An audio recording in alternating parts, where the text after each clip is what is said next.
I always wanted to serve on a jury. I'm really super excited to be here, so I really appreciate you having me. I'm looking forward to it. Creating this whole trial daddy. I want to give a big shout out to the 13th Jury Podcast and Brandi. Yeah, I applaud you guys. Keep doing what you're doing. That every time you run into Phil Barber, you should reach for it. And then I just looked to the jury, and it's sort of like, look. I was in the eye of the storm, and you guys were watching the storm. Hey, if you're bored of work, come pop in and say, hey, we'll have some coffee. You are a ray of sunshine, and I love what you've done with your YouTube channel.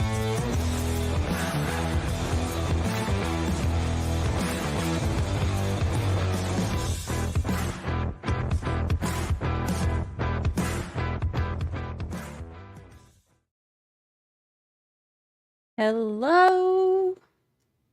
Hello. Make sure I'm all set up here. Hello. Good morning. Good morning. Good morning, people. Good morning. Good morning. Happy Thursday? Thursday-ish? Today Thursday? I don't know. All my days are running together. Yeah, my grass is still on fire. It still looks like something is set up on green screen something, and I don't know how to fix it because I didn't even think that Streamlab. What am I on now? StreamYard. I didn't even think StreamYard had it, and so somehow I guess maybe it's green screen settings, which is funny because when I was streaming the other day, it didn't do that, and then the next day it did. We just go with things here. We just go with it. We roll with it. I am... Oh, Rainy Rain. I hadn't seen you in a hot minute. Hello there. Hello, hello. I am glad to see y'all this morning. Government hackers, aliens, somebody. Case carpet 8 whole months. 8 whole months. I'm not singing to you, baby. Every time I sing to one of y'all, Lucy thinks I'm singing to her and she gets real excited. She's like all up on me now.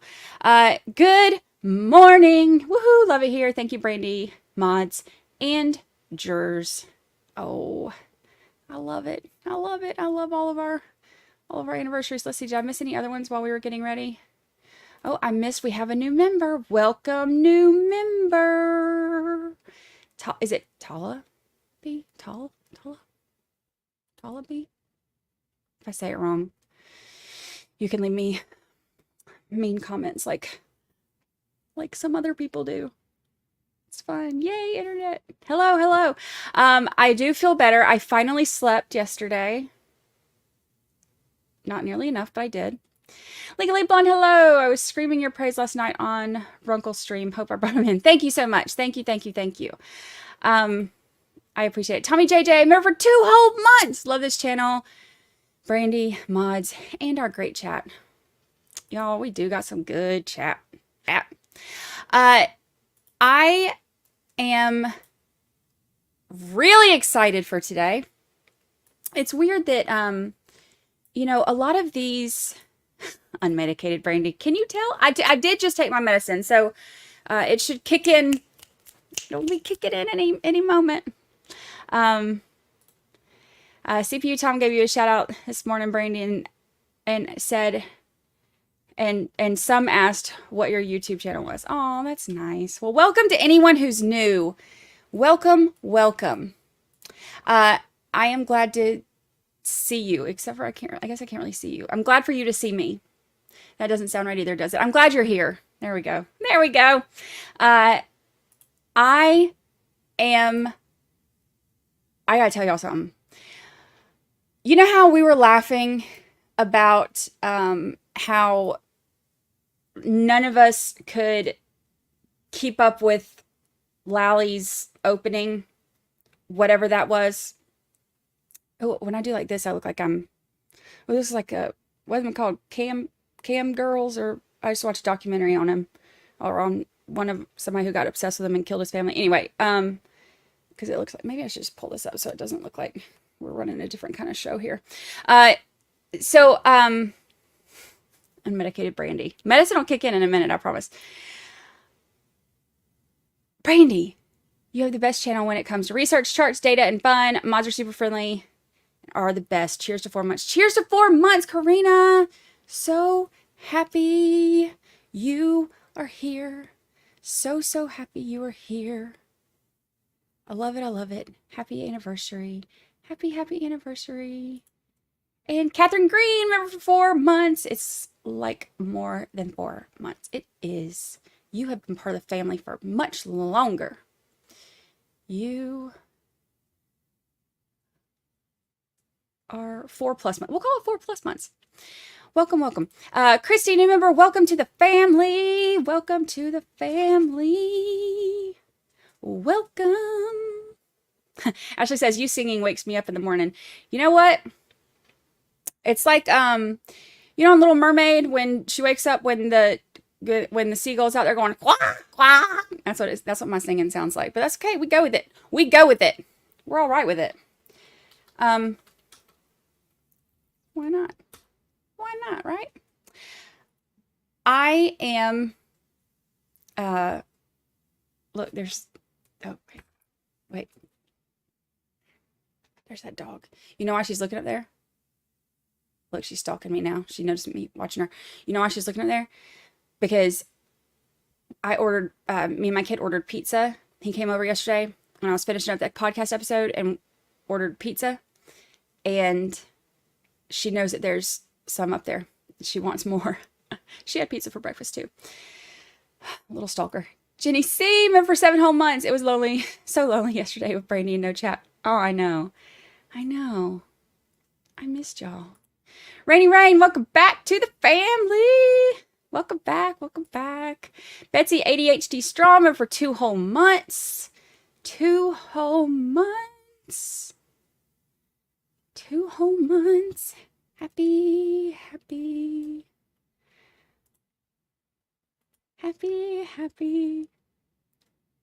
Hello. You know what's funny? We were talking about how Lally's opening was so bad. And when y'all, I'm telling you right now, I did the podcast episode, and I might end up doing, depending on time, I'm not committing myself to this yet. Depending on time, I might end up doing more than 1 episode per week because I don't want to get too behind. And, but my first episode I did on just that final hearing on what's coming in and all that, because that I had already recorded that on Friday when it was done anyway. But the rest of it is only on the openings, y'all. And normally I like to play a lot of clips. So, and then I'll kind of summarize some of the more boring stuff. But let me tell y'all, Lally, when I was going, oh, did you miss a podcast? I just released it finally last night at like midnight 30 or something. I don't know. It was crazy. It took a while. Lally, his opening, y'all, was, we joked in here about how like we couldn't follow along. We were tuning it out. And for me to not be able to follow along on medication, and when I know all the names that he's mentioning, not all of them, because he mentioned like 76 names. Remember I said that it felt like a toddler telling you a story about like all of his friends, when he comes home from preschool or whatever, and he's telling you about all of his friends, and, Jimmy Jackson took his lollipop and then took it over there to, Sarah Beth Mullaney or whatever. And like telling you all these names of people, like as if you know who they are, and you can't follow along because then you can't remember who took the sucker and who had it and who kicked him in the shin and who like and it's just all over a mess. But it's all a mess, and he's talking fast, and like toddlers will talk fast and they'll tell you the whole thing and they'll keep going and no breath. That's how his was. And I made that joke the other day, like that comparison I should say, the other day, and I could not keep up. Those stats about Lally. Oh, I got me a Lally tally going. And me and some of the other YouTubers and LawTubers have like a bet going on how many times he says different things. I have my Lally tally going though. But uh, it was more than just all of the essentialies. Are you tap dancing? Are you tap dancing? You're good. You're a good girl. It was more than all of the, yeah, oh yeah. I got me a lally tally going. Sure do. It was more than all of the essentialies and the, in regard to, I think there was 22. Can y'all hear her little claws where she's tap dancing over here? You want a treat for tap dancing? You're a good girl. She gets treats when she dances because she's a good dancer. Mama sings and the baby dances. Here you go, baby. Good girl.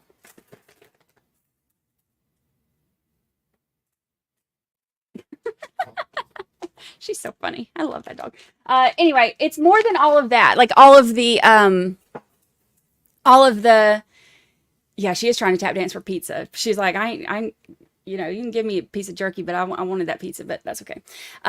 But so it's funny because it's not funny because it gave me migraines and it kept me up all night.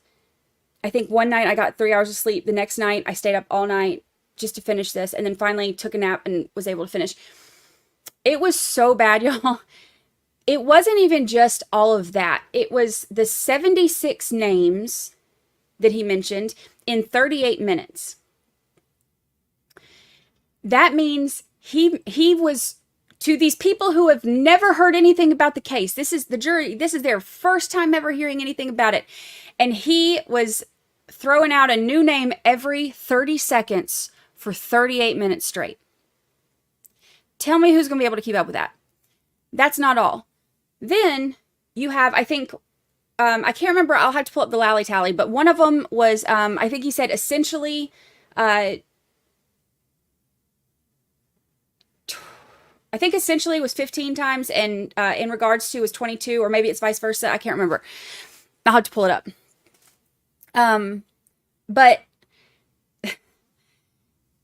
But I ended up having to do like I have an app where I can download like the transcript, and some of it, you know, can't pick up his mumbling or whatever. So it's, you know, messes up some of it, but I had to pull that and then copy and paste it. Carlene13, thank you so much for the super chat. Has it been shown where Karen in fact could have hit John, like how the road is and how he fell and then got up and passed out? No, nobody can make sense of it. No, it's never been shown. It's never been, and he even, yeah, no, never. We still haven't heard anything that makes sense. Thank you for the super chat. I would be interested for them to explain that to me. That's something I've been saying all along because it doesn't make sense to me.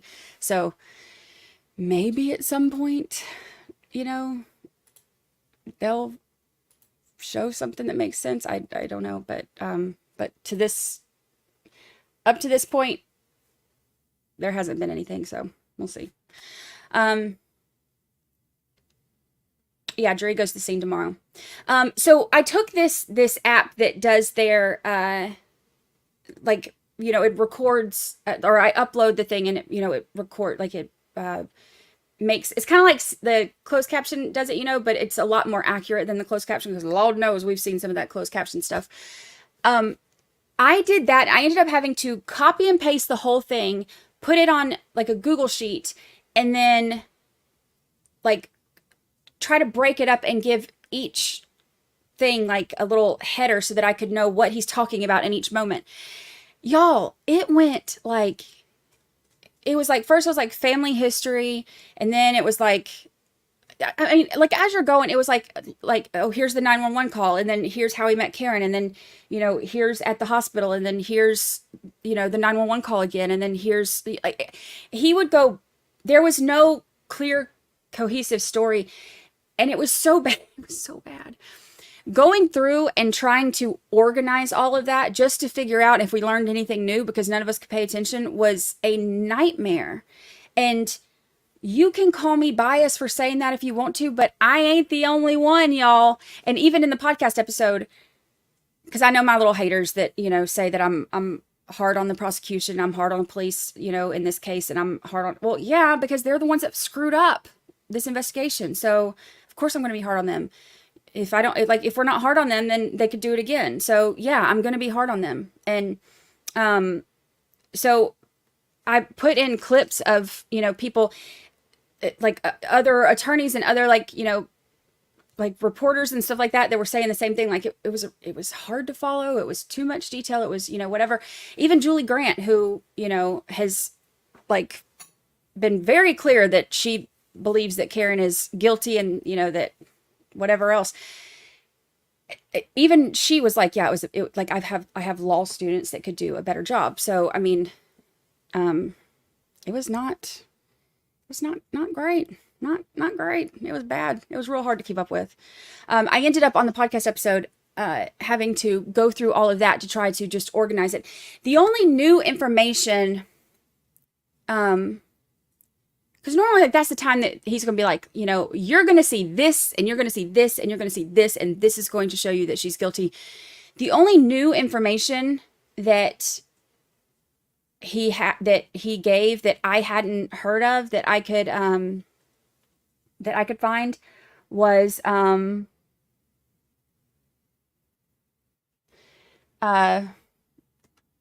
he said that there's video footage of Karen going away from 34 Fairview that night when she passes by the temple. Now, we know that there was temple video of her going to 34 Fairview that night, and then we know that there was video like at 5 something in the morning.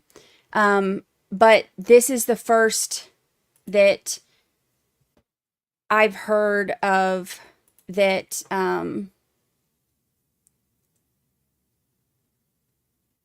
get our little fan going over here. This is the first I've heard of that was, oh, let me boost the volume real quick before we even get going.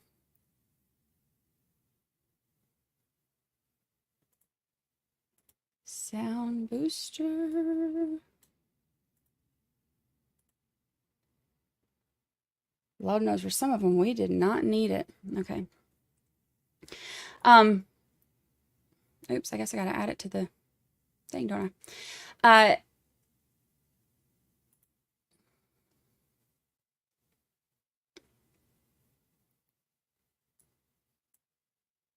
That dang fan. But just let me close this one out. I got so much stuff pulled up.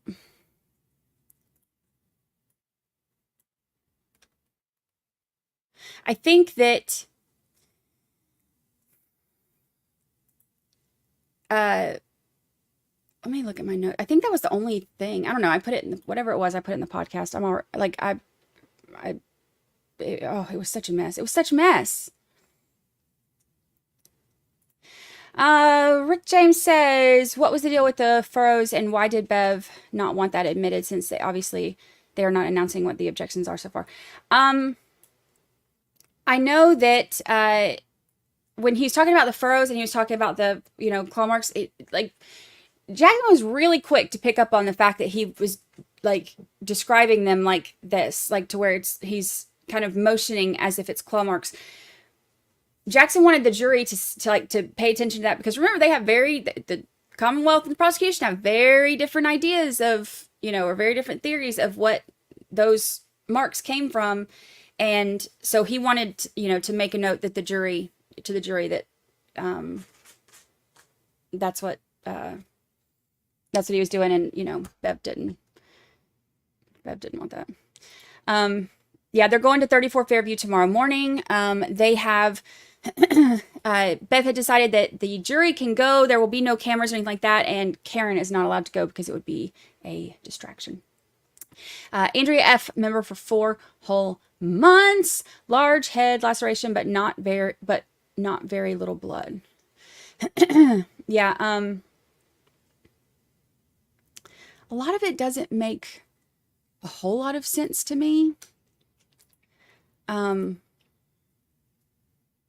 gonna need more. I'm gonna need more information because there's a lot of things that they haven't explained yet that still just don't make sense. And unless they can make it make sense,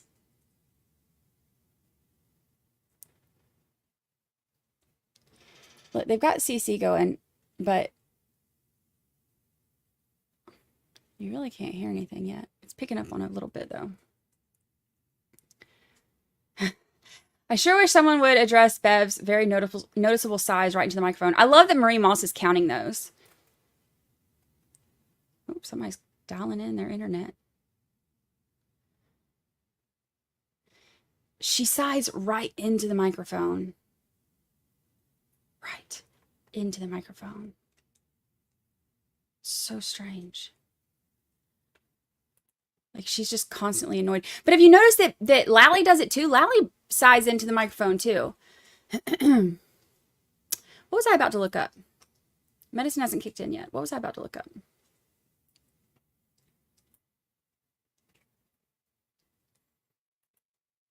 Was I about to look up something? Or am I just always... Oh, I know what I was about to do. Let me turn...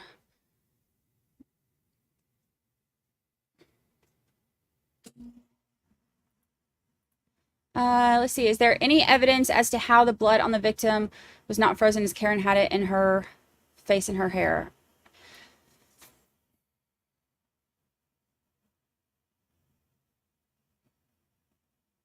No. They didn't really. No. I mean, they haven't really told us much of anything that makes it make sense. So, I mean, until they do, we just have so many questions. And I noticed too, something that I noticed, the opening statements, Lally said something about he had the glass in his right hand, which is attached to his right arm. Don't know if he learned that in law school, but he said he had a glass in his right hand that's attached to his right arm that has, damage. Like it sounded to me like he was insinuating that the theory is that the damage, no, go away. I said theory, not Siri. Stop. There we go. Every time I say that, Siri thinks I'm talking to her. It's almost like he was implying that those scratches / abrasion / ultra, whatever, like whatever the damage on his arm was, it sounded like he was implying that came from the glass. So, but again, he is so not,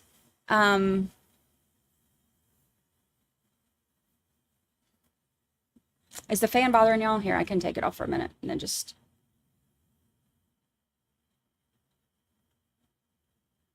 then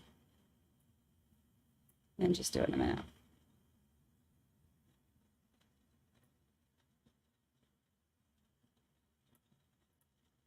Okay. I'll put it on there when it comes in.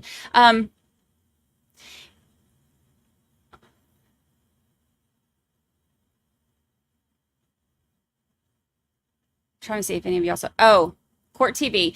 So Court TV, I watched that last night when I went to bed.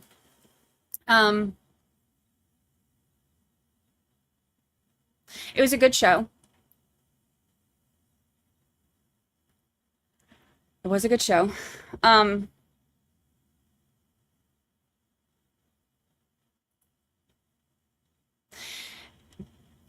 I recommend watching it, and here's why. Vinny went to the scene. Vinny Politan went to the scene. I act like we're on a first name basis. I've only met him once in my life. He went to the scene and he did, they recorded it. He didn't want to go 24 miles an hour in reverse because who can go 24 miles an hour in reverse? Well, apparently, according to the Commonwealth, Karen can, so we'll see what they say about that.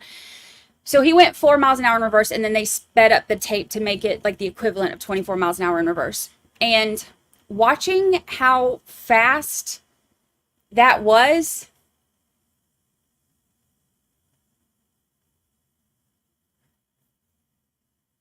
and then he did 24 miles an hour going forward and was talking about, you know, it took him a minute to get to that speed, and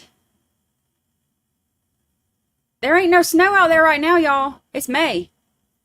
So seeing it, let me pull it up.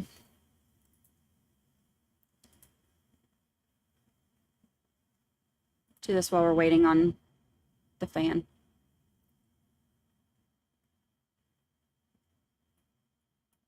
It just, seeing it, it's another one of those things where it's like, I honestly thought, that they were going to ditch that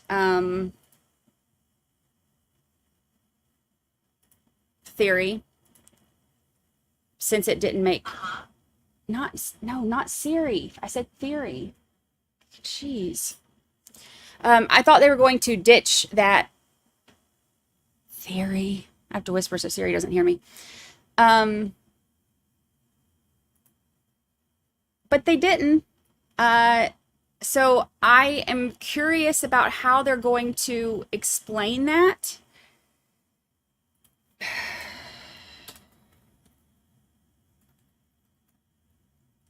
Let me see if I can find it real quick so I can show you. I mean, it was...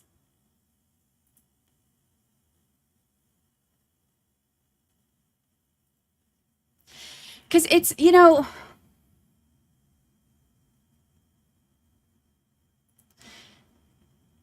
24 miles per hour sounds slow when you think about typical driving speeds and speed limits, but seeing that video, I was surprised by how fast it really appeared to be during the demonstration. Yeah, and keep in mind, that's like it's that speed, 24 miles per hour in like 62 feet or whatever. 60 feet. 62 feet, I don't know. All my numbers are...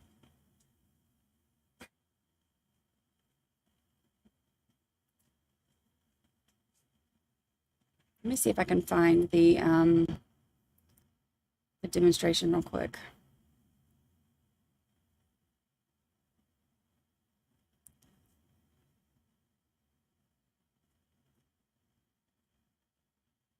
There's the tail light. And then, of course, my good friend, Dr. Kenneth Kinsey, was on there, too. I just love him so much. Love him so much. And they had a crash reconstructionist on there who said, you know, that would be difficult.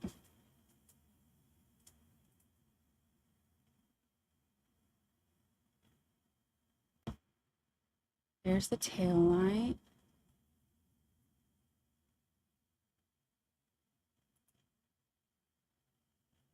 There's the 3-point turn.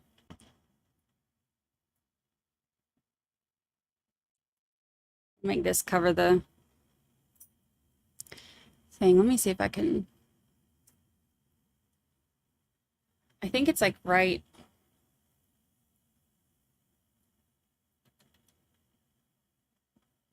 That's the 3-point turn. Oh, wait, is this it? Okay, this is it. Oh, wait, no, that's the... Hold on, that's the 3-point turn again. Maybe it's right after this. That's the crash reconstructionist. Y'all need to watch the whole thing when you get a chance, but look at Dr. Kenneth Kinsey, my friend.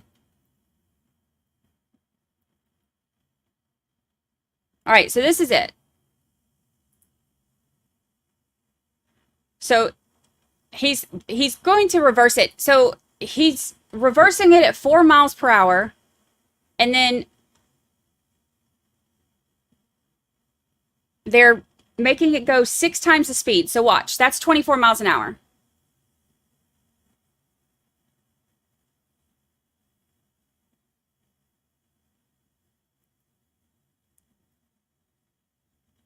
So that's what she would have, that's what they're saying that she did.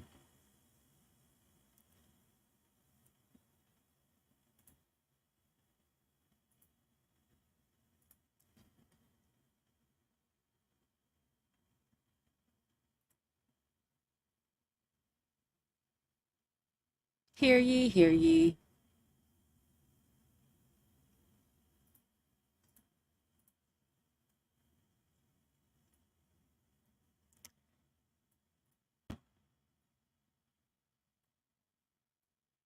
Here we go.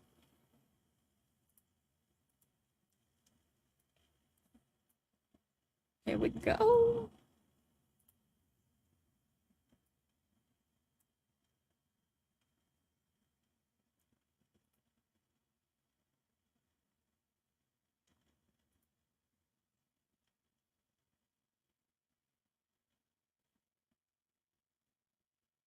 Oh, can y'all not hear it? Hold on. Oops. Audio.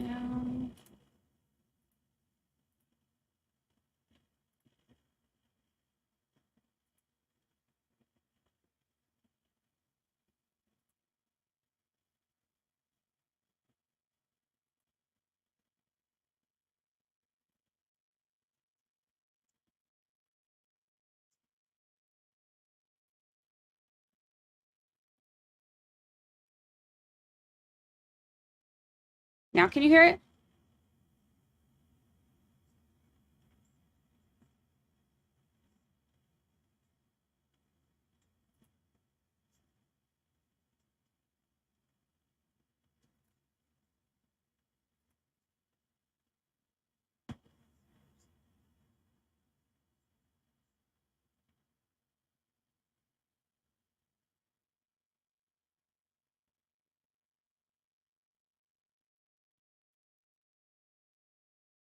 Let me see if I can hear it from my...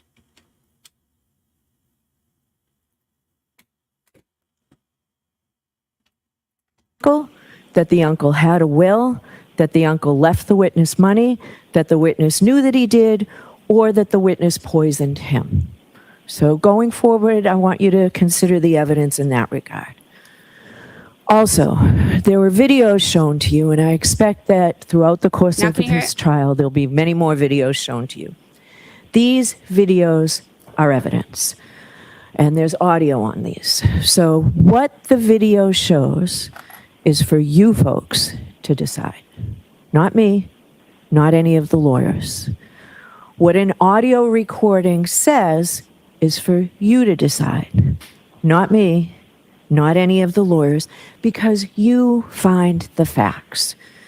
That's your job. We all have different jobs, but finding the facts in the case is your job. Okay?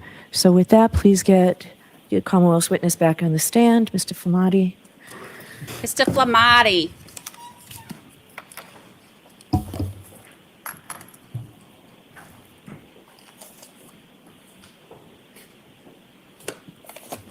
Mr. Flamati. Jim?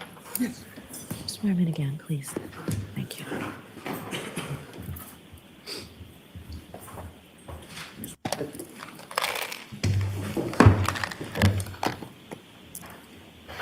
I'm All practicing right, my Mr. accent. Lally, whenever you're ready. Thank you, Your Honor. Before I begin, may I just approach the witness to return Exhibit 1? Sure. Sure. I'm going to perfect my accent by the end of this trial. Okay, so remember, we left off with him when she abruptly ended everything. This is Anthony Flamati. Good morning, sir. Good morning. Canton Fire.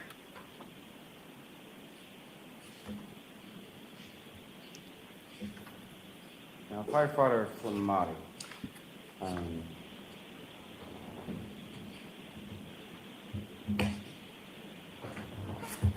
believe when we had left off the other day, you had arrived in the area of 34 Fairview Road. Is that correct? Oops, I spelled it wrong, I think. And when you arrived there, what, if anything, did you do upon your arrival? What, if anything? So on arrival, positioning the apparatus is going to be our most important thing, trying to figure out where our patient is and parking our apparatus close enough, especially at nighttime, that we can light up the scene as well as we can. Try and figure out how to approach a scene, because if we have to trek equipment farther distances, it can slow our response down. So we try and make sure our arrival and positioning is as best as we can put it. And As far as positioning in reference to when you first are sort of pulling up on the scene, where are you in the ambulance again? So I would have been the passenger of the ambulance. Usually the tech that's leading into the call will sit on the passenger side to try and mentally get ready for what's going on, whether it's reviewing protocols or just trying to assess the information coming across the radio so you can update your treatment plan as much as you can before you even see the victim. And when the ambulance comes to a stop where it's parked in your positions, where is, what if anything do you see sort of as far as the scene is concerned?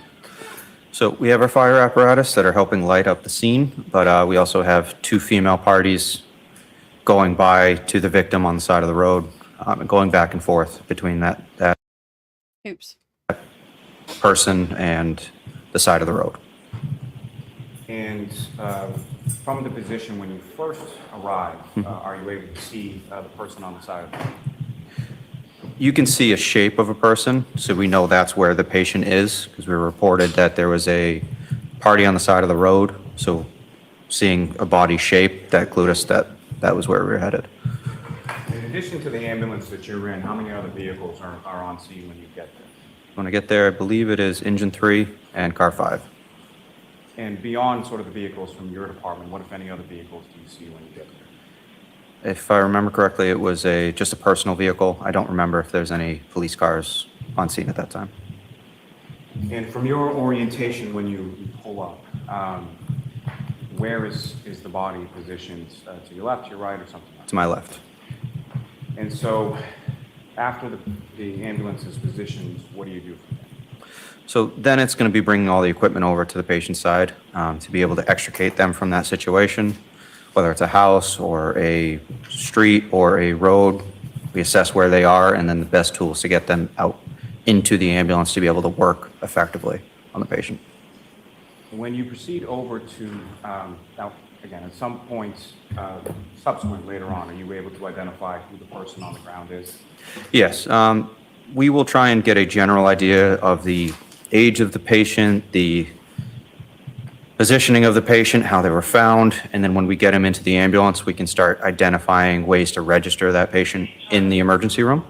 So identifiers, whether it's a license or witnesses, or we try and figure out who they are so they can get registered at the hospital. And at some point, were you able to identify who this person was? That's correct. His wallet was in his pocket, and we were able to grab his license. And who were you able to identify? That was John O'Keefe. And so, with reference to Mr. O'Keefe, when you first observed him on the ground, how far away from the street or the roadway is he at that point? I would say approximately 10 feet away from the road. And how is he positioned as far as how is his body positioned on the ground? I'd have to review, but I believe he was supine on his back. Just in general terms, first, when you're responding to a call of this nature, what are some of the protocols or that you were speaking about? What is it that you're seeking to do or assess when you first arrive? So we're trying to determine if it's a cardiac arrest, that whether it's a viable transport or workable arrest. We have certain protocols within the Massachusetts protocols for whether we work the patient or we leave the patient on scene if it's a police matter, if there's injuries non-sustainable with life. So we're trying to make that assessment before we make any decisions. Let me stop you there just for 1 second. You do use a term as far as cardiac arrest. Based on your training and experience, what do you understand that term? So cardiac arrest, to the best of my knowledge, is just the cessation of electrical and mechanical activity in the cardiac muscle. So the cardiac muscle pumps blood throughout the body, and when that stops, all life stops after that. Now, in particular reference to the conditions, the weather conditions that you find yourself in, what, if anything else, is sort of on the scale or spectrum in regard to diagnosis of this? So cardiac arrest, depending on where they're found, we try and figure out what led them to be at that point. So we're looking at weather conditions as well. That can also affect viability of resuscitation. So due to the extreme weather, extreme cold, we'll attempt resuscitation on that patient due to the fact that it will prolong viability of the arrest or ability to recover from cardiac arrest afterwards. So weather is definitely a key factor in where they are found. And familiar with the term based on your training experience called hypothermia. Correct. And so what, if any, sort of relationship does cardiac arrest have? Well, let me ask you this first. What is your understanding of the term hypothermia? Exposure to extreme cold that lowers your core and extremity temperatures down to below 95 degrees, usually. And what, if any, interplay is there between hypothermia and cardiac arrest? So like I said before, it'll prolong how long, it'll preserve the body after arrest. So if somebody's found in like a cold water situation, there's been multiple reports of patients recovering after being drowned in cold water for up to an hour. So viability is definitely improved by the cold weather. And as far as viability is concerned, you talk about doing your assessment. What are sort of the steps that go into your assessment? So we're looking at obvious signs of death. So we're looking at exposure of brain matter. We're looking at traumatic injuries, decapitation, things that would basically be non-life sustainable. We're looking at signs of lividity and rigor to basically show us how long the patient has been down for. And the age of a particular patient, what, if any, relationship does that have to your assessment? So it'll show the extent of frailty the patient has. If somebody's an elderly patient, severe cancer patient, their ability to sustain a cardiac event like that is less. So somebody that's younger or middle-aged will have a much better chance of recovery afterwards. But that would really be the only key that we're looking at. And what, if any, observations did you make of Mr. O'Keefe during your assessment of him initially? Just said he was a middle-aged male, and that was all we had. And as far as the other things that you were talking about, as far as viability or resuscitation, what, if anything, did you observe with reference to Mr. O'Keefe in regard to that? So with viability, we were looking at any rigidity or rigor in the body, or lividity or separation of blood. You would have a pooling of blood or bruising, it would look like, at the lower parts of the body, depending on how the person's positioned, basically. If they're supine, you'd have positioning or pooling underneath the body, and then you would have stiffness of the arms, legs, jaw, neck. To be able to move the body, we're looking to, if they don't have those things present, it's another check mark of saying this is viable, we can work this. And specifically as it applies to your assessment of Mr. O'Keefe, what, if anything, do you recall in regard to that initial assessment as far as viability? So his limbs were able to be moved, jaw was able to be moved. The posterior of his body was red, so not the indicative of lividity that we're looking for. So we termed it to be a viable arrest and continued to work. And you mentioned as far as sort of gathering your equipment, bringing it over to Mr. O'Keefe, what, if any, equipment did you gather? So equipment initially is going to be our scoop stretcher to be able to pick the patient up, break apart, put it underneath him. We have our first in bag, an airway bag, cardiac monitor. We'll bring all that over to the patient's side to be able to do as much as we can in that situation. But due to the weather, we wanted to get him out of the weather, because that was one of the things that was hurting him at that point, is getting him into the warmer ambulance and beginning the warming process. So getting to an area where we can assess the patient thoroughly with good lighting, and to be able to expose the patient, begin the warming process. And when you go over to where Mr. O'Keefe is, about 10 feet off of the roadway, who, if anyone, from your department goes along with you? So I have Matt Kelly with me and Tim Nuttall. I also have Frank Walsh, Katie McLaughlin, and Greg Woodbury, and Captain Robbery. And as far as this sort of initial assessment on the ground with Mr. O'Keefe, what, if anything, were sort of each of those respective people doing with regard to Mr. O'Keefe? I'd have to review specific interventions as far as who did what, when. But that's why we document things immediately afterwards, so it's all fresh.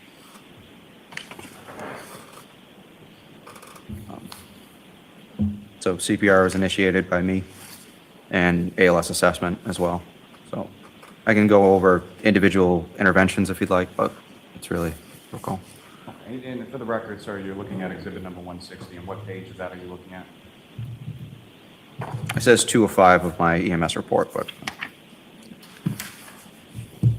there's also the NFIRS report on the top as well. Okay. Yeah, no puppy coat and no sidewalk.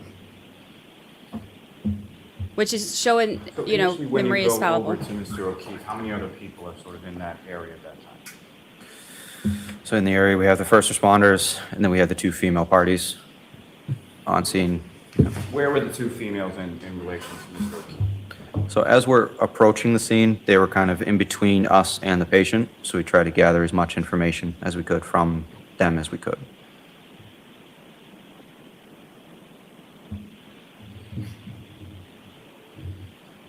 So once you make that determination as far as viability of resuscitative efforts, sort of specifically, what are you and the other firefighters doing in regard to those efforts with Mr. O'Keefe? So we're beginning CPR. We're trying to establish good quality CPR, get the patient onto our stretcher, begin an IO, start medication, start ventilating the patient. All this, all of the conditions that the body has, we're trying to remedy through intervention. So we're trying to breathe for the patient. We're starting to press on his chest, to do CPR, to cause his cardiac muscle to compress, spread blood through the heart, cardiac muscle, cerebral brain, and we're trying to reverse what's happening in the body. Now, as far as when Mr. O'Keefe, you observed him on the ground, what, if any, snow did you observe on or around him in that area? So the snow was probably up to the mid-axillary point, so we're looking at probably halfway up his rib point. Top of his body was clear. And do you know about how much snow was covering his body up to the mid-axillary? I'd say probably about 4 inches, 4 to 6 inches. Now, as far as your observations of Mr. O'Keefe when he's on the ground, what, if any, observations did you make as far as how he was dressed? For the exposure, I'd say he was pretty underdressed. Long sleeve t-shirt, jeans, nothing really substantial to be out in that type of weather. And at this point, or any subsequent point, what, if any, observations did you make of Mr. O'Keefe's footwear? By the time so our first priority is obviously going to be treating the patient. His clothes do matter, but it's on the list of priorities, not huge. So by the time we figured out he was missing one of his shoes, we were already at the hospital at that point. And do you recall which of his shoes he was missing? I don't recall. And as far as that missing shoe, was that something that you or any of the other firefighters, paramedics would have needed to have removed on scene pursuant to any sort of treatment? Nothing would have been done through the feet. It would have been just exposure of the patient to see possibly the extent of frostbite, if it had started affecting his extremities, fingers, nose, that type of thing, of hypothermic reaction there. Would that be something that would have been removed by one of you or one of the other firefighters while he was on the ground? If it would have been removed, both of them would have been removed to assess that. It wouldn't do much good to just remove one and leave it there on scene. They found the other shoe later Now, in another search. as far as the 2 females that you observed, did they sort of remain in the same position you initially observed them? Did they move around or something else? They kind of cleared a little bit away from the scene. I would say they moved off to the right of the apparatus so we could work on the patient at that time. And what, if any, conversation or what, if anything, did you ask either of those 2 females? So how the patient was found and what brought them to that situation is critical. So we're trying to figure out as much information, past medical history, that we can of the patient. So we're trying to find somebody who has knowledge of the event. So as we approach the scene, begin to talk to one of the females. What is going on? Why are they there? What happened? And you say you're speaking to one of the 2 females, is that correct? That's correct. Do you see any of those females in the courtroom today? That's correct. Miss Reed. Could you just identify as to where Ms. Reed is seated or an article of clothing she's wearing? Right there. Your Honor, just ask the record reflect identification of this. Okay. Now, with regard to one of the 2 females that you were talking to, was that Ms. Reed or was that somebody else? That was Miss Reed. And why, if at all, were you talking to her versus one of the other females that you observed? She seemed to be the one that was most personally affected by it, so figured she'd had the most information about why the person was there. And what, if any, observations did you make of her in regard to your conclusion that she was the one who seemed the most personally affected by it? She was the most distressed on scene, obviously upset, so personally related to or had a relationship with the person.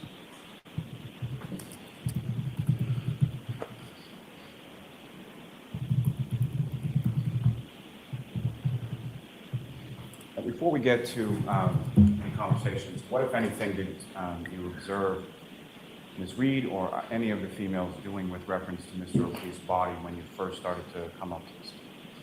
So I would characterize it as an attempted resuscitation. She was attempting to do CPR, but due to the erratic behavior, she was running back and forth between the other female on scene and the body, back and forth, trying to press on his chest, wake him up, talk to him, just to no avail. It's really sad. And as far as your conversation with Ms. Reed, what, if any, questions did you ask in regard to the demographics or anything else? So do you have any information of who this is? How are they here?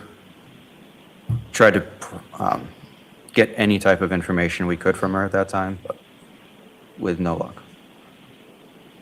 When you say with no luck, what, if anything, what, if any, response did you receive from Ms. Reed in regard to your question?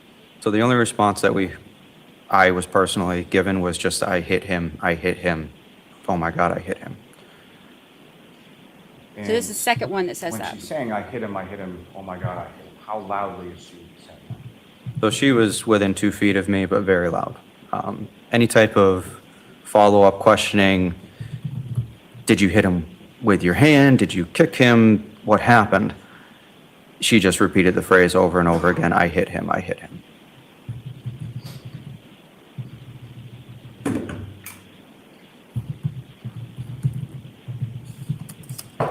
And just to be clear, where does this conversation occur?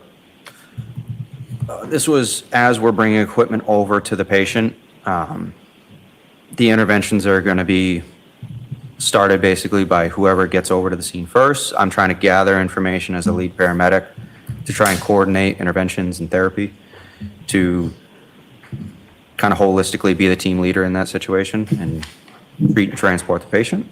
So it was on approach to the patient, probably halfway between the ambulance and the patient. And with regard to that treatment of Mr. O'Keefe, I think you referenced it earlier being within your report. What were sort of those steps or what, if anything, did you and the other firefighters do with regard to treatment? Before you answer that, Your Honor, may I request, may the witness just refer to the ZMS report as it goes? Yes, if need be. Thank you. So we try and document through our flow chart of all of the interventions that we're doing. So CPR is obviously going to be our first priority. CPR is initiated, unchanged but successful in the actual intervention itself, no complications. We do our ALS assessment that we talked about of any further indications of this is not a viable arrest. We determined it was a viable arrest and we move on. Then we're going to start, we refer to it as a bag valve mask at 15 liters per minute on oxygen. The patient's not breathing on their own, so we're trying to assist ventilating that with high flow oxygen as well. And easy IO, which is a needle we put into the bone of the tibia of the patient. That was on the right tibia was the first one we put in. We're going to be putting in warm fluid.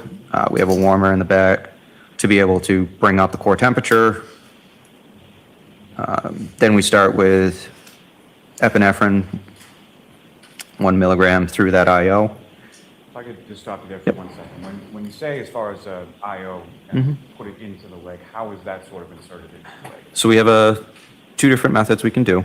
We have a drill, a power drill that drills through the outer layer of the bone into the capillary area of the bone, the soft, spongy material. So we drill through that, or we can do it by hand if that fails. And when it comes to the epinephrine, what is sort of the purpose of that medication, and what are you trying to do with that medication? So that medication will improve, it's a vasoconstrictor. it'll cause the vasculature to constrict. So it'll improve the quality or effectiveness on the cardiac muscle, cardiac vasculature, and the cerebral area.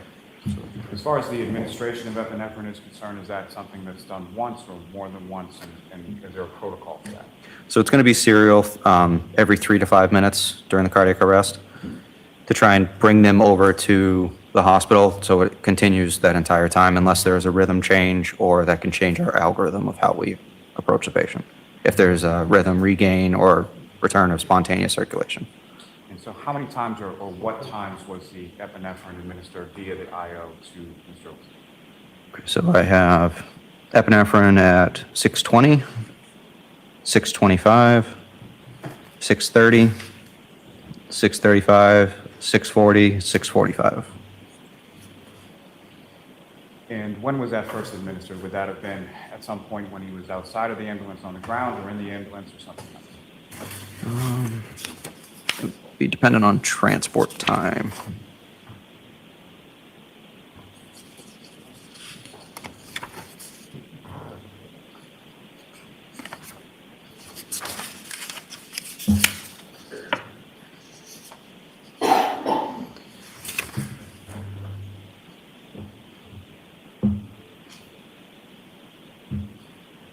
So we're at patient side at 6:15, transport 6:27. So best estimation would have been inside the ambulance at that point.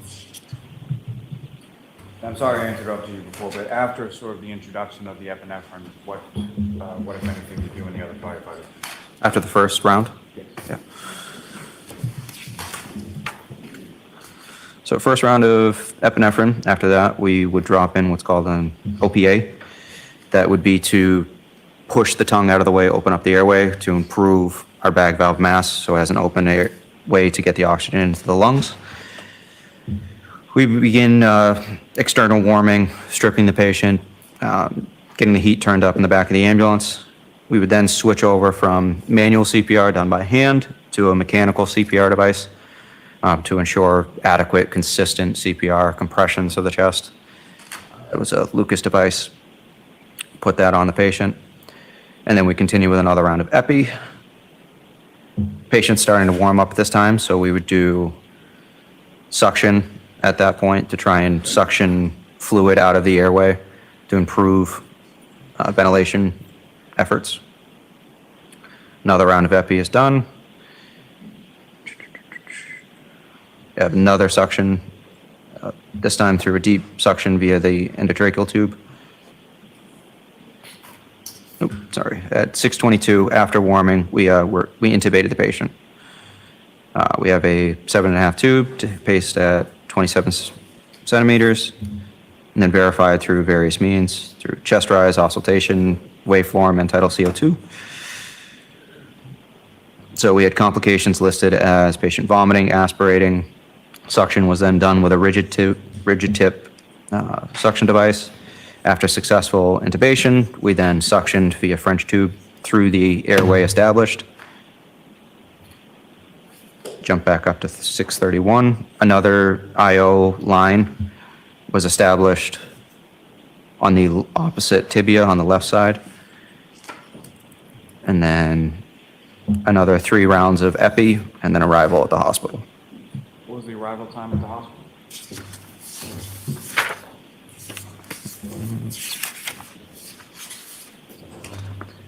At destination was 6:45. What hospital was that again? I'm sorry. Good Samaritan Medical Center. There's a term that you use in your reports called, and I'll probably butcher this, but asystole, is that correct? Yeah, asystole is going to be a cardiac rhythm where there's no electrical activity in the heart and is referred to as flatline. What, if any, observations did you make in your treatment diagnosis in regards to Mr. O'Keefe as far as asystole? So that was the rhythm he was found in.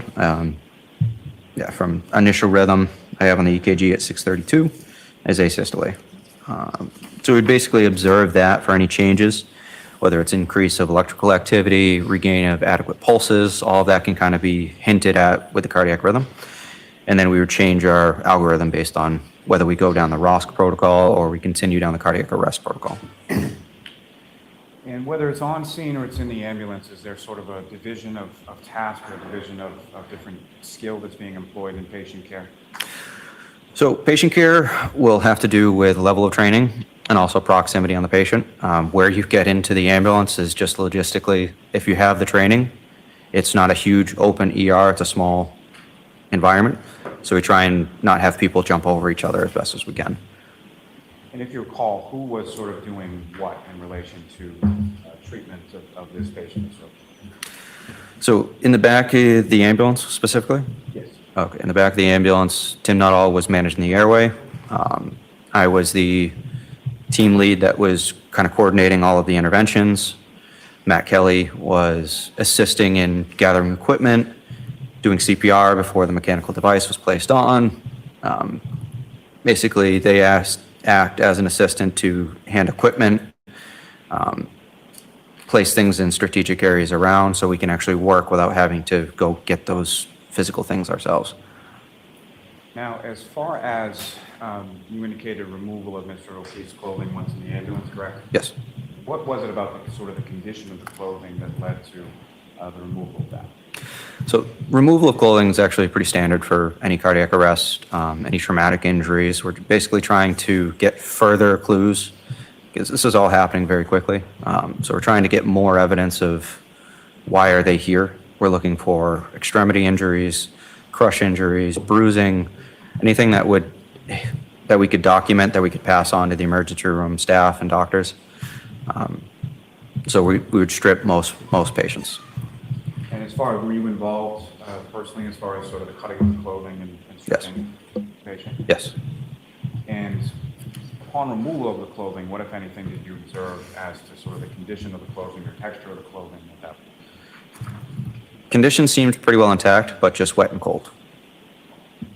And what, if any, relationship would the wet and cold clothing have to any of the diagnoses that you were running through in regard to Mr. O'Keefe? It would really just be the exposure to the weather would be our biggest trigger off of that, or if you had protruding injuries through the clothing, compound fractures, things like that. The clothing was intact, but we knew it was wet, it was cold. So as we strip things off of him, we can see underneath basically if there are any not every fracture breaks through the skin, not everything causes obvious things, obvious signs. So as we strip the patient, we can begin to further assess. To take you back just for a second to outside of the ambulance. Yep. What, if anything, specifically were you able to observe with reference to any injuries Mr. O'Keefe had sustained? Injuries are pretty tough to see outside of the ambulance just due to the weather, due to the lighting. We have seen lighting on the ambulance as well, but let me ask you, yeah. as far as what, if any, difference did you know between the lighting in the back of the ambulance versus when you were with Mr. O'Keefe on the ground? So he was still out in the weather at that point, so bleeding wasn't really obvious at that point. As soon as we get him into the back of the ambulance, then we start noticing hemorrhage from different areas of his body. And when you say hemorrhage from different areas, which areas specifically? So mostly from his mouth, his eyes, nose. Yeah. And just to be clear for the record, when you use the term hemorrhage based on your training experience, what do you understand that? Bleeding, external bleeding. Now, you mentioned that there was some suctioning of Mr. O'Keefe's airway, is that correct? Correct. And what, if anything, specifically was suctioned from Mr. O'Keefe's airway? Suctioning from the airway was mostly blood, blood, sputum. And as far as how much, what, if anything, you have to sort of measure how much blood was suctioned out of Mr. O'Keefe's airway? So we have a canister that has marks of milliliters, so we can determine as we're suctioning how much is in that container at different times. And about how much, based on that, was suctioned from Mr. O'Keefe's airway? So the initial suctioning with the rigid tip was about 150 milliliters. And subsequently, so that would have been above the airway in the mouth in that type of area. We established the intubation. and then deep suctioning with that soft tip through the intubation tube would have been another 50 milliliters of fluid. Now, with reference to, you mentioned some observations in Mr. O'Keefe's back, correct? What's that? Sorry. You mentioned some observations you made earlier in reference to Mr. O'Keefe's back. Yes. And what were those again? So that would have been redness of the skin of the posterior of the body. What, if any, significance does that have to you as far as your observation? So redness from the skin, if it's general or across the body, can mean certain things. If it's just a particular area, and due to the fact that it was cold outside, that would have been the initial stages of frostbite or exposure to cold. And as far as the remainder of Mr. O'Keefe's body, what, if any, other observations did you make, and which areas did you make those observations to in regard to the initial state? So for as far as the cold exposure, cold exposure, we're looking at the most exterior parts. Extreme cold exposure can lead to frost nip and frostbite in different areas. The first affected areas are going to be your fingers, your ears, your nose, your toes, that type of. So that was a cold, waxy, pale, stark white substance, basically, or condition of his skin. And on each of those areas that you just described? Yes. Now, sort of up in the area of Mr. O'Keefe's head, you mentioned some bleeding from the eyes and the nose, correct? Yes. As well as his mouth. Yes. And beyond that, what, if any, observations did you make of any other sort of injuries to his head or his face? So his eyes were pretty well swollen. We were trying to clear areas of blood to figure out if there were any contusions around the head. I believe there was a contusion on his forehead. Also had some markings on his extremities as well. And just as far as your understanding, based on your training experience, when you use the word contusion, what do you understand that to be? Bruising. And before we get to the extremities, what, if any, observations did you make as far as Mr. O'Keefe's abdomen? Abdomen we noted as significant as distension or swelling of the belly. And what, if any, significance did that have to you in regard to Mr. O'Keefe? It's another of our detailed assessments. We go through the body in a more detailed way to try and find more clues that we can pass on for the assessment. Distension in the belly could be due to trauma or bloating. It could be, those are usually our biggest triggers for distension. Now, you mentioned, as far as the extremities are concerned, what, if anything, did you observe as far as injuries to Mr. O'Keefe's extremities? So we're looking at, so we had the cold, rigid fingers, hands, feet, and we had multiple dry blood lacerations to the right arm. You recall specifically where on Mr. O'Keefe's right arm? Would have been his upper arm. And you mentioned dry blood, is that correct? Yes. So these were not actively bleeding at the time that you observed them? No. Now, as far as being dry blood versus actively bleeding, what, if anything, does that indicate to you as far as sort of timing? So we had active bleeding from other areas in the body. So the fact that it had already stopped and clotted, I would assume that would have been several hours before the incident that led him to be there, but I would guess earlier in the evening.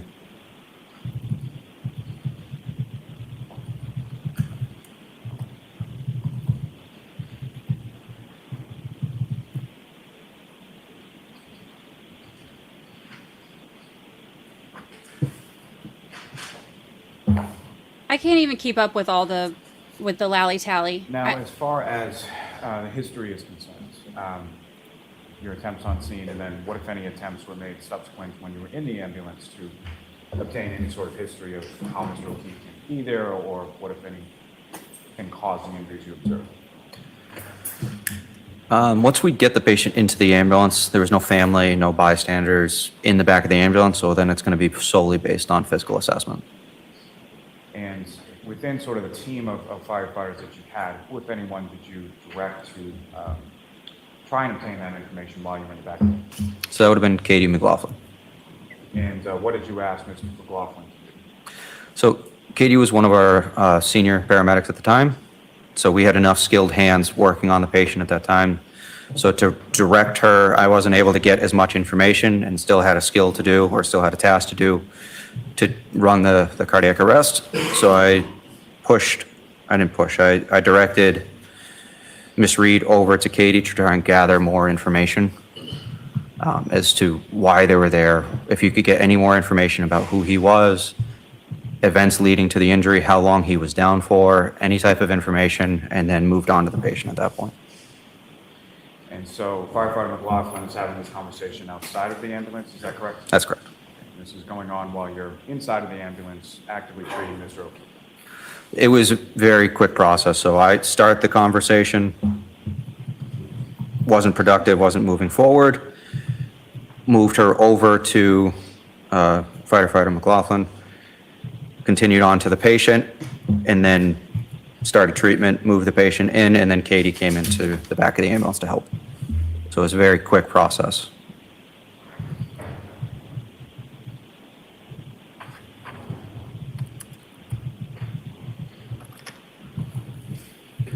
Now, as far as Mr. O'Keefe's eyes were concerned, what, if any, observations further did you make as far as Mr. O'Keefe's eyes?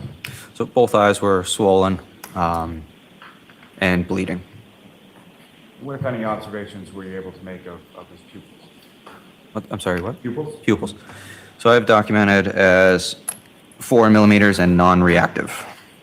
What, if any, significance of those observations as far as 4 millimeters and non-reactive? So we're looking for equality between the two. So signs of bleeding can be demonstrated by unequal pupils, or if they were restricted, could lead us to believe it was as a result of an opioid interaction. But we're looking at whether they react to light as well. If there's brain activity, if there's still something causing the body to react, you'll have some type of pupillary response. So we shine light, there was no response, so it was fixed and at 4 millimeters. Now, at some point, you leave the scene en route to Good Samaritan, is that correct? That's correct. And who is continuing treatment of Mr. O'Keefe in the back of the ambulance during transport? So back of the ambulance and transport would have been firefighter Kelly, firefighter Nuttall, and myself. And who, if anyone, was driving the ambulance between Fairview and Good Samaritan? So that'll be determined by basically just positioning on the engine. So the step driver for that position would then drive as the detailed person over to the ambulance, and that was firefighter McLaughlin. Now, during the transport from Fairview to Good Samaritan, what, if anything, are you and the other firefighters in the back of the ambulance doing as far as continuing treatment of Mr. O'Keefe? So we started transport at 6:27. So between 6:27 and 6:45, treatments included epinephrine, additional suctioning, managing the airway, placing another intraosseous line, and then 3 additional rounds of epinephrine while the mechanical CPR is continuing CPR. And during the course of the transport, what, if any, changes in Mr. O'Keefe's status as far as the cardiac arrest or the breathing occurs during the transport? No changes. Now, that time that it took to get from Fairview to Good Samaritan, is that sort of a typical transport time? Not normally. Due to the weather, it was pretty slow driving. Even though the ambulance is a smaller vehicle than the engine, slow transport compared to normal. And during the course of the transport, what, if any, communication are you having with Good Samaritan in regard to Mr. O'Keefe and his eventual arrival there? Every medical that goes on, we try to give the hospital staff a heads up, basically, of what's coming in. We'll have different alerts that we would give them, whether it's a cardiac arrest, a stroke, a STEMI, to have the certain appropriate teams come in and be ready, whether it's a trauma alert. There's different specialties within the hospital that'll treat those different particular cases. So we call them 5 to 10 minutes prior to give that team time to get down into the emergency room to get ready to work. When you arrived at Good Samaritan, who, if anyone, were you met by, and sort of what happened with regard to Mr. O'Keefe at that point? So we're continuing interventions from the ambulance through the bay into their code room. We're then met by registration, a registered nurse, and the doctor that took care of the patient, as well as a team of other assistants and CNAs. And where do you physically go with Mr. O'Keefe, or how does that work?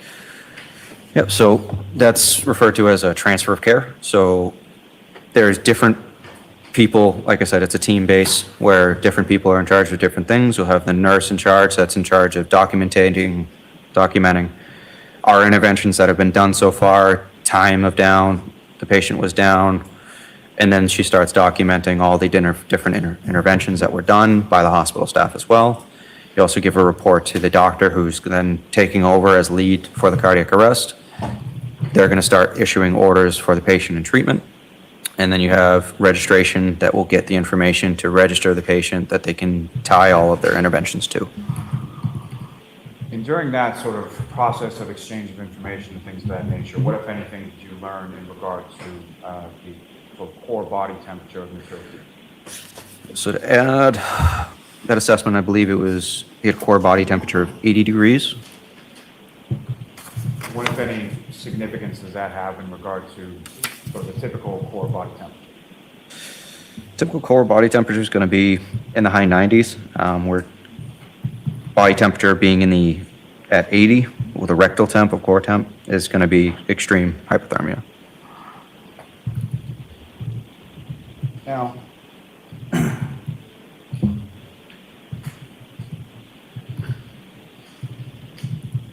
you're at Good Samaritan for a certain amount of time, correct, before you cleared? Correct. And at that point in time, while you were at Good Samaritan, that initial time, what, if anything, did you learn as far as Mr. O'Keefe's status or what had happened to you?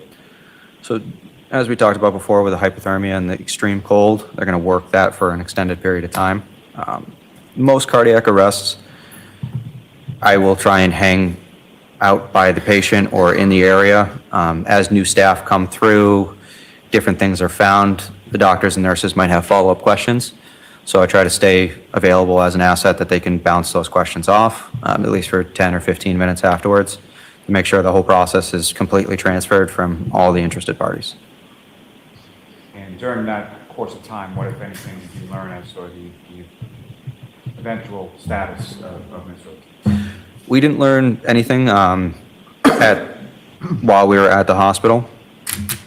We then cleared the hospital, returned back to quarters to decon the ambulance and to replenish all the equipment that we had used, get back in service, and move on with the shift.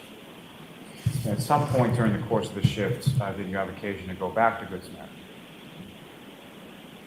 Me personally, no. It would have been for an additional medical call if there was any calls for service afterwards.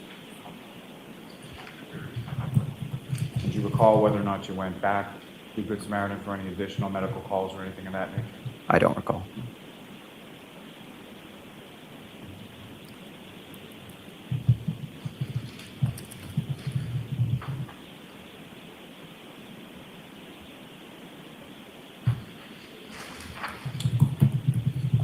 If I could direct your attention to the screen just over there. Ms. Gilman, if I could please have exhibit number 9.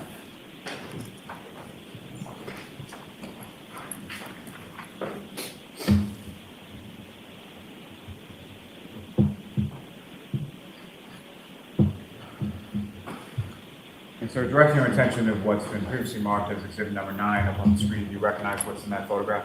The house. Is that the house that you responded to? Is that correct? Such bad Ms. pictures. Gilman, if I could have exhibit number...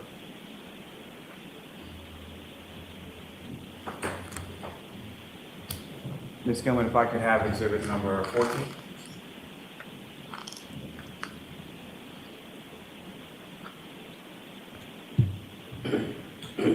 Again, sir, what's up on screen? Do you recognize what that is? I see blood, snow, general area, not sure. And lastly, Ms. Gilman, if I could have exhibit number 18.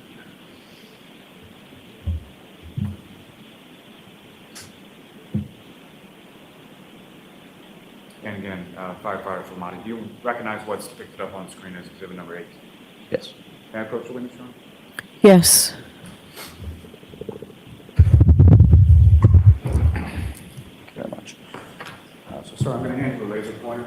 basically just press on this button. That's what I need to know, because there's no grass. They said they saw grass under him. So this couldn't have been,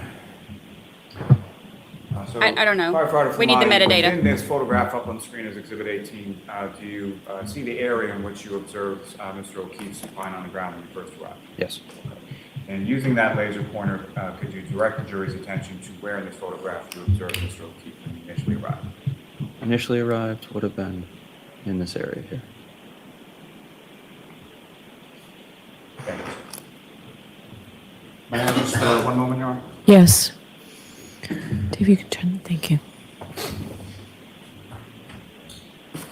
Nothing further for this witness at this time, Your Honor. All right, cross-examination. Thank you, Your Honor. because I'm confused about the pictures because there's no grass. So the thought would be, okay, well, that means that a bunch of snow fell after that. But if a bunch of snow fell after that, how do they have a picture of the blood? I'd like to start sort of at the beginning. When you first arrived Yes. at the location, you indicated that you could, in fact, see the body from your perspective, correct? I could see a body, yes. And I think you indicated the shape of the body. Yeah. Couldn't tell if it was female or male, Nope. but obviously looked like a human figure. Yes. Okay. That drew your attention to the left side of the ambulance as you were approaching, correct? Yes. And you're sitting on the right side, which means you're sort of the furthest away from that figure from the perspective of the ambulance. And the ambulance, yes. And you had no problem making out that figure in the snow. So figure in the snow, we had a good distance between the ambulance and the engine, so yes. Okay. And you indicated that the figure in the snow was on top of the snow, if you will, with some snow accumulating up the body of the individual. Yes. But he was not covered in snow. No. There wasn't like a mound of snow over this figure. There were mounds of snow in the area, but not over the patient. Due to the wind, there were snow drifts in the area. And his clothes were dark as compared to the white snow. Yes.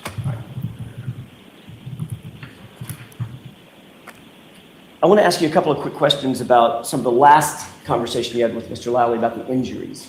You did note that Mr. O'Keefe had a laceration over his right eye, correct? No, over his right eye. Over his right eye. There's a contusion over the eye. Okay, and your definition of a contusion is, Bruising. was it also swollen? There was swelling around the eyes and a little bit of contusion and bruising around. Did you see an actively bleeding laceration over his right eye? I don't recall. You don't remember that?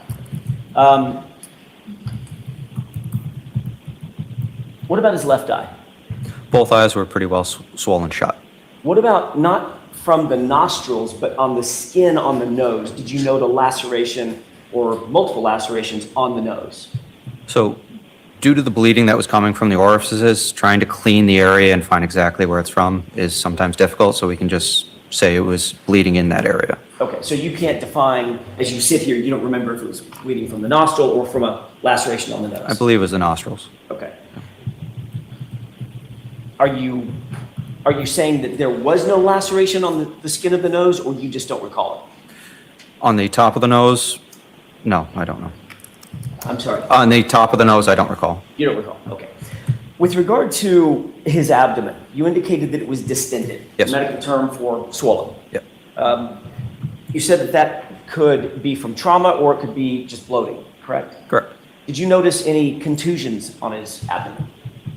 No, Any skin that was abraded no, or cut?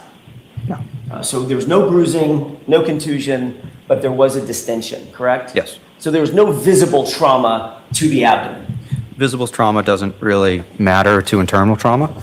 It's not always indicative one way or the other.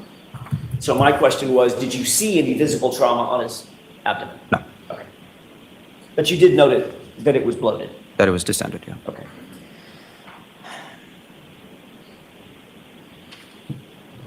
I want to talk to you for a second about, if I could shift gears, about the conversation that you indicated to Mr. Lowley that you had with Ms. Reed. You were also asked about that conversation at the grand jury when you testified, correct? Correct. You testified that as the lead paramedic, you were specifically trying to get as much information from my client, Ms. Reed, as you possibly could concerning the victim and how the victim ended up being there, correct? Correct. You indicated, in no particular order, that you asked questions like, how do you know him, correct? Correct. How did he get here? Correct. What happened? Correct. Is there any additional information you can give me about what happened to this person? Correct. Okay, so that was a conversation that you were personally engaged in with my client in order to gather as much data, if you will, about what you were dealing with, correct? Correct. But your focus was, when you first arrived, your focus is, I need to attend to the patient, correct? Correct. Like, conversations notwithstanding, I need to deal with what's in front of me, which is an unconscious man in the snow, Correct. dressed inappropriately Correct. and possibly freezing to death. Correct. But you did say that you had enough of a conversation with Miss Reed that she answered you and said something to the effect of, I hit him, oh my God, I hit him. Correct. So then you followed up on that conversation, correct?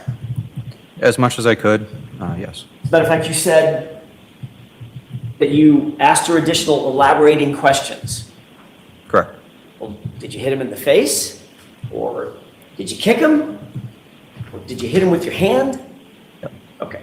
So that's a conversation that you're having with Miss Reed face to face. Correct.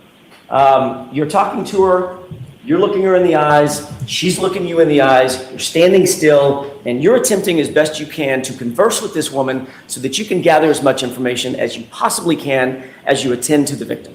Correct. You indicated that that conversation lasted long enough that the conversation was frustrated by the fact that you weren't getting information that was helpful to you. So you turned that conversation over to Katie McLaughlin. Objection? Sustained. Ask it a different way. Sure. Did you have, was your conversation in some way in your mind, and when I use the word frustrated, I mean it was just, you weren't getting the information that you were seeking, correct? It wasn't productive. Okay, better way to put it, I'll use your word. That conversation was unproductive enough that you then moved the conversation over to Miss McLaughlin, correct? Correct. Firefighter McLaughlin. And once Firefighter McLaughlin engaged Miss Reed, you then began to attend to the patient again. So the patient was already being treated by the other personnel on scene. Okay? I started the conversation, realized it wasn't going anywhere. I had other responsibilities. So regardless of how they ended there, they still needed treatment Of course. and transport. So that began my priority and moved her over to try and get as much information while treatment was being done. What part of the treatment were you responsible for? All of it. Sorry, that's a great answer to a very vague question. Yep. What physically were you doing with Mr. O'Keefe? In which particular moment? When you first arrived and attended to him and physically touched him, in other words, were you the airway person? Were you the cardiac person? Were you doing chest compressions? Were you squeezing the bag? I would have been doing chest compressions initially until I could delegate that task to somebody else. Okay.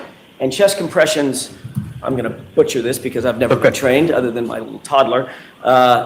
They look a little like what I'm doing now, correct? Correct. And I indicated palm over one palm over my hand, arms extended, and you can see my shoulders moving up and down in a rhythmic fashion, correct? So if... I didn't get an answer, correct? Yes. I'll wait till then. What were you wearing? What was I wearing? My uniform. Didn't expect that one, did you? That was a different one. Heavy winter coat. Okay. Uniform. Do paramedics wear sometimes yellow, bright yellow for safety? Yes. Were you wearing a bright yellow, heavy winter coat? I don't recall. I have a few different coats. Got it. Do you remember what Miss McLaughlin was wearing? I don't. Okay.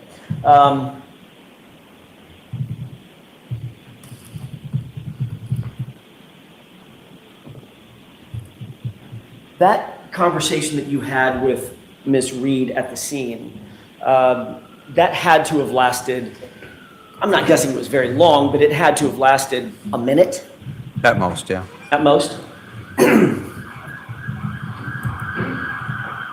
Once you finished your conversation with Ms. Reed, did you then start attending specifically to the chest compressions and the high-level CPR that we've heard so much about from your colleague? Yes.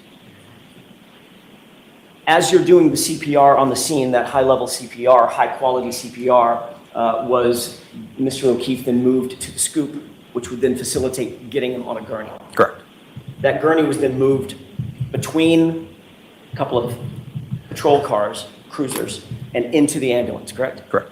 Once you were in the ambulance, the first priority is to get this person warm. Is that right? First priority is always going to be CPR. The secondary would be getting them warmed up. Okay. So obviously, when you got into the ambulance, you would shut the doors. There's a heater on in the ambulance. Yes. You never came back out of that ambulance after you got Mr. O'Keefe into the ambulance, did you? No. Okay. And you were in there with firefighter Nuttall at the time? Nuttall and Kelly. And firefighter McLaughlin was outside the ambulance doing whatever she was doing. Correct. Okay. Initially, and then she came in afterwards to Obviously. assist. Yeah. And did I hear you correctly, when firefighter McLaughlin got in the ambulance, she took over the driving responsibilities? So there's two different compartments. They're not connected. There's a little window between the two areas. So she assisted with interventions in the back. And then after we had established everything we needed to on scene to begin transport, she then got out and then started driving. Got it. Thank you. I'd like to play, but first I'd like to have marked, I think it's already been marked, Exhibit 379. It's a video, a snippet of a video. It's probably 3 minutes long. It's not that long. I'd like to play that portion of the video for you. And when it's done, Firefighter Nuttall, not Firefighter Nuttall, sorry, I'm looking at the wrong notes. Firefighter Flamati, which is not that easy to say. Did a great job. I'm going to ask you to show me exactly where on the video, if you can, that you had this conversation For the laser pointer? with my client. Yes, you can use the laser pointer as you wish. This is just to orient you, if I may, Your Honor. The top, this, let me see if I can do this. There we go. The top is a dash cam from one cruiser. So I'm going to see counsel at sidebar for a second, please. What now? Why she want to see?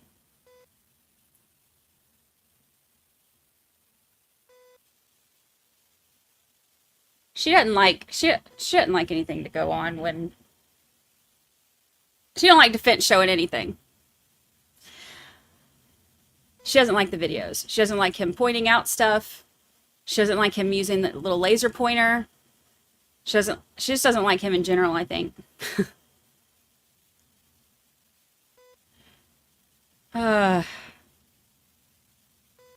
It's interesting too, hearing the Mrs. O'Keefe looks really pretty today. Hearing the whoever tagged me in the video on the Twitter, where they're talking about the appellate issues for having the non-speaking objections, where you can say objection and she'll overrule it or not, but you don't say why, and how based on that, it makes it easier to fight an appeal. That's really interesting to me too. Kelly, welcome. For this, until we pause it, I'm going to ask you to focus your attention on the top dash cam video. Go ahead and play that. Hi, Kelly's mom. Can you pause it? Focus on the top. Actually, I need to see counsel at sidebar again, please. Come on, Bev. See, videos and receipts and timestamps, that's my jam. So when she interrupts that, I get road rage. I guess it's not road rage. What is it? I get sidebar rage. And thank you for the super chat. Thank you for the super chat. Thank you. It gives me something else to focus on other than my sidebar rage. And that's good. That's a good thing. It's a good thing. So good. Thank you. I appreciate it. If y'all haven't checked out, it didn't drop till late last night. Look at me saying drop like I'm a rapper. My album dropped. The new episode of 13th Juror Podcast, Conspiracy in Canton, did not drop until late last night. But if you haven't listened, since we have short court today, give it a listen. It was the only way I could go through Lally's openings and be able to understand anything. It was bad.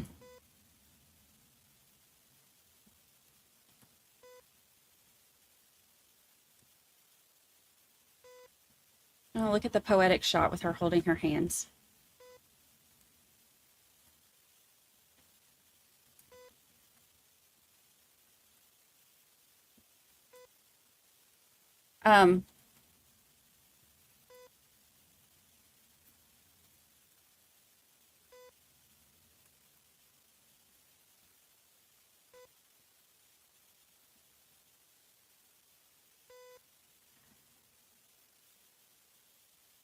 It dropped as soon as I was getting into bed. You know, it's funny. I finally finished it yesterday, and then I had not slept in so long because I've been working on this nonstop. I took a nap because I was like, otherwise I'm going to mess up a whole bunch of stuff. I took a nap and then woke up and finished it, listened to it, finished it before I actually released it. Folks, we'll take a 15-minute recess. What? All right, please.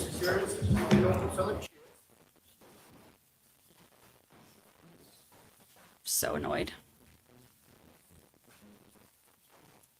15-minute recess for what? For what?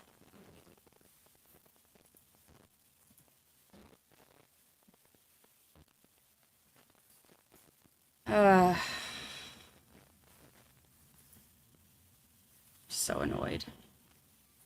So annoyed.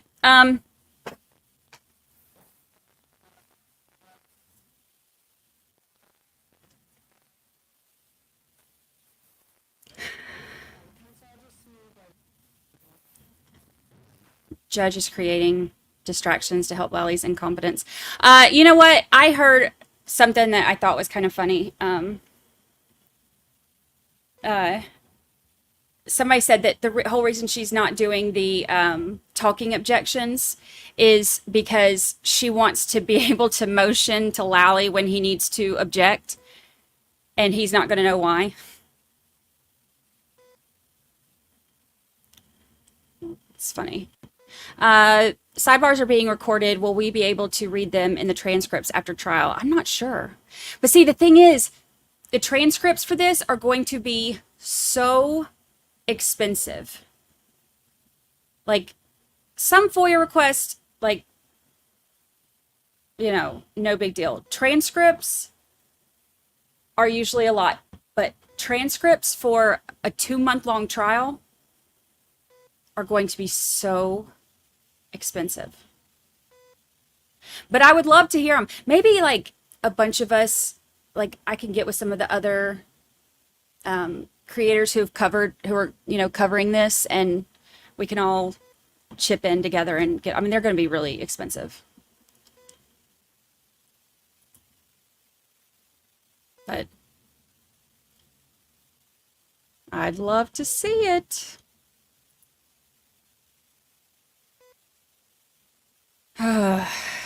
What could they possibly be?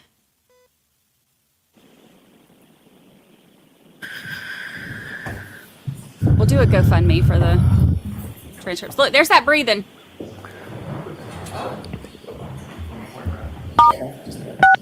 You are muted. Yes, I'd like to see it. Oh, she wants to see it without the jury there first. Okay. Bev likes to be in control. It's okay. It's okay.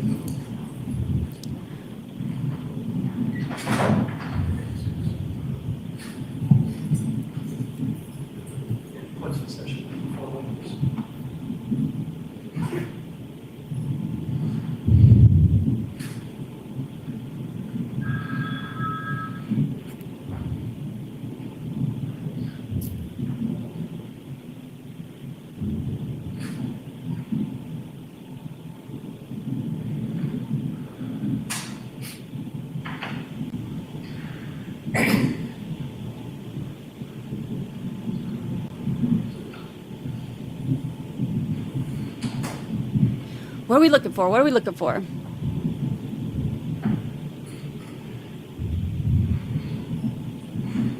Yeah, that's true. Money would be raised in no time. A lot of people want to know what's being said.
So they moved him on the stretcher at 6:14. Is that right? Is that what I saw?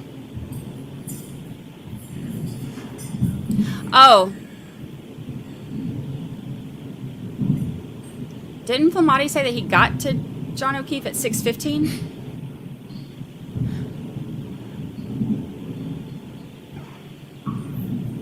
He did, because I wrote it down. I write down all my timestamps. I wonder if that's why he's showing this.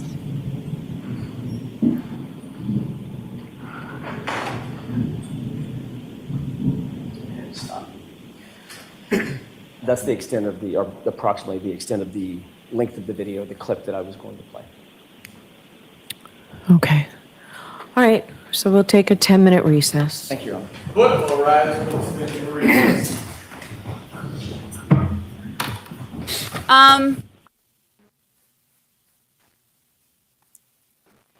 He gave those times.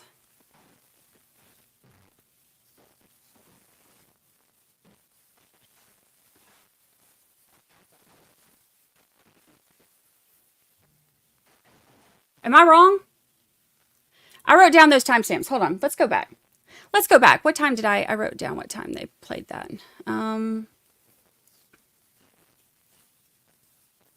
For 1 hour, like 45 minutes ago. Hold on, let's listen Not to what everything causes obvious things, obvious signs. So as we strip the patient, we can begin to... What, if anything, specifically were you able to observe? Injuries are pretty... we have scene lighting on the ambulance as well, but... What was on the back? So as we get him into the back of the ambulance, then we start noticing hemorrhage from different areas of his body. Oh wait, is this it? So mostly from his mouth. Which area specifically? So mostly from his mouth, his eyes, nose. And that Bleed. suctioning of Mr. O'Keefe's air, suction from Mr. O'Keefe's air. Suctioning from the airway was most. Matt Kelly was assisting in gathering equipment, I don't remember doing exactly what CPR time it was. before the mechanical device was placed on. Basically, they act as an assistant to hand equipment. And whether it's on scene or it's in the ambulance, is there sort of a division? Suction was then done with a rigid waveform entitled CO2. So we had complications listed as patient vomiting, suction at that point to try and suction fluid out of the airway to improve ventilation efforts. Another round of epi is done. Is this what he's giving him? We have another suction, this time through a deep suction via the endotracheal tube. Oop. at 6:22 after warming, we intubated the patient. We have a 7.5 tube paced at 27 centimeters. That was 622. So it's the 615 is what I'm looking for. Fluid out of the to ensure annual C. That would be to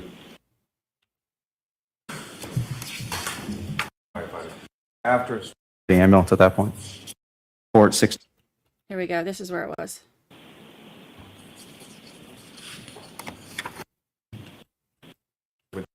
This is what I need.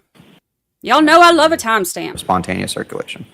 And so how many times or what times was the epinephrine administered via the IO to Mr. Oaks? So I have epinephrine at 6:20, 6:25, 6:30, 6:35, 6:40, 6:45.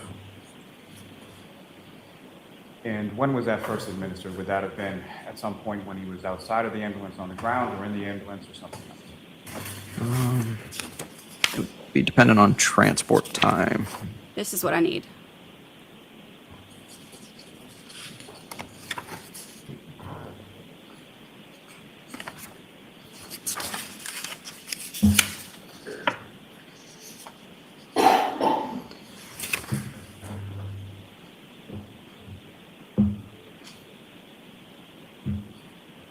So we're at patient side at 6:15, transport 6:27. So best estimation would have been inside of the ambulance at that point. I'm sorry I interrupted you before, but after sort of the introduction of the epinephrine, what if anything? Okay, so did he not just say we were at the patient at 6:15 and transport time at 6:27? You and the other fire before, but Inside of the ambulance at that point. Transport 6:20. So we're at patient side at 6:15, transport 6:27. So best estimate. Okay.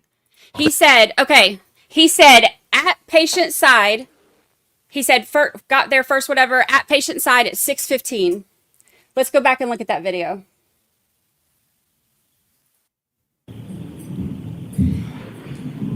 At patient side at 6:15.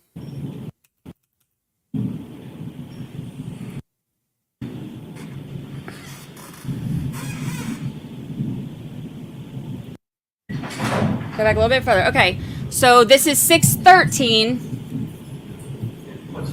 They're over here. This is why he was saying pay attention over here. I'm just guessing. I don't know that this is really why.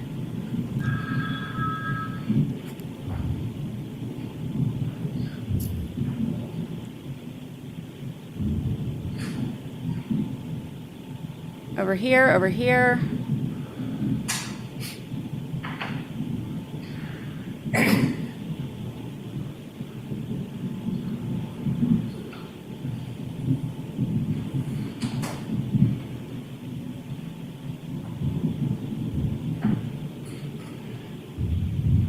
Clock just hit 6:14.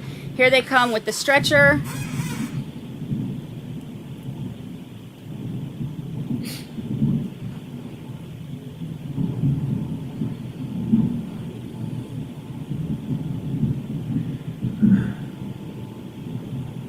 All right, they pick him up.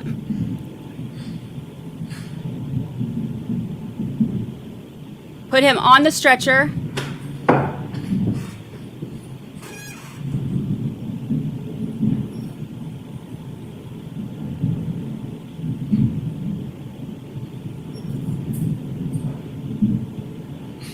So then at patient side,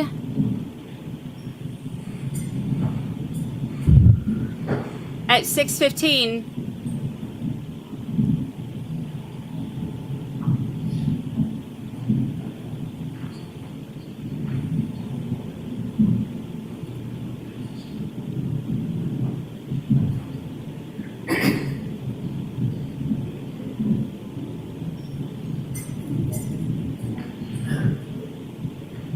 so, okay, I don't know. I'm not I'm not first responder. I'm not trained. I'm not any of that. So those of you who are, does first at patient side mean in the ambulance?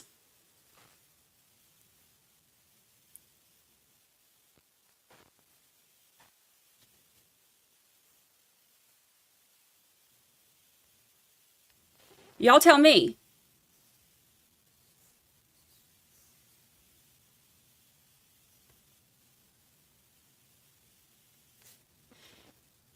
Because he said at patient side at 6:15.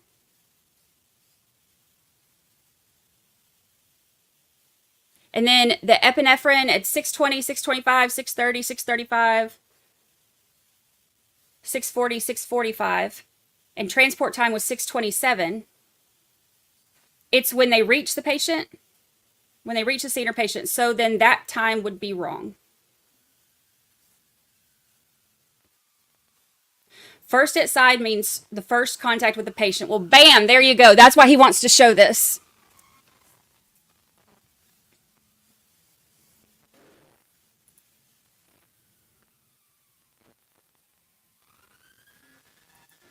Because if he's saying first at patient at 6:15 and they've already taken him off at 6:14, then they were...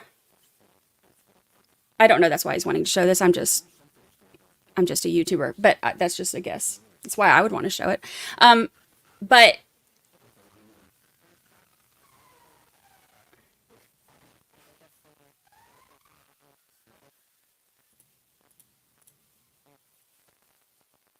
that's interesting though, because they were obviously out there for a few minutes. I mean, they weren't out there for like an hour, obviously, you know, it wasn't like that, but they were out there with him for however many minutes they were out there with him.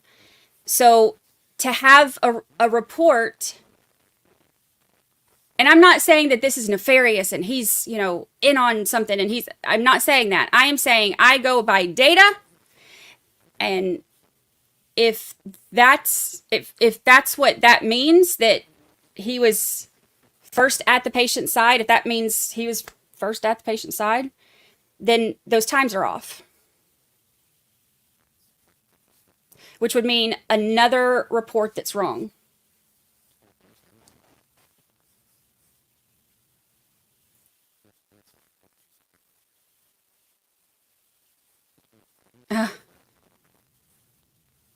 The fan is killing you here. I can take the fan down for a minute. I know it bothers a lot of people. It bothers me. It's on because it's on my third screen over here, like my...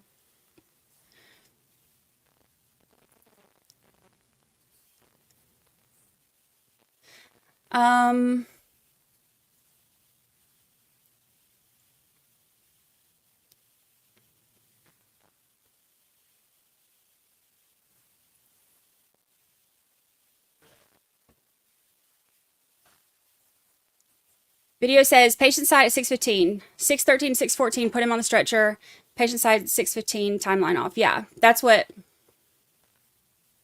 I mean, because look, when they give timestamps, y'all, I am writing down timestamps and I am adding them into my timeline. And then as they go, I compare everything. So...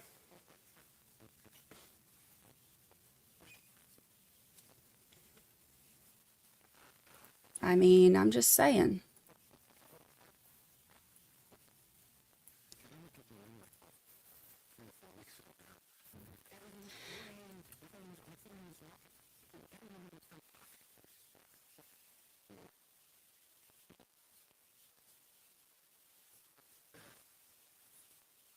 Amanda, welcome.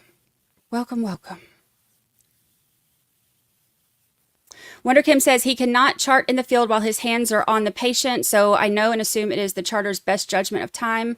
How could it ever be precise?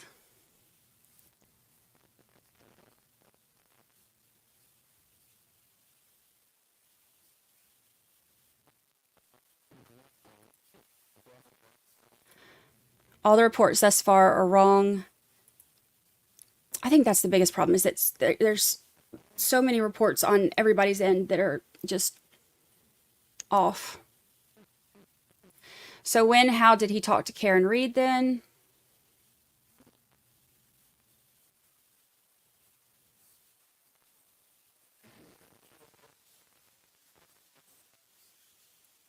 Robin says, former first responder, call in to dispatch, arrived on scene. Oh, so that, okay. And then PT contact. And then point contact you reached patient. Dispatch then repeats the radio call. Okay.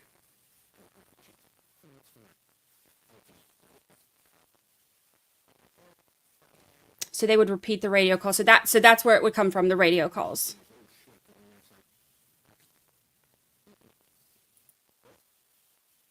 But then how is it? I'm so confused. How is it off?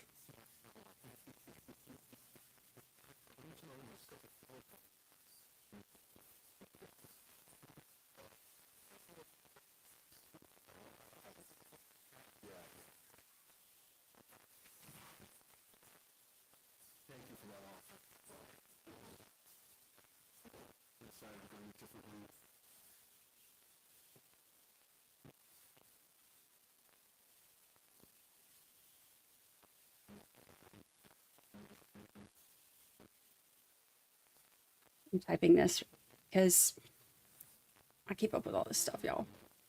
I love me some data.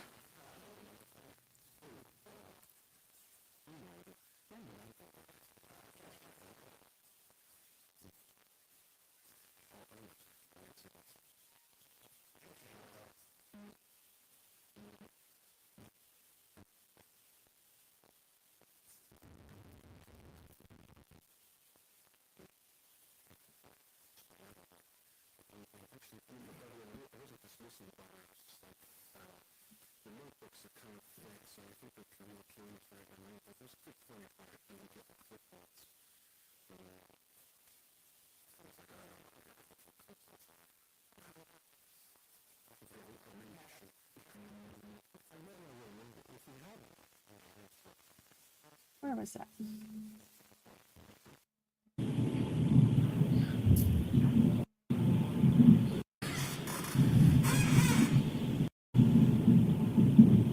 Well, I'm going to screenshot this with the timestamp so that I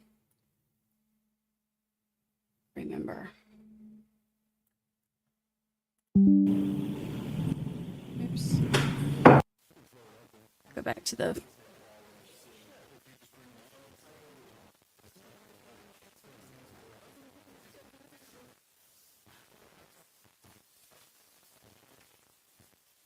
See, I put all this in the...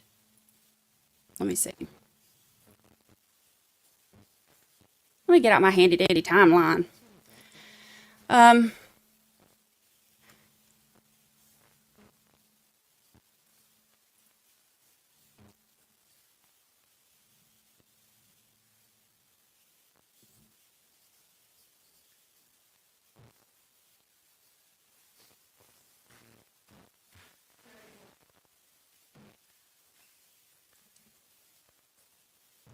Here, I'll show y'all mine. I'll show y'all what I'm working with. Let's see. This is kind of like my working timeline. The yellow stuff is the stuff I'm adding in today so that I know that I can pay attention and go back and look. Oh, I'm way behind on chat. Oops. But see, I haven't added the epinephrine yet, but I've got it written down on this one. I need to add it in here, but I don't know that it really matters. But they said, so okay, this was on the dash cam, and then Flamati gets to, that's per testimony. So yeah, I don't.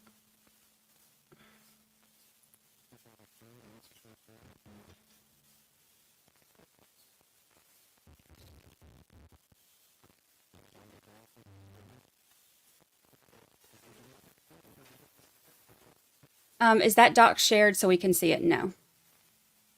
I have not made this public. I can try to clean it up a little bit, and because I have some personal notes on there about what I think about certain people.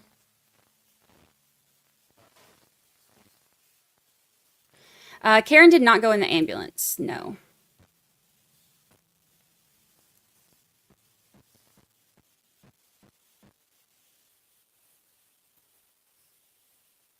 I'm just,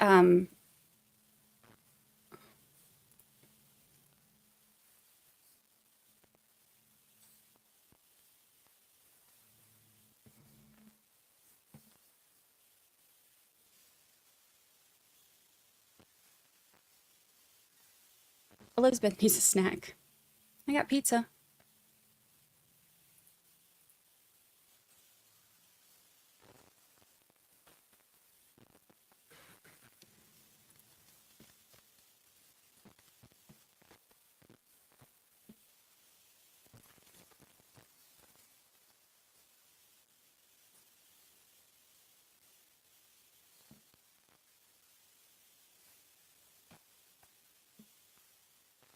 Let me see. Oh, here. I've got this too. Let me show you this.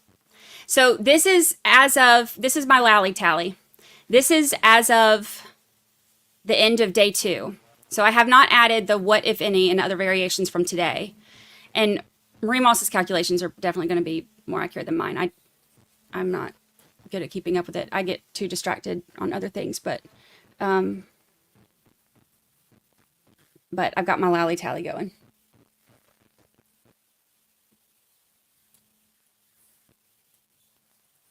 I'm so petty.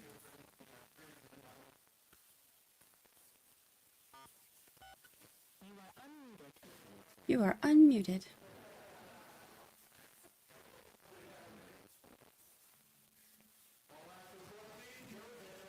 All right.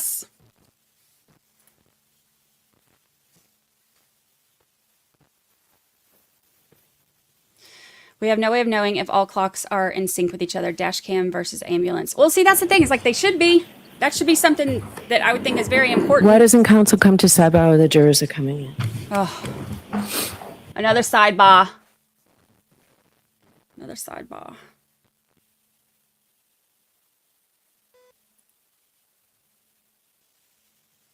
Dilly dally lally tally.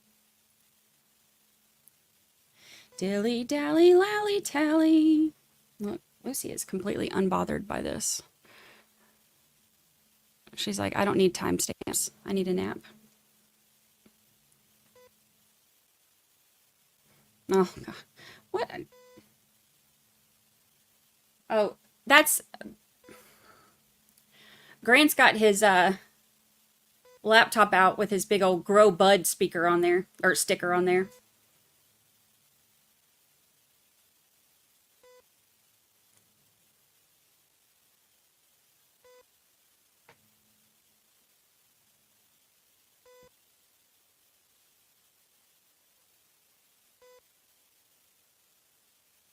Maybe Longtime says, I could see the timing being off by a minute or so, but not longer. I could see a minute, but see, the thing is to be at patient and then to, like, they were there for longer than 1 minute. So I'm curious. I don't know how long. Let me see if I have that in my timeline about exactly who arrived at what time. We know that the 911 call was 6:04.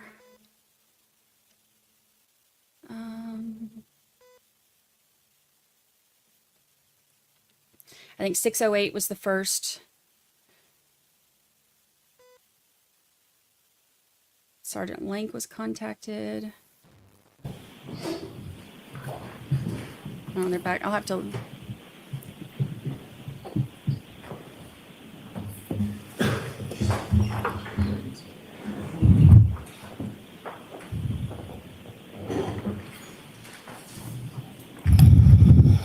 There's that sigh again.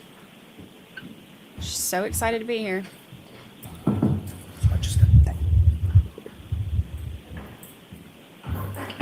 Sure. Sidebar.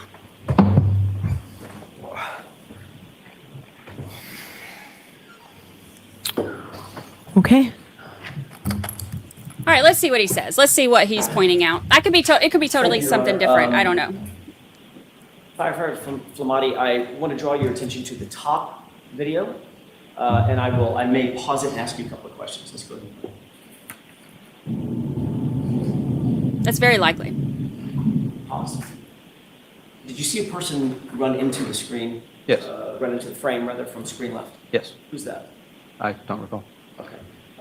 Let's go ahead and play it. And pause. I want to draw your attention to the left side of the top video. Did you see somebody wearing a bright yellow jacket? If you could rewind it, I'd look at that area. Why don't I play it forward? Okay. And see if you see that.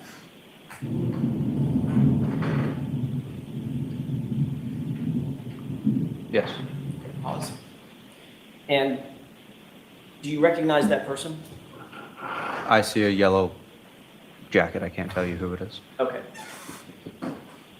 Based on your memory, have you seen this before, by the way? No. Okay. Based on your memory, is that the approximate position that Mr. O'Keefe was in when you or your colleagues made contact with him? Approximately. I'd say a little bit more to the left. But that would be my guess. Okay. Go ahead and play it.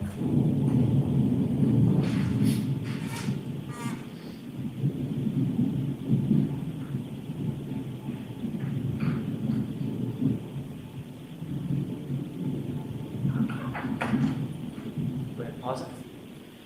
You see the person enter from screen left into the frame.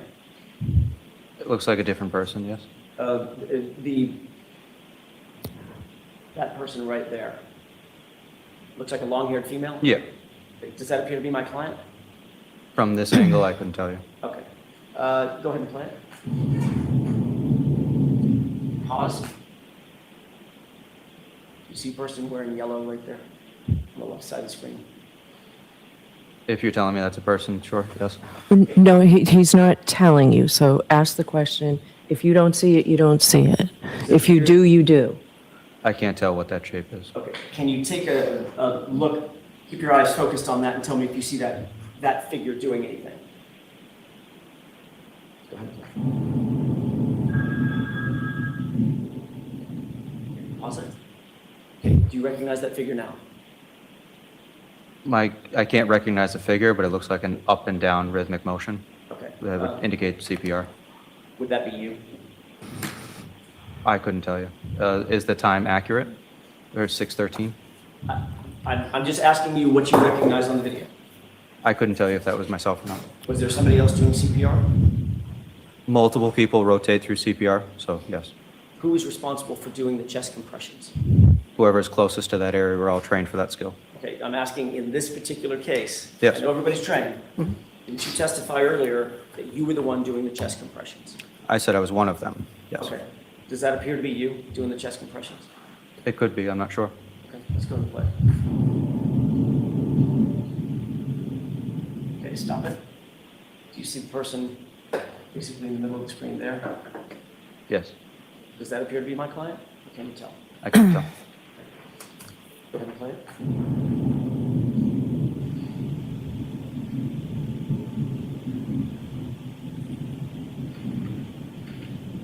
This is why he asked him, like, were you looking at her face to face when you were talking to her and having this conversation? You were looking at her in the eyes, because now it's showing that he wasn't. Pause it. You see individuals entering from screen right. Yes. Who does that appear to be in the yellow jacket? That build would have been probably, it could have been firefighter Kelly or it could have been McLaughlin. Okay, and who's the person trailing the gurney? Right. I can't tell. Okay, let's go ahead and play.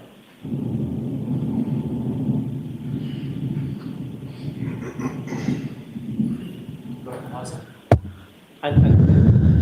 The person in the hood just obscured that figure. Did you see that figure standing on the other side of the person in the hood? No. Okay, go ahead and play it.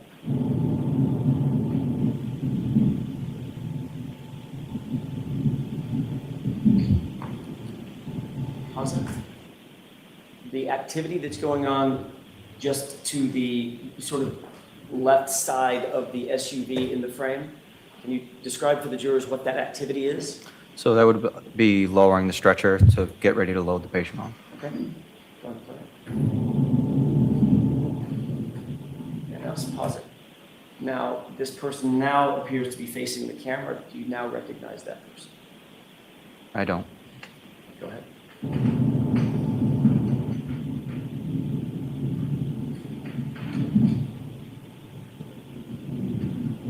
Pause.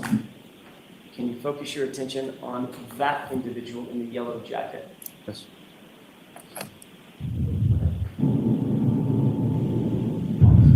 What does that person seem to be doing? CPR. Which part of the CPR? Chest compressions. Sorry, I didn't mean to talk over you. It's okay. Chest compressions. I want to make sure that Nancy can get down what we're both saying. So which part of the CPR? Chest compressions. Thank you. Is that you? I don't know. Okay. At this point, you have no idea whether or not you don't remember whether you were the one doing chest compressions when he was moved from the ground to the gurney? I don't recall. But you did earlier testify you were doing chest compressions. I did at some point during this call, yes. Okay.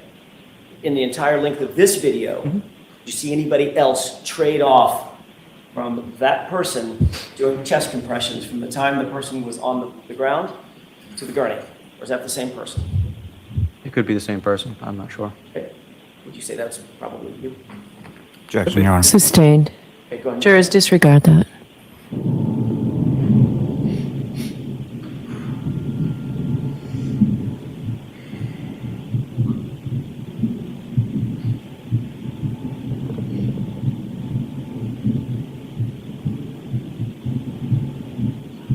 Pause it. I want to direct your attention to this person. It appears to be a firefighter in the middle. Do you see that person? Yes. Who's that? Objection, may we? The objection sustained. I'll see counsel at sidebar.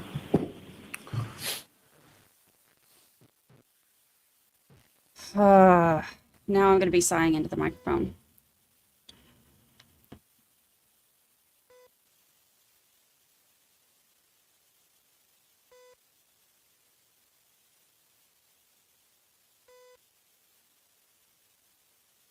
Yeah, he said he did CPR, and then he said that they rotate doing CPR. Which I've heard CPR is like really taxing, so I don't know how long they were doing it, but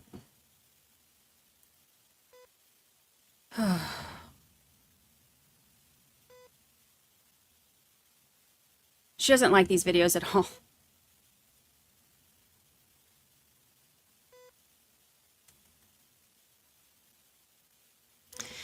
Lucy Dempsey, happy Friday Eve. Member for 1 whole year. 1 whole year. Happy anniversary birthday. Happy anniversary birthday. Alyssa K says, I can confirm it's exhausting. You're supposed to switch off every 2 minutes. I've heard it's really taxing to do it, yeah. Which would make sense of why he doesn't, Yes. want to say who it was. Take a look at the person or the yellow in the middle of the screen. Do you recognize that? As a fire jacket, and build, I would guess it was either Firefighter Kelly or. So we don't want you to guess. My best estimation would be Firefighter McLaughlin. Firefighter McLaughlin? Yes. Okay, let's go to the plan. Pause. Recognize the person in the yellow jacket to the right of who you just described as Firefighter McLaughlin? No. Okay. What is that person doing apparently? My guess would be, Not even an estimate. Do you know? I don't know. Next question. Go ahead and play. Okay. Pause. At that point, did you join your colleagues in placing Mr. O'Keefe into the ambulance? Yes. Okay. Based on that, did that appear to be you following the gurney in the yellow jacket over to the ambulance? Yes. Okay. And who is the lead firefighter? When I say lead, I mean the one to the right, leading the gurney on the front side of the gurney. I'm not sure. Okay. One of your colleagues, though. Yes. What did you do once you left the frame? Where did you go? That would have been into the ambulance. And as you earlier indicated, shut the doors, correct? Correct. Okay. And you never came back out? No. Okay. I'd like to draw your attention to the lower video. Okay. And we're just going to let that play for a couple minutes and see if you recognize anything. I'll ask you to pause it in just a second.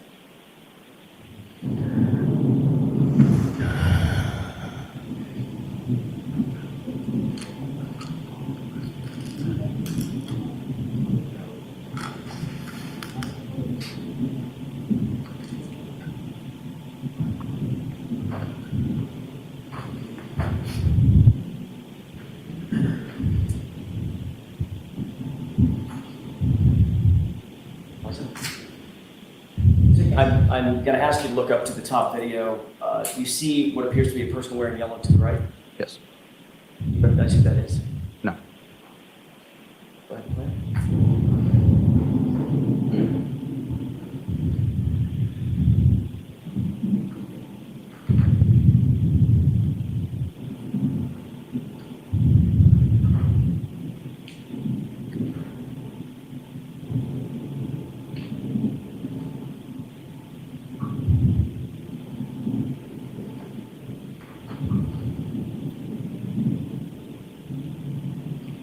I think that it's more. Looking at the lower video, do you see what appears to be a vehicle in the middle of the screen? Yes. What is that? That is an ambulance. Does that appear to be the ambulance that you arrived in? Yes. And that's the ambulance that you took Mr. O'Keefe to? Yes. The doors are closed? Yes. Are you in the ambulance at this point? I'm not sure. Well, if this was, let me just ask it a different way. If this was running continuously, Yeah. no pauses, you've already taken Mr. O'Keefe to the ambulance, would you have gotten in the ambulance? I don't recall. Well, I mean, you're not standing outside the ambulance. So if you know the answer. I don't know. Next question. You have no idea whether you're in the ambulance or not at this point. At this point, no. Okay. Would you have gone anyplace else when you left the frame? Could have been to gather equipment, but for certain, I don't know. Where would Mr. O'Keefe have been? Been in the ambulance? Again, don't know for certain. Could have been or was in the ambulance? At this time, I don't know. Okay, let's go to the play.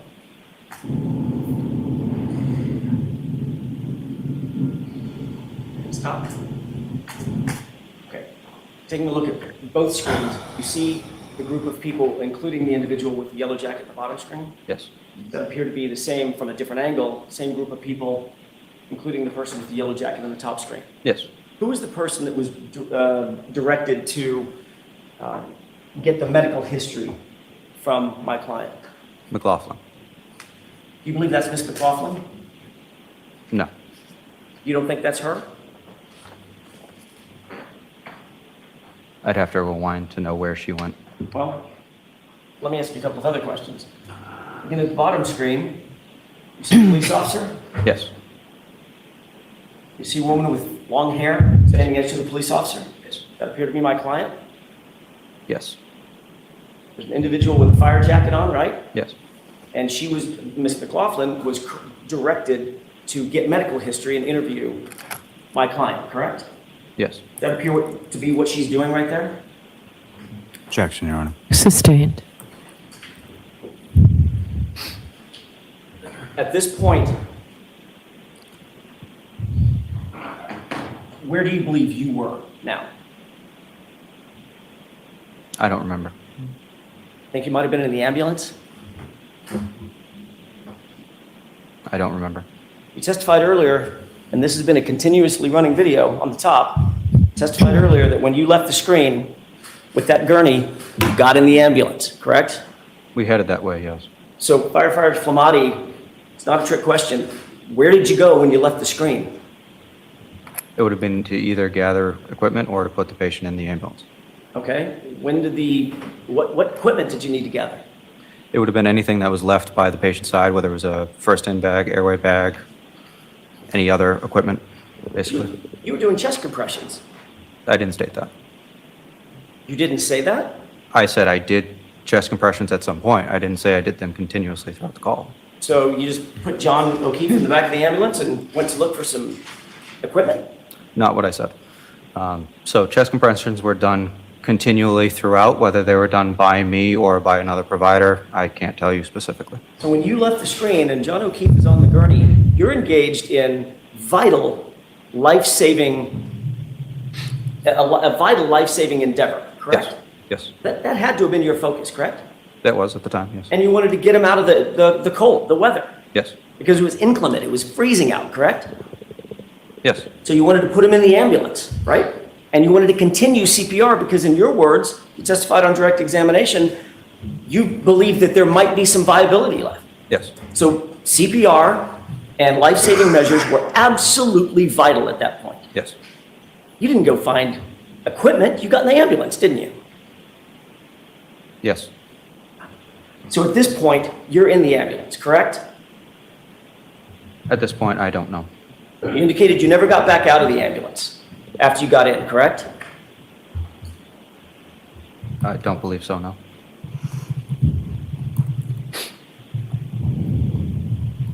He's a very effective lawyer. Like he's. Did you see any place in that video where you had any sort of detailed conversation with my client? No. Did you see any place in that video where you engaged my client and said, how'd you get here? What happened? And she said, I hit him. And you said, how'd you hit him? All the stuff that you testified earlier to. I didn't see that in the video, no. You indicated in a police report during an interview that you had with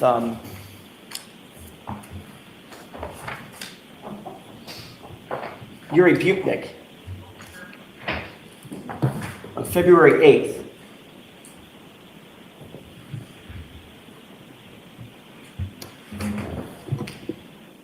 That my client said, I hit him, correct? Correct. You remember having that conversation with Sergeant Butnik? I don't recall the conversation, but I'm trusting that your records are accurate. Is it true that during that conversation, you indicated to Sergeant Butnik that, quote, Katie spoke with Karen Reed. Katie is Katie who? McLaughlin. Katie spoke with Karen Reed, collecting medical history for the victim, and was also told by Karen that the last time she saw the victim was 1 a.m. that morning. That is when Anthony, who's Anthony? Would have been myself. That is when Anthony heard Karen say, I hit him, I hit him. Is that what you told Sergeant Butnik? I don't recall. Does it appear that this is the time, firefighter Fumati, that Katie McLaughlin is getting a medical history from my client, or attempting to? I can't tell from the video, no. You do know, however, that during this time, you're in an ambulance probably 30 or 40 feet away with the doors closed. I don't know. Well, you certainly don't see yourself in that frame, do you? Doesn't appear to be, no.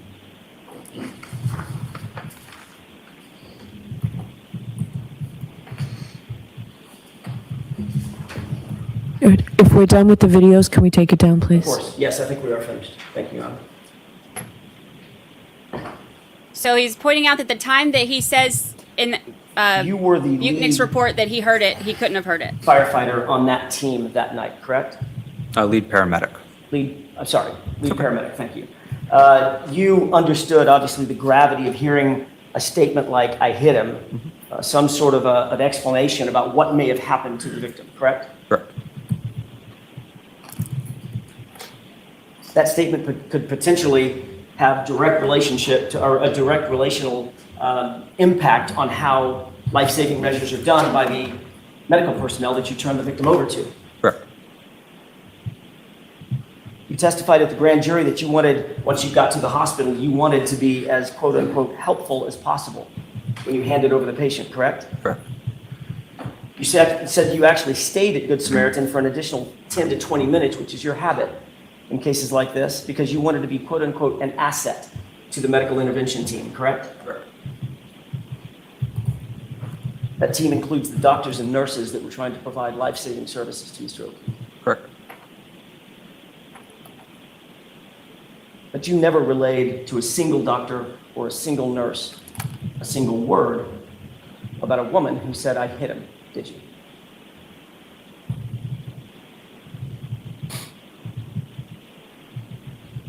Documentation for us ends at transfer of patient care. As far as my memory, I do remember relaying that information to the doctors and nurses. You do? Yes.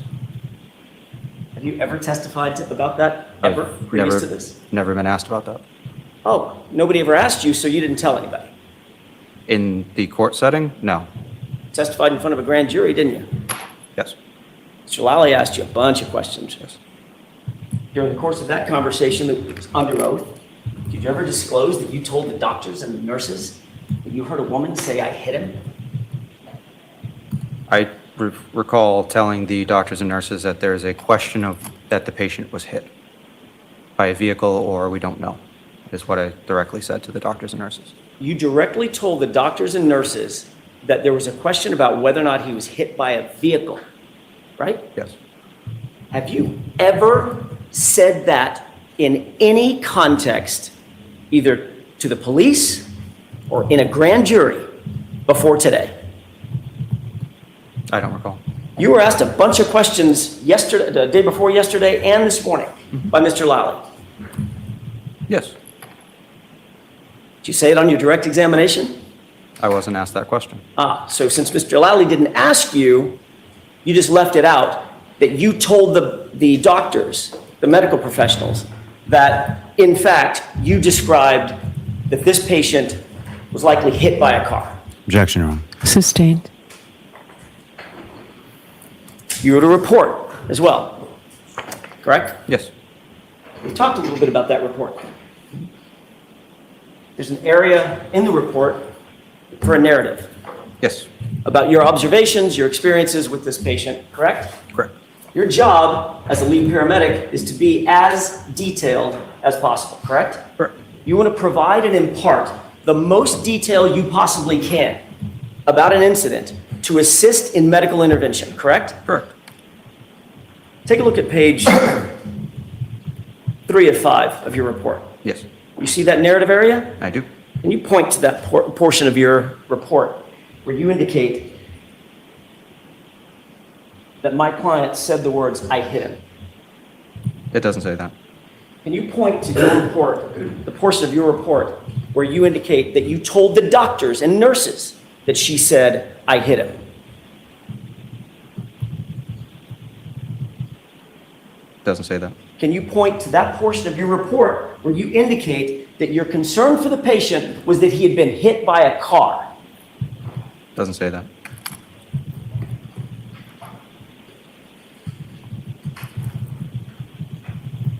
You indicated on direct examination that you were, quote unquote, looking for anything that we could pass on to the emergency room that would assist. Yes. I think it might have been an assistance to the emergency room personnel to indicate that you believe this person had been hit by a car. Objection. Sustained. Do you believe that that would have been an important piece of information to pass on to the emergency room assistants? Objection. I'll let him have that. Thanks. It would have been important, yes. And it's nowhere in your reports, correct? It's not in the reports, no. You didn't tell that to the police when you were interviewed 8 days later. I was not asked about how or what I was. My question is, Yes. did you tell the police 8 days later, or 9 days later when you were interviewed? And you didn't tell the grand jury that, correct? No. And you didn't mention that on direct examination in front of these jurors, did you? No.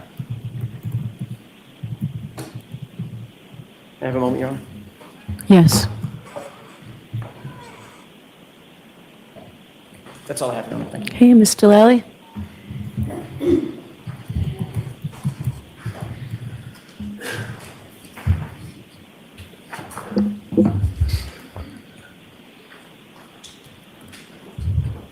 Firefighter Fulmani, you have been asked some questions about the observation you made of Mr. O'Keefe's abdomen being distended. And absent any external observation of injuries, that could be from an internal injury cause. Is that correct? Correct. Now, the conversation that you were talking about in which the defendant indicated to you repeatedly that she hit him, or I hit him, that occurred on your sort of way to the body, correct? Correct. Now,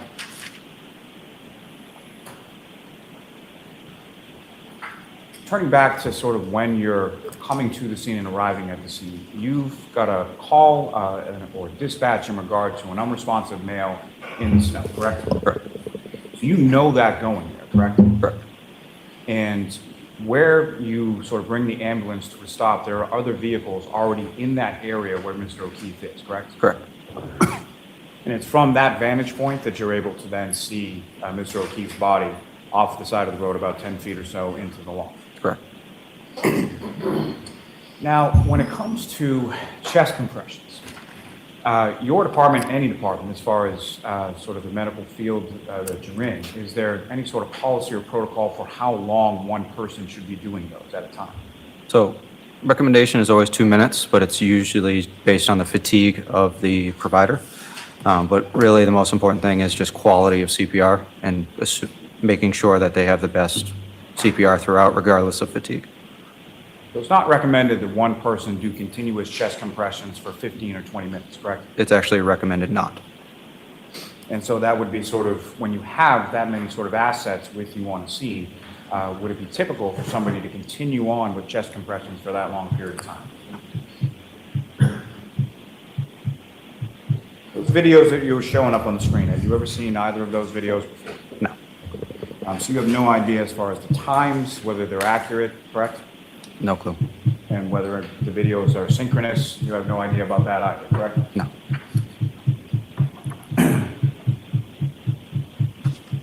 Now, the conversation in which you heard the defendant say, "I hit him," and the conversation that firefighter McLaughlin had in which the defendant told her, "I hit him," those are two separate conversations, correct? Correct. Happened at two different times, two different locations, and you weren't even present for Ms. McLaughlin's statement, correct? Correct. I have no idea. Somebody's pounding on You something. did, when you were interviewed by the trooper and when you testified before the grand jury, you indicated in both instances that the defendant said to you, "I hit him," repeatedly, correct? Correct. Now, when you were asked questions about what you relayed to the hospital staff, that what you're testifying to, that's your memory of what you told the hospital, correct? Correct. And you indicated in that you had said something to the effect of, there's a question about whether or not Mr. O'Keefe had been hit by a car, correct? Correct. And so from your conversations with the defendants and the sort of expounding questions that you would ask for clarification, why was it that you related motor vehicle sort of specifically as a question to the hospital staff? So it was due to the proximity of the patient to the roadway and the vagueness of the statement. So proximity to the roadway and the fact that she stated, "I hit him," the red flag of him being underdressed and not, people don't just lie down in the snow in a blizzard. So how he got there, we're not sure. So we're trying to figure out what happened, but due to the proximity of the roadway, that was our first inclination. I have nothing further. All right, May I, Your Honor? a couple of questions. Oh, God, her attitude.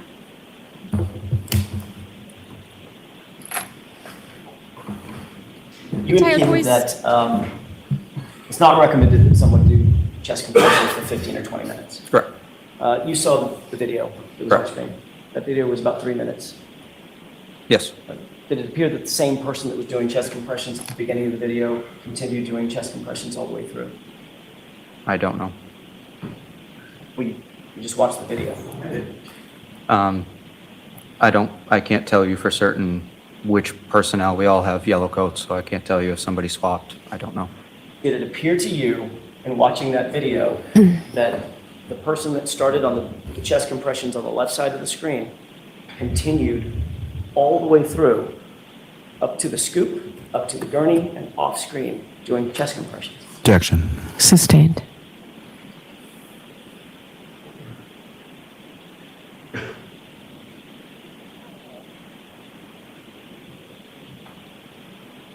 You indicated that when you heard this phrase, "I hit him," that your response was, did you hit him with your hand, right? Yes. Did you kick him? Yes. Did you punch him? Yes. That's what you previously testified to, correct? Yes. Nowhere in that nowhere in that conversation did you ever suggest, did you hit him with your car?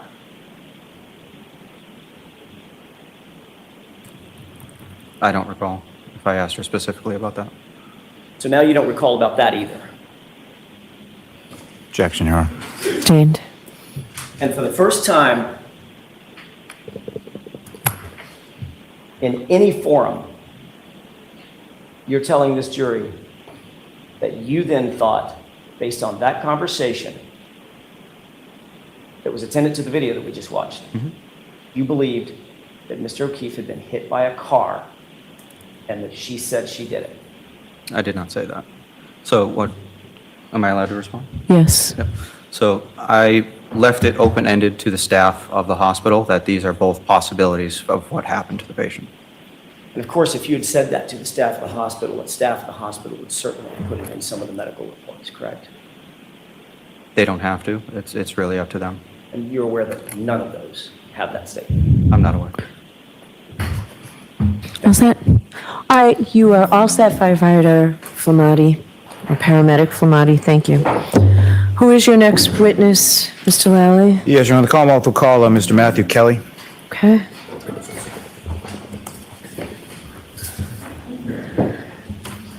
Your Honor, may I approach just to retrieve the exhibit? Sure. I think is right there. Well,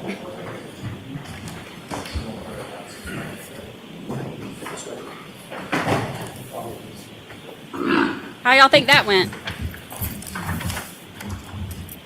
Step up there, just watch, step forward.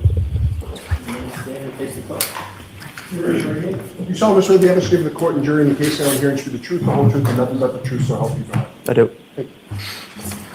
Morning. So you consider stand however you're comfortable, just bring, perfect, thank you. All right, Mr. Lally, whenever you're ready. Thank you. Good morning, sir. Good morning. Could you please state your name and spell your last name for the record? Sure. Matthew Kelly, Kelly. And what is it that you do for work, sir? I'm a firefighter paramedic for Canton Fire. And how long have you been a firefighter paramedic with Canton Fire? Approximately 2.5 years. And prior to working for the Canton Fire Department, what, if any, other employment did you have within that sort of field? I worked for a private ambulance, Brewster Ambulance Service for approximately 5 months. And sort of geographically, where was that located? Boston area. Now, prior to you working as an EMT or a paramedic, you worked as an EMT before working as a paramedic? Correct. Okay. And so prior to working as either an EMT or a paramedic, did you have any sort of training or did you receive any sort of certification in regard to being an EMT paramedic? Yeah, so I had to do a 6-month EMT course, and then I had to do a practical and written exam for the course and then for the state to get my EMT. And then for paramedic school, it was about a 10 to 12 month didactic portion. And then I did I believe it was 200 hours clinical in the hospitals. And then I did 300 hours ride time. And then I had to do a practical and written exam for the course and also for the state. And now with Canton Fire, I'm getting precepted as a paramedic. And when you use that term as far as precepted, what exactly does that term mean within your field? It just means that you get trained by an experienced paramedic for an extended period of time until they say that you can do the job on your own. And with regard to being a EMT and a paramedic, you receive a certification in regard to working within that field? Can you say that again? With regard to being an EMT and a paramedic, do you receive some sort of certification, either from the state or some other body, in regard to working in that field? Yes. Do you have certification in regard to both? Yes. And is that certification up to date at this point? Yes, it is. Sir, if I could turn your attention to January 28th, the evening of that, into January 29th, 2022. Were you working with the Canton Fire Department that day? Yes, I was. Do you recall what kind of shift you were working on that day? 24-hour shift on the ambulance. And which station house were you assigned to on that day? Station 1. And that's located where within the town of Canton? 99 Revere Street. And you were assigned to the ambulance, is that correct? Correct. And who, if anyone else from your department, was assigned to the ambulance along with you? Paramedic Anthony Fulmati. And on that morning of January 29th, do you recall about what time that you woke up on that day? I believe it was about 4:45 a.m. And when you woke up, what, if anything, is it that you did with regard to your duties and responsibilities around Fire Station House 1? So we woke up a little bit early to shovel off the apron, shovel off the parking lot, and just prepare for the new shift coming in. And just briefly, sir, like, so when you go outside to shovel, what, if anything, do you recall about sort of the weather conditions and what they were at that point? There was snow on the ground, it was snowing, high winds, low visibility, still dark out. And do you recall being dispatched to a call shortly after 6 a.m.? Yes, I do. And what was that call, or what was that dispatch in regard to, and where specifically were you dispatched? It was unresponsive male in the snow on Fairview Road.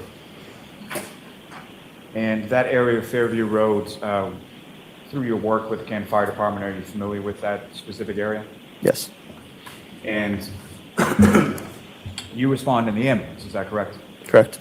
Who, if anyone, goes along in the ambulance with you? Fulmati was in the passenger seat, and then paramedic Tim Nuttall was in the back. And who was driving? I was driving. And in addition to the ambulance, ambulance 1 that you were in, what, if any, other sort of vehicles or apparatus responded from your station to Fairview Road? We also had an engine and our shift commander SUV. And if you recall, who was the shift commander in the SUV? Shift commander was Captain Wendell Robery at the time. And Captain Robery is now the chief of the Canton Fire, is that correct? Correct. And as far as the engine was concerned, who, if anyone, was assigned to the engine and responded to the call as well? It was Lieutenant Greg Woodbury, firefighter, paramedic Katie McLaughlin, and firefighter, paramedic Frank Walsh. And as you're driving from the station house to Fairview, what, if anything, do you recall about the weather conditions, visibility, anything like that along your way? Just heavy snow and wind, real low visibility, good amount of snow on the ground, so I was just trying to take it slow so we didn't spin out or drift or anything like that. And can you describe for the jury sort of the route that you took from the station on Revere Street to Fairview Road that morning? Yep, we took a right onto Revere Street, left onto Sherman Street, right onto Chapman Street, and then a left onto Fairview. And as you're driving down Fairview, what, if anything, can you tell the jury about sort of the elevation of that roadway as you go from Chapman down to where you stopped? It was a pretty steep, long road downhill. It was probably downhill for half of the way through Fairview. And because of that, I was just trying to go real slow so we didn't drift down the hill. And one last question about driving, but as you're driving along, what, if anything else, did you observe as far as sort of other vehicular traffic on the roadway, any other cars, trucks, anything like that? Nothing until I saw the police cruiser at the scene. And so as you're approaching the scene and you're driving towards it, what, if anything, sort of first draws your attention to where you're going and where you stop? So it was just real low visibility, but we could see blue lights at the time, so just kept going towards the blue lights and knew that it would be in that area. Now, where do you stop in relation to the cruiser?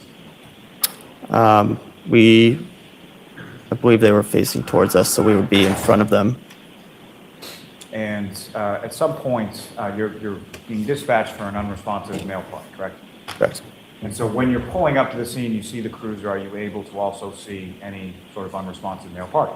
Not when I'm in the truck. I had to get out of the truck to see. And when was it and how far away from it were you at the first time that you observed the unresponsive male?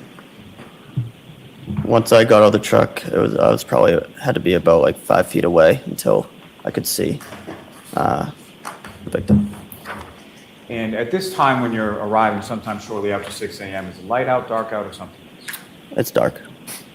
And just so we can stop saying unresponsive male, at some point you identified who the patient was that you eventually treated and transported? Okay, and who did you identify him to be? Mr. O'Keefe. The John O'Keefe, is that correct? Correct. So you get out of the vehicle.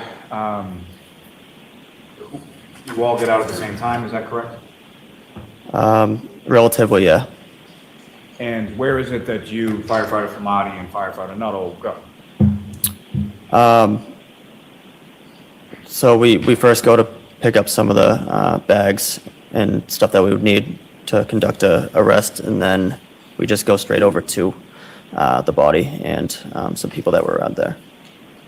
And with regard to the bags that you retrieved, what kind of bags are we talking? We'd take like a first in bag that has miscellaneous stuff. We'd take an airway bag, and we would take a cardiac monitor. And when you indicate as far as where Mr. O'Keefe was, who, if anyone else, or what, if any other people were in that same area? Can you say that one more time? When you first go over to where Mr. O'Keefe is, Mm-hmm. who, if anyone, or how many other people are in that general area when you get Sure. I remember seeing a police officer and 2 women. And as far as where Mr. O'Keefe was, first of all, how was he positioned in relation to the ground? He was on his back, probably about around a fire hydrant, probably about 5 or so feet from what I saw would be the street. So you believe about 5 or so feet in from the road, correct? Correct. Now, with regard to Mr. O'Keefe, when you first come over, what, if anything, did you observe as far as snow on him or around him or in the area where he was? I don't really recall. Do you recall how Mr. O'Keefe was dressed when you first get over there? I believe he was wearing a hoodie, like a sweatshirt, and jeans, and remember he had one shoe on, but forget which shoe it was. You don't recall which shoe it was, but there was one shoe on his foot at that point? Correct. And when you first arrive at this patient, at Mr. O'Keefe, what is it that you and the other firefighters are doing in regard to treatment at that point? So the other firefighters were checking for a pulse, and then after that while I was getting some of the supplies, and then we would start compressions and start moving them into the ambulance so we could get a better look at them and what we were doing. When you say start compressions, what kind of compressions are you referring to? CPR. Chest compressions, is Yes. that correct? And based on your training experience, is there some sort of protocol as to how long one individual should be doing chest compressions? So we want early and continuous chest compressions for as long as the person is pulseless. We will take breaks in order to check for a pulse and check for any rhythm changes. And so when breaks are taken, is that one person that's doing those same compressions the entire time, or is it switched off or something else? We try to switch off every few minutes. Now, when you first approach where Mr. O'Keefe is on the ground, what, if any, sort of injuries, if at all, did you observe on Mr. O'Keefe at that time? On the ground, I didn't observe any injuries or recall seeing any injuries at the time. It wasn't until got him in the ambulance that I saw some injuries. And so from that sort of initial assessment and initial sort of treatment of the patients, what exactly does that sort of assessment and treatment consist of when Mr. O'Keefe is on the ground? Basically just checking for breathing and if he has a pulse. It was pretty dark and very low visibility, so we wanted to get him out of the conditions and into the ambulance to kind of further assess him. And from your sort of initial assessment, did he have a pulse and was he breathing? No. And so, want to get him out of the conditions, and how is that accomplished? I believe we used a scoop board or a scoop stretcher. It's just a backboard that breaks into two pieces that you can slide underneath the victim or the patient. We used that, and then we had picked him up and put him onto our actual EMS stretcher, and then just put the stretcher into the ambulance. And where was the stretcher sort of placed in regard to where, or in relation to where Mr. O'Keefe was 5 feet off the roadway? I don't recall. Now, once you get to the ambulance, what, if any, difference did you notice between sort of the lighting in the ambulance versus the lighting outside on the lawn? So there was very low visibility outside. There was great visibility inside with lighting all around the back of the ambulance. And so once you're in the back of the ambulance, what, if anything, did you observe or note at that point in regard to any injuries you observed to Mr. O'Keefe? He had like a swollen black and blue right eye, and he had some blood around his mouth. Now, as far as Mr. O'Keefe was concerned, during treatment, you're touching or making contact with Mr. O'Keefe's body, correct? Correct. And during the course of that, what, if any, observations or what, if anything, did you note in regard to sort of tactile observations of Mr. O'Keefe? He was very cold to touch, very stiff, almost frozen-like. Yeah. Now, at some point during the course of your treatment in the back of the ambulance, are his clothes removed? Yes. And why is that? It's just so we can try to examine his full body for any other injuries. And there's some concern for cardiac arrest, correct? Correct. Can you explain, are you familiar with that term? Yes. Can you explain to the jury what your understanding based on your training experience is as what is cardiac arrest? Sure. It would be when a person has a lethal cardiac rhythm where they no longer have a pulse. Now, once the clothes, as far as being removed, how are they physically, how are they removed? I believe they were probably cut off with trauma shears. And once the clothes are removed with trauma shears, what, if any, additional observations did you make of injuries to Mr. O'Keefe's body? There was some lacerations on his right upper extremity.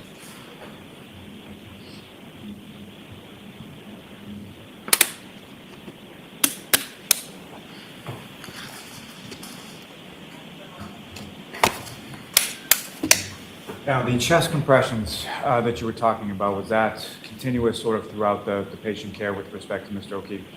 Yes.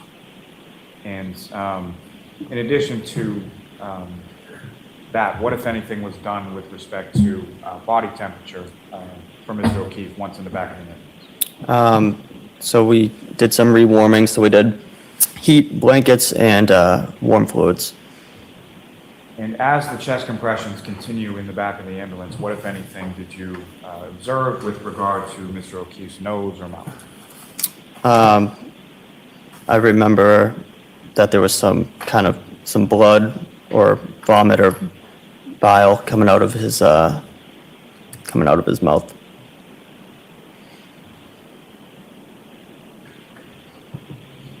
Now, turning your attention to back outside of the ambulance, taking you back there for a moment. You indicated in your testimony that when you arrived there, you observed 2 females in the area where Mr. O'Keefe was. Is that correct? Correct. Can you describe anything as far as what they looked like or anything about those 2 females that you saw?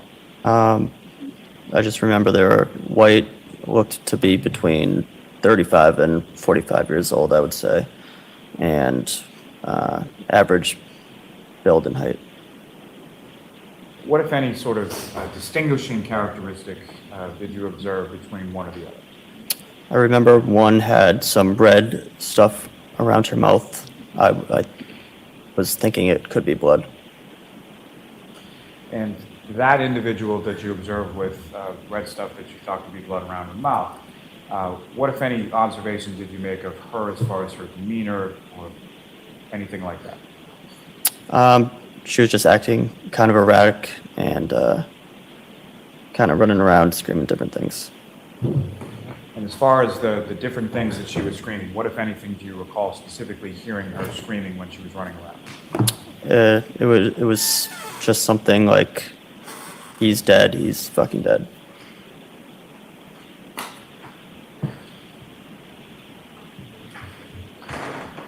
Is that something that she said once or more than once or something else? At least twice. As far as that sort of phraseology, was that consistent throughout? I would say so, yes.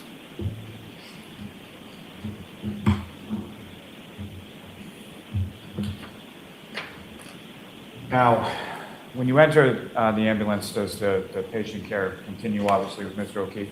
Yes. And if you recall, who was sort of involved in that patient care in the back of the ambulance? Me, Nuttall, Flamati, Woodbury,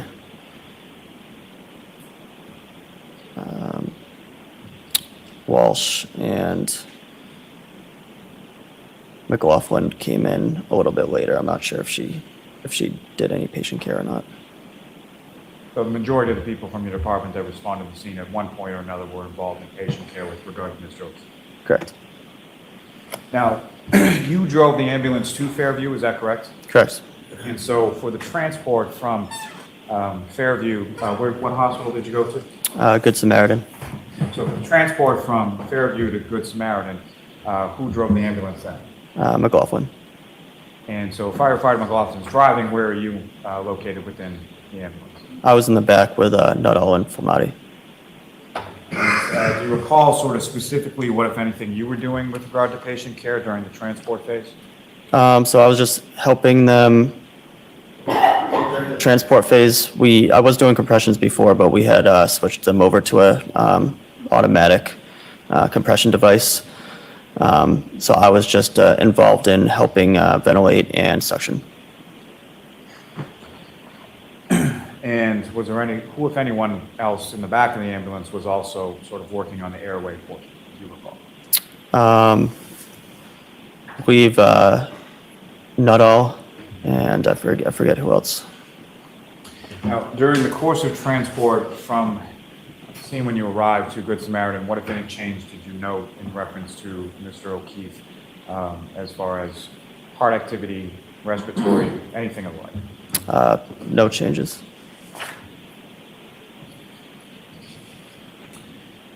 Ms. Gilman, if I could ask for exhibit number 9, please.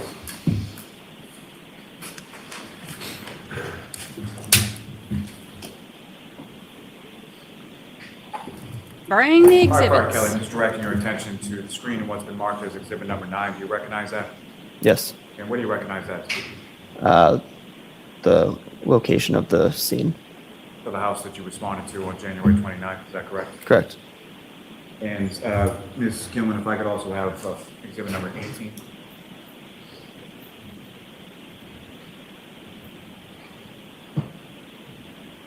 And again, sir, just directing your attention to the screen, do you recognize the photograph that's up on the screen? Yes. What's depicted in that photograph? The location of the scene, again. Sort of a different view of the same home, is that correct? Correct. May I approach the witness, John? Yes. I still need to know when that was taken. This is the laser pointer, basically there's a button there, just press on that. Okay. And by who? And why is there a camera from 1984? Firefighter Kelly, with using that laser pointer that you have now before you, if you could, please direct the jury's attention on the screen to whereabouts you located Mr. O'Keefe in that supine position when you first arrived. It was about this area right here. Thank you, sir. I have nothing further to this witness. All right, cross-examination. Yes, may we approach for a minute? Okay. Jurors, remember, you can stand up and stretch anytime you go to sleep. Look at Grant.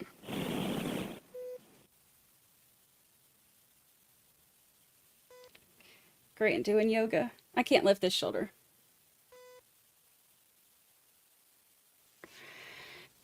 Grant doing his yoga.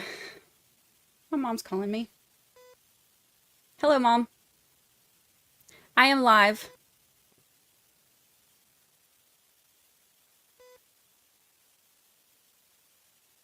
Bingo. I don't think I'm going to have time. What time is it?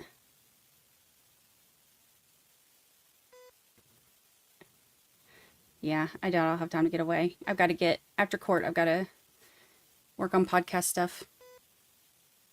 All right, love you. Bye. Mama's going to bingo. Thank you.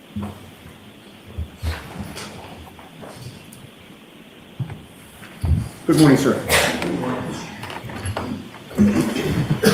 Mr. Kelly, you and I have never met before, correct? Correct. We've never had a conversation Correct. in or out of court. Correct. Now, with regard to the clothing that John O'Keefe was wearing when you came upon him, I believe you remembered that he had on a pair of jeans. To the best of my recollection, yes. And you remembered that he had a hoodie sweatshirt. Yes. And what also stuck out in your mind is that he had only one shoe on, correct? Correct. From your memory, you're not sure if it was the left or the right shoe, but it was one of those, correct? Correct. And you did not see another shoe or the matching shoe in the area anywhere around where he was lying, correct? Correct. And to your memory, you never saw that other shoe, correct? Correct. Now, with regard to the removal of the clothing, I believe you testified before this jury on direct examination that trauma shears would have been used. Is that accurate? Yes. And what do those look like? How big are they? And if you could describe them. They're about this big, so say 6 inches, and they have usually like a plastic or metal handle, and then just kind of 2 curved blades that are used to cut. And are they essentially a large pair of scissors? Yes. And are they sharp in terms of the blades? Yes. And they need to be somewhat, heavy duty because you don't know what type of clothing you're going to have to cut through, correct? Correct. Where was it that the trauma shears were used in order to start to remove John O'Keefe's clothing that morning? I don't recall. Do you recall if it was before he was put into the ambulance, during the ambulance ride, or after he was at the hospital? I believe it would, I don't recall, but I believe it would be in the ambulance. I'm sorry, there's a little bit of noise. Could you repeat that? Sure. I don't recall, but I believe it would be in the ambulance. In the ambulance. And you wouldn't have waited until you got to the hospital because there was a reason why you were taking the clothes off, correct? Correct. And what was that reason? To look for any other injuries that the patient might have. And that was a priority as you were treating him, correct? Correct. You don't think that you cut off his clothes before you put him in the ambulance, correct? Correct. And you don't think that, and when I say you, I mean your team. Right. You don't think your team cut off the clothes after he was out of the ambulance, correct? Correct. So it was sometime during the ride. Correct. Do you recall who it was that actually used the trauma shears along that ride? No. Do you recall at what point during the ride? Would it have been sort of the beginning of the ride, or would it have been toward the end? Toward the beginning. Now, with regard to the clothing that was cut, do you recall if it was the sweatshirt, the jeans, or both? I don't recall. Do you think, or is your memory that the hoodie sweatshirt was left on him without being cut? I don't recall. Where did that clothing go after it was cut by the trauma shears during that ride? Some of it would stay right on the stretcher, but I don't recall on all of it. Okay, and some of it could have been on the floor of the ambulance as well? Potentially. And then once the ambulance arrives at the hospital, what is the protocol regarding the clothing that had been cut? It gets transferred over to the RN in charge of the patient and usually stays in their room. Usually they'll put it in some sort of bag. Okay. And is the clothing put in the bag, does somebody meet you out at the ambulance in order to collect the clothing, or do you bring the clothing into the hospital in order to transfer it to an RN? We bring it in. And do you recall who it was that brought in that clothing? No. Who was with you at that time going into the hospital from the ambulance? Nuttall and Flamati. So it had to be one of the three of you that delivered that clothing to an RN, correct? Correct. Do you know if all the clothing was delivered to an RN or if some stayed in the ambulance? I don't recall. And once you give the clothing to the RN, do you see where she takes it? I don't recall. Did you go into the treatment room wherever John O'Keefe was brought once he was at the hospital? Yes. And you had previously testified that you believed the clothing would have been brought in with him, correct? Correct. Do you have a memory of seeing that clothing within that treatment room at the hospital? I don't recall. Do you recall seeing the clothing on the floor? I don't recall. Okay. Now let's get back to when you first arrived on scene. And actually, but before I get to that, I did want to ask you a couple of questions about where you were at in terms of your career on January 28th, 29th. You were a fairly new firefighter? Correct. And you were conscious, you had been trained not long before January 29th, right? It was within several months? 2 months, yeah. Oh, within 2 months, okay. And your priority as a new firefighter was to follow your training, correct? Correct. It was fresh in your mind. Correct. You wanted to do things the right way, correct? Correct. And particularly at the beginning of your career, you don't want to develop any bad habits, correct? Correct. And you were following protocol once you got to the scene as best you could, correct? Correct. I believe you testified on direct examination that when the ambulance got to 34 Fairview, as soon as it was parked, you and Anthony Flamati went straight to the body, correct? I don't recall saying that. I wasn't sure who went straight to the body. I said some of us got some supplies. Okay. I thought your testimony, correct me if I'm wrong, but I thought your testimony was that you may have gotten some supplies, but then you and Flamati went straight to the body. Yes, so we did, me and Nuttall. Got supplies? Me and Nuttall went to the body. All right, where was... But we didn't go straight there. We got supplies first and then went to the body. Or I got supplies first and then went to the body. Okay. How long did it take you to get supplies? Probably within a minute, I would say. Okay. And where was Flamati when you were getting supplies? I don't recall. Once you got to the body, who assisted you with regard to treating John O'Keefe? I believe it would be the people who were on scene with me. Who would that have been? Flamati, Nuttall, Walsh, McLaughlin, Woodbury, and Robery. Okay. So is it your testimony that your memory is that 5, 6, however many people were there with you, all were hovered over John O'Keefe doing treatment on him?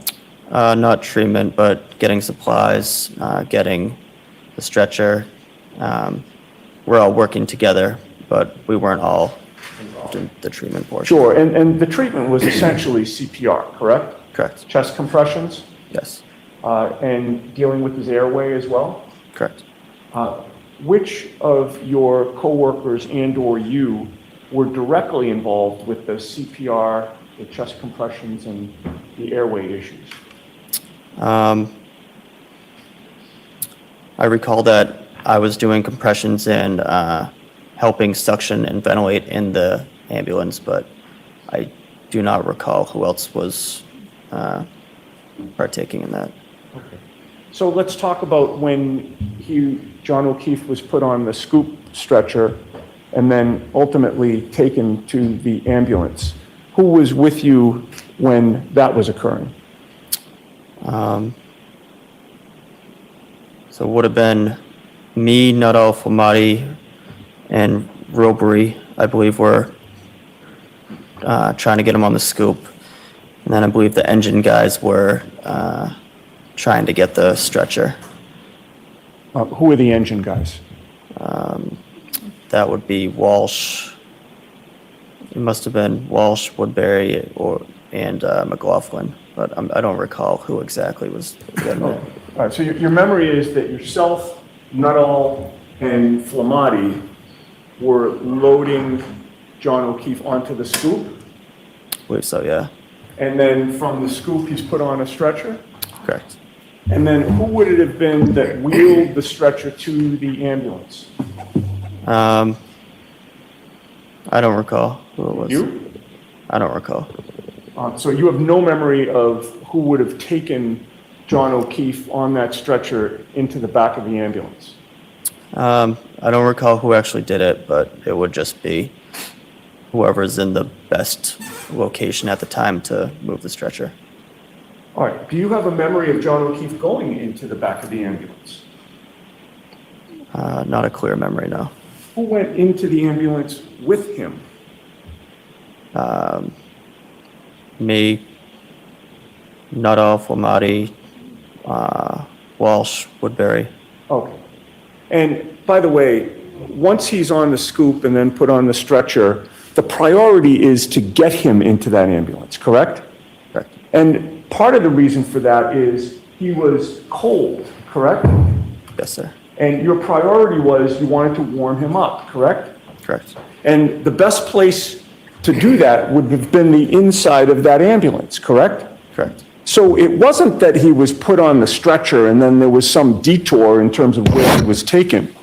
You made or whoever took him, made a beeline for the back of that ambulance in order to get him warm, correct? Correct. And once he's in the ambulance, the priority at that point would be to close the doors of the ambulance, correct? Correct. Because if you leave the doors open, there's a blizzard outside, correct? Objection. Sustained. Let's go ahead, Ms. Giannetti. Keep moving forward, please. And He's clearing up so stuff from that last testimony. the doors were closed to the ambulance, correct? At some point, yes. All right. And inside the doors of that ambulance, as you testified, was at least, not naming everybody, but at least you and Nuttall and Flamati, correct? Correct. And once those doors were closed to the ambulance, none of you left the ambulance, correct? None of us, meaning? I'm not talking specifically about you and Nuttall and Flamati. I don't believe so. No. You would have remained in the ambulance all the way to the hospital, and that's the point in which the doors would be open, correct? Correct. All right. Now, I'd like to ask you some questions about the scene that you came upon in terms of the people who were there when you arrived, sir. You had previously testified that you saw, I believe you testified that you saw two women and a law enforcement officer already on scene, correct? Correct. One of those women appeared to have blood around her mouth, correct? Correct. It was something red, but you assumed that it was blood, correct? Correct. And that led you to also believe that she had rendered or tried to render CPR, correct? Objection. Is that what you thought? Yes. Okay.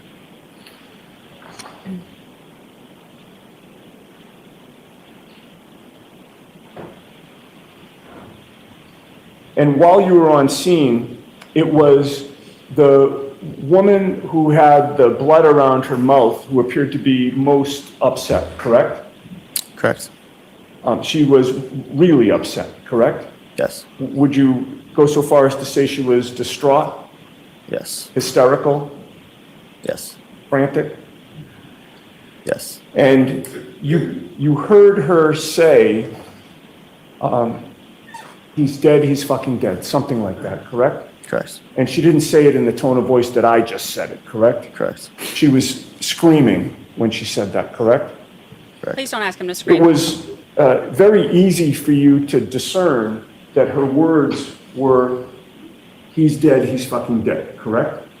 Correct. And she repeated it more than once, correct? Correct. And it's fair to say that at no point in time did you ever hear her say, I hit him, I hit him, I hit him, correct? Correct. And you would agree with me, sir, that you have been extremely consistent in terms of your memory of what she said, correct? Correct. You've been asked these questions not for the first time by Mr. Lally or me in court today. There have been other occasions where people have asked you, what did the woman with the blood on her mouth say when she was on scene, correct? Correct. You were asked that by Trooper Proctor on February 9th of 2022, correct? I don't recall. It's probably unfair of me to say the date, but you do recall speaking to a state trooper not long after these incidents, correct? Correct. And to that state trooper, you told him that what she said was, he's dead, he's fucking dead, correct? I don't recall. You don't recall saying anything differently than that, do you? I remember saying a lot differently, but I might have also said that. I just don't recall. Well, you don't, let me rephrase that. You don't recall changing her words at all. You recall, you've always said he's dead, he's fucking dead, correct? Correct. That was not only to the state police on February 9th, but then in April of 2022, you were in a grand jury setting, correct? Correct. There was no defense attorney there on that day, correct? I don't believe so. You don't remember seeing me there? No, I didn't see it. Mr. Lally was asking you the questions, correct? Correct. And there, you also said that what the woman with the blood on her mouth said was, he's dead, he's fucking dead, correct? Correct. And you've testified to that today? Yes, sir. You've never changed that story, correct? Correct. And that is because the truth does not change, correct? Correct. All right. At this point, I'd like to play a 15-second portion of a video, which I would offer as the next exhibit, Your Honor. That's gonna be mad. We'll watch it and then you Thank can you offer very it. much. With no narration, right? Never. And before you start, I'm not as interested in the video, sir. I'm interested in the audio. So if you could, listen as best you can. Sure.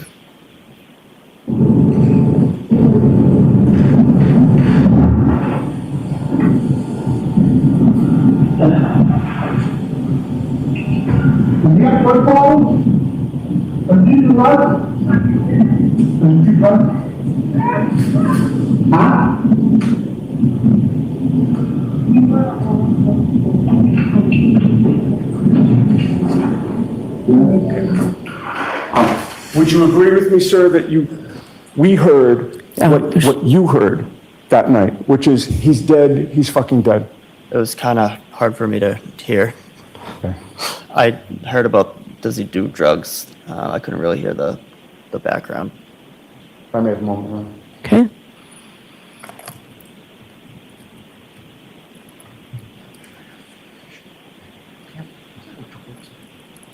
May we approach?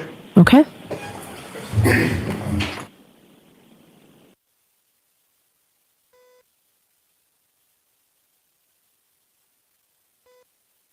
Yeah, I heard effing dead. But I know it's hard to hear. I wonder if she's gonna let him replay it. Oh, yeah,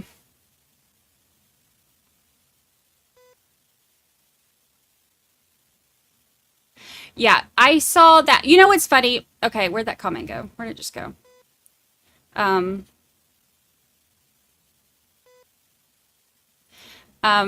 Grant Smith thought the prosecution dominated day number one. He is a Karen Reed is guilty no matter type. Yeah, he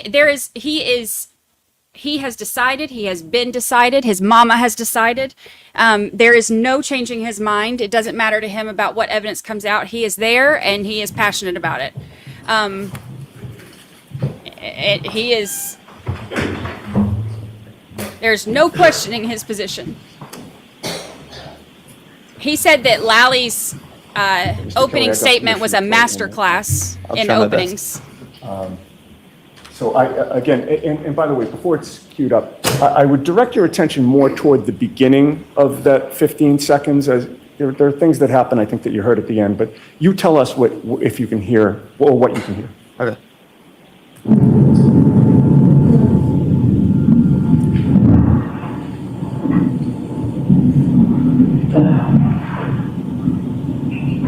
Do you have one problem? Need to what? That's enough. What did you hear? I heard someone say fucking dead. Thank you, sir. Okay. Any redirect? Just briefly on.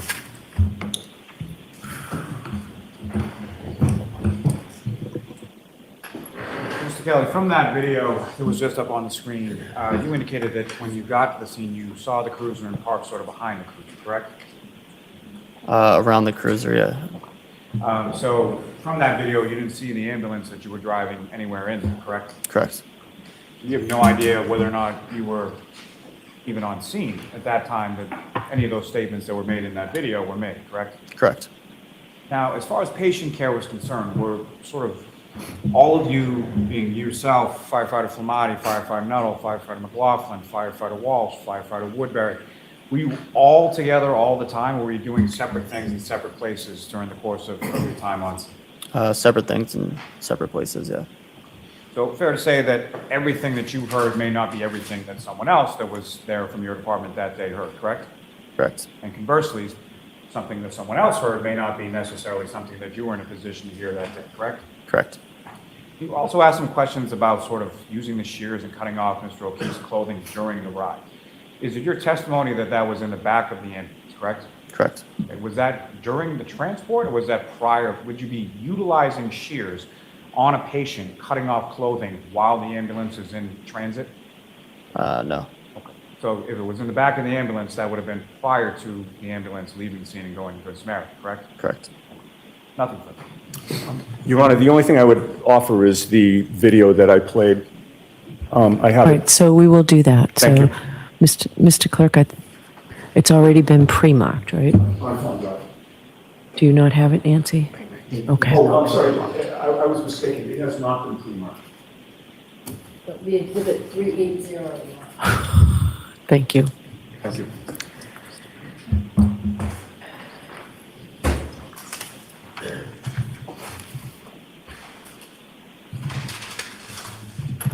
I think that they can't because it would be considered altered.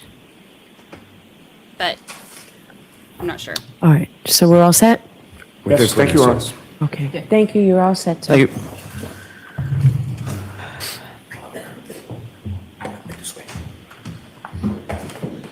All right, moving right along.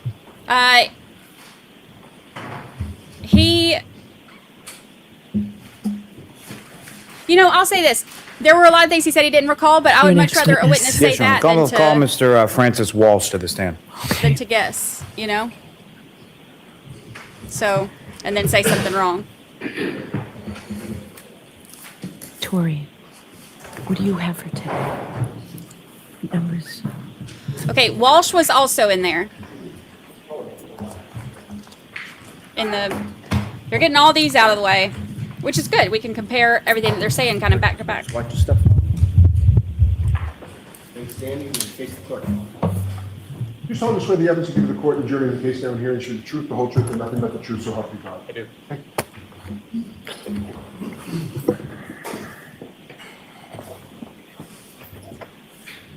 going to mute my mic Okay, whenever you're ready, Mr. Lally. because my air is on. Good afternoon, sir. Good afternoon. Could you please state your name and spell your last name? Francis Walsh, W-A-L-S-H. And what do you do for work, sir? I'm a lieutenant paramedic with the Canton Fire Department. And how long have you been a firefighter paramedic with the Canton Fire Department? Just shy of 10 years. And you indicated that you have the rank of lieutenant, is that correct? That's correct. And how long have you been a lieutenant with Canton? Since September of last year. Now, with regard to, you have certifications both as an EMT and a paramedic, correct? That's correct. And with regard to those certifications, when was it first that you sort of received those? I received my paramedic certification in June of 2014. That's when I was officially certified. And is that something that you've been subject to sort of continuing educational components and recertification since then? Yes, yeah, every 2 years we have to recertify and take continuing education classes. And is your certification up to speed at this point? Yeah, it's current. I just recertified last month, actually. Now, if I could turn your attention to the evening of January 28th into January 29th, 2022. Do you recall that day? I do. And were you working that day with the fire department? I was. And what kind of shift were you working on that occasion? 24-hour shift, which is standard. And is that 8 a.m. to 8 a.m.? That's correct. So that, correct me if I'm wrong, but that would be 8 a.m. on the 28th until 8 a.m. on the 29th? That's correct. And so where were you assigned to on that particular day? I was assigned to headquarters, which is on 99 Revere Street, and my position was engine driver. So fair to say people within your department get different sort of assignments on different apparatus based on the different shift that they're working? That's correct. And your assignment that day was the driver of the engine? Correct, yes, engine 3. Now, beyond sort of your assignment as the engine driver in that particular shift, what, if any, sort of specialized assignment do you have, or did you have at that time in regard to snow removal? Yeah, so on that particular shift, I was also the snowplow driver. We have an in-house truck and a snowplow for the fire department, and that was my responsibility on that shift. How many people within your department have that sort of responsibility when it comes to snowplow driving? It kind of depends group to group. So some working groups will just kind of rotate and have a different person do it each time. At that time, the group that I was on, I kind of had the most experience plowing, so I was always the go-to person to be in the plow truck when it snowed.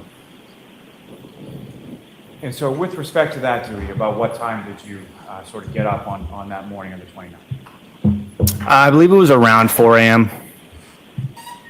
And why was it that you got up at that time? It was snowing pretty heavily. I mean, we knew the forecast called for a lot of snow. So I got up early and hopped in the plow truck. And so, just briefly, in addition to the snow, what, if anything else, did you observe as far as the weather conditions when you were out in the plow truck? It was very windy.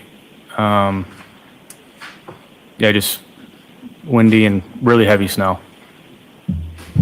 Now, at some point, shortly after 6 a.m., does your department get dispatched to a call?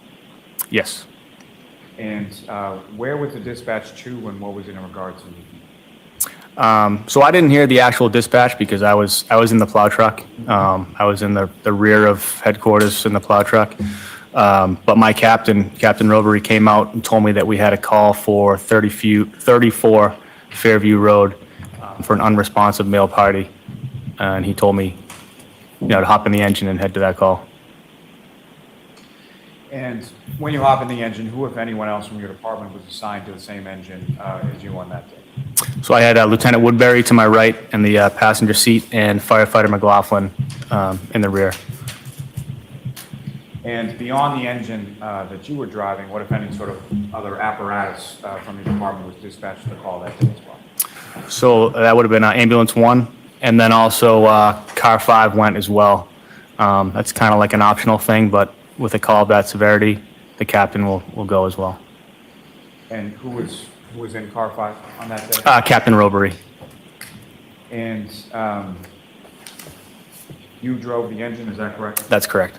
If you could describe for the jury sort of what you observed as far as the road conditions, visibility, things that like en route from the station to Fairview Road. Yeah, so it was really, really poor driving conditions and visibility. I can't recall ever driving to a call of that nature and that severity that slowly.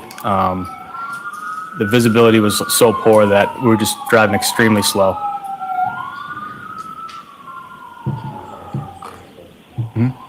Sirens go further away. Okay. And from,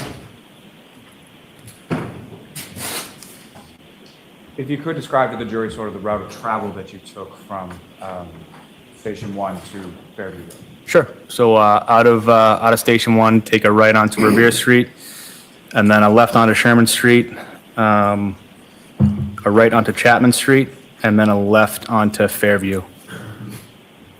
Now, if you recall, what was sort of the order? You're all sort of dispatching, you're all sort of responding around the same time, being car 5, the ambulance, and the engine, correct? Correct. And if you recall, what was sort of the order of the vehicles in response? So Engine 3, we were the last vehicle for the fire department to arrive on scene. So when we arrived on scene, Ambulance 1 and Car 5 were already on scene. And if I could ask, just sort of as you're turning onto Fairview Road and you travel down, what, if anything, do you know about sort of the elevation of the roadway as you're driving down through? It's a downhill grade. Yeah, it gets a little bit steep at one point. And the residence that you eventually stopped at or responded to, where was that in location in reference to when you first turn on to Fairview, about how far down is the residence that you eventually go? Pretty far down. I believe it's one of the last houses on Fairview. And the residence that we're talking about, is from your perspective when you're driving down there, is that on your left or right or something else? Left. And as you're approaching the scene, what is it sort of that you see before you as, how do you know where to stop and where you're going? Yeah, so, I mean, like I said, visibility was really poor, but there was Ambulance 1, Car 5, at least a couple of police cruisers on scene before us, so it's kind of hard to miss that. So that's how we knew where to stop. Now, in regard to, you're responding to an unresponsive male, correct? Correct. And just to be clear, at some point you were able to identify, or you were told what the identity was of that unresponsive male location, correct? That's correct. And what was his name? John O'Keefe. And so with respect to Mr. O'Keefe, as you're approaching the scene, when was the first time that you were able to sort of see where Mr. O'Keefe was on scene when you arrived? It wasn't until a little bit after we actually arrived on scene that I could see the patient, because as we pulled up, the ambulance was blocking our line of sight to where the patient was, so I couldn't see him right away. And what was sort of the I know you talked about visibility, but as far as, had the sun come up yet? No, it was pitch black. And so when you arrive on scene, what is it that you and sort of the other people on your engine are doing in relation to patient treatment? So at that point, I got out of the engine and I started walking towards where the ambulance crew was. But at that point, firefighter McLaughlin was coming around to the rear of the ambulance to get the stretcher out. So I went directly to that to give her a hand with that. And we proceeded to bring that around the front of the ambulance where firefighter Nuttall, Flamati, and Kelly, and I believe Captain Robery were working on the patient. Now, in reference to where patient Mr. O'Keefe was, where was he? Could you see sort of how in reference to the ground? I could see the other firefighters and captain that I just mentioned had just put him on the backboard at the first time that I saw him. I'd say that was like roughly 10 feet in from the road. And to that point, how were you able to say that it was approximately 10 feet in from the road? Just an estimate. Let me ask you, as far as the stretcher was concerned that you and firefighter McLaughlin retrieved, where did you place that in relation to where Mr. O'Keefe was when you first arrived over? So we placed that, we decided to leave it on the street and get it as close to the grass or snow as possible. It was unspoken, but we knew that we didn't want to put the stretcher onto the snow because it would be too unstable. So we put it right up against the curb. So right at the edge of the street where the street meets the yard. And so you put the stretcher basically right up against the curb, and Mr. O'Keefe was approximately 10 feet from that. That's correct. And with respect to positioning the stretcher, was that parallel with the curb or perpendicular to it, or how was it positioned? Parallel. And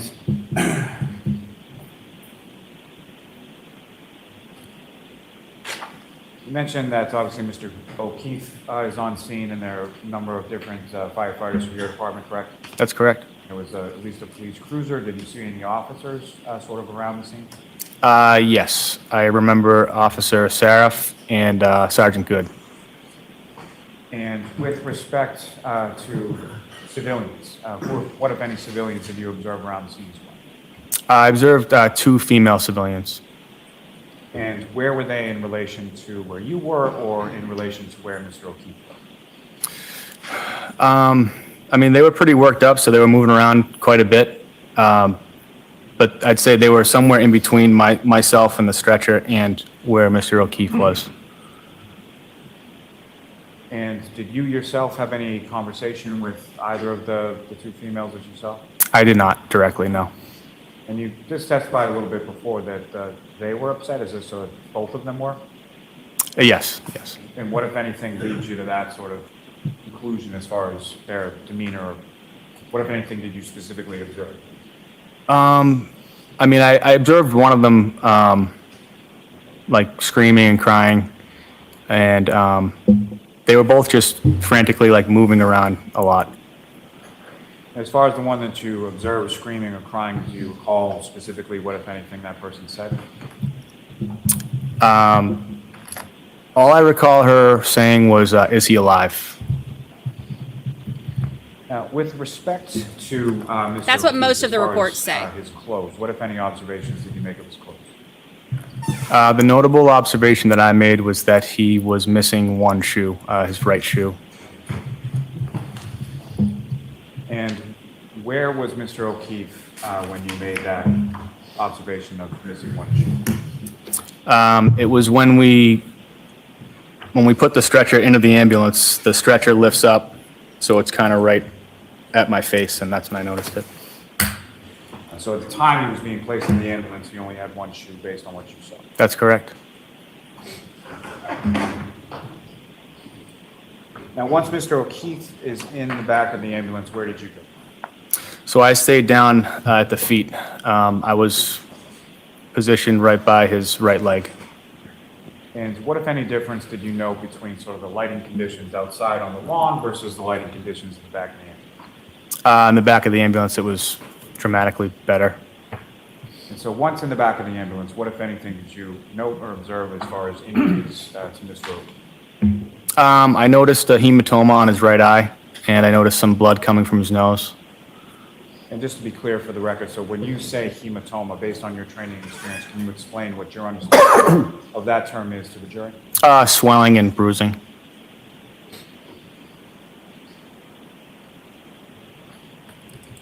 Now, at some points, with respect to the clothing that Mr. O'Keefe was wearing, what, if anything, did you or other firefighters or paramedics from your department do with reference to Mr. O'Keefe's clothing? We removed all of his clothing.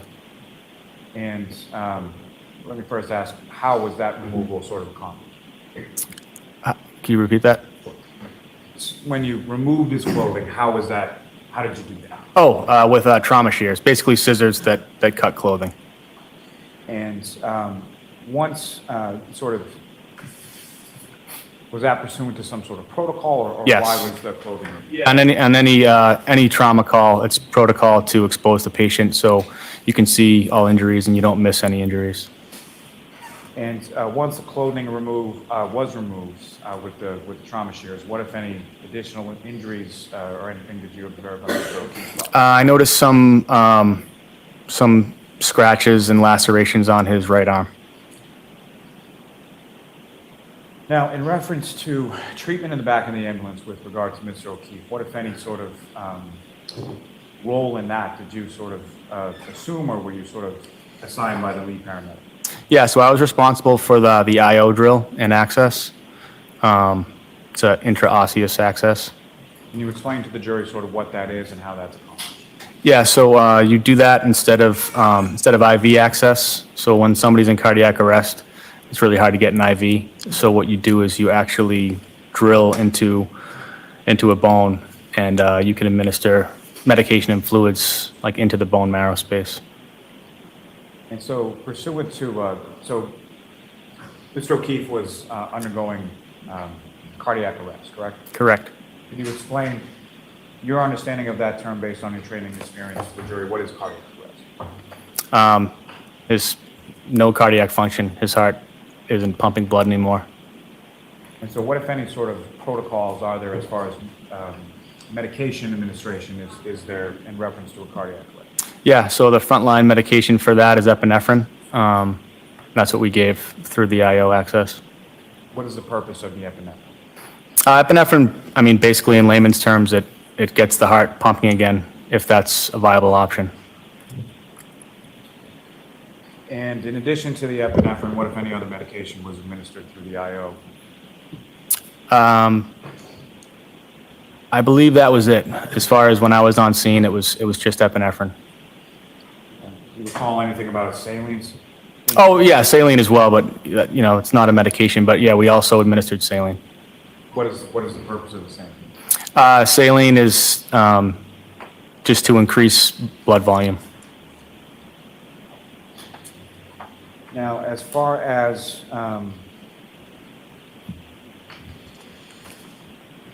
the transport, Mr. O'Keefe is then taken from the scene to a hospital, correct? Correct.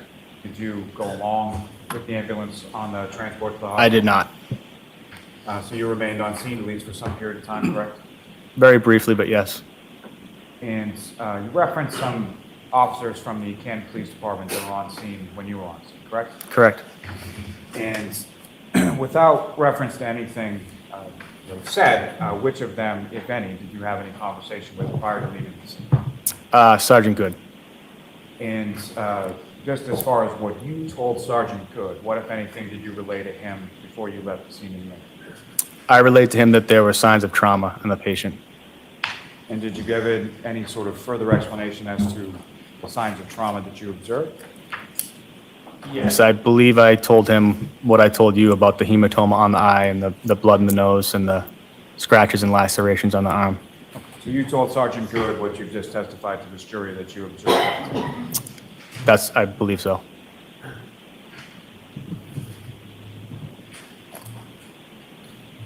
Ms. Gilman, if I could ask for exhibit number 18.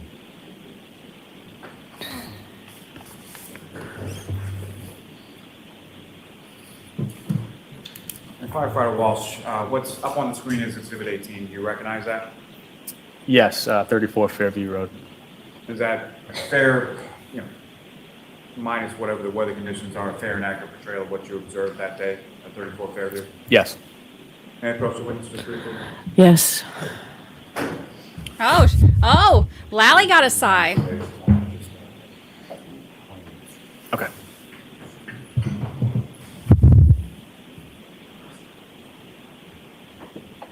And so Firefighter Walsh, if I could ask, using that laser pointer, if you could direct the jury's attention to where within this photograph, if you see it, that you observed Mr. O'Keefe's body when you first arrived. Let's see. Right in that general area. Thanks. May I have one moment, Your Honor? Yes.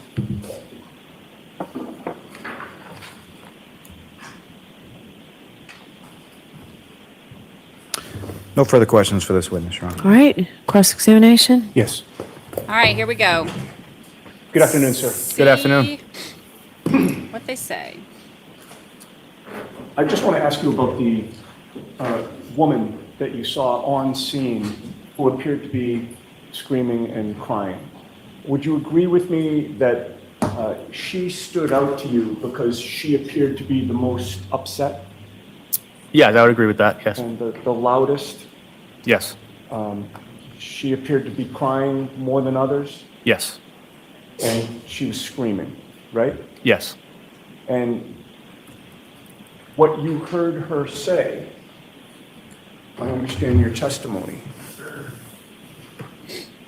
was that she just said, "Is he alive?" correct? That's what I recall, correct? In a loud voice, Yes, in a distraught voice, yes, while she was crying.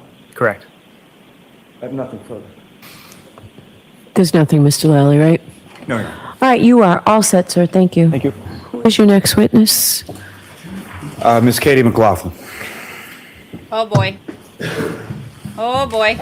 Oh, we're not going to get to cross today on her. Oh boy. Oh boy. Ow. Oh.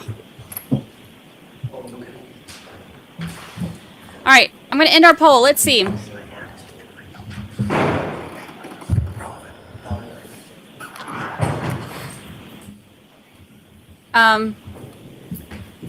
right, so 55% think that she said, "Did I hit him?"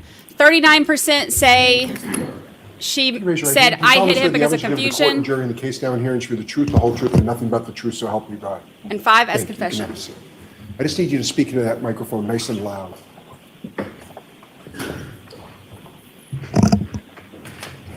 Okay, whenever you're ready, Mr. Lally. Thank you. Good afternoon.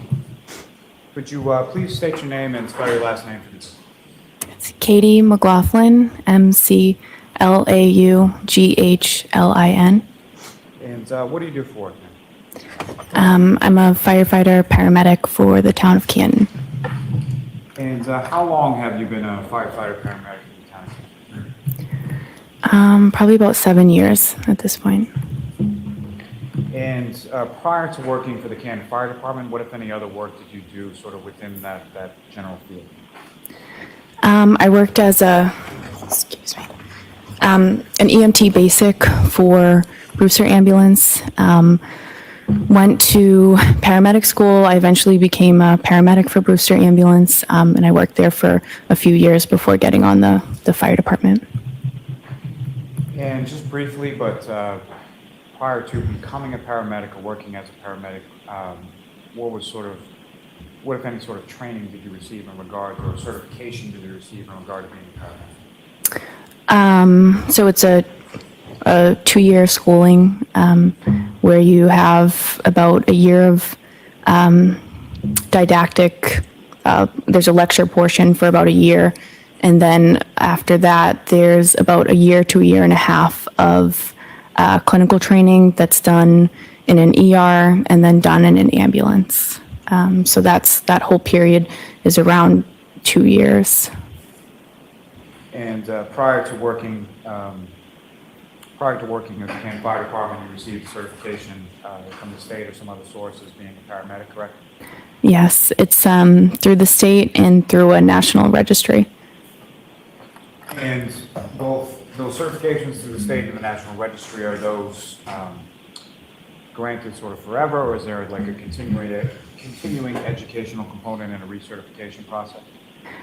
So you recertify every 2 years. You have to take continuing education classes in that 2-year period, and that's just on a 2-year cycle you recertify.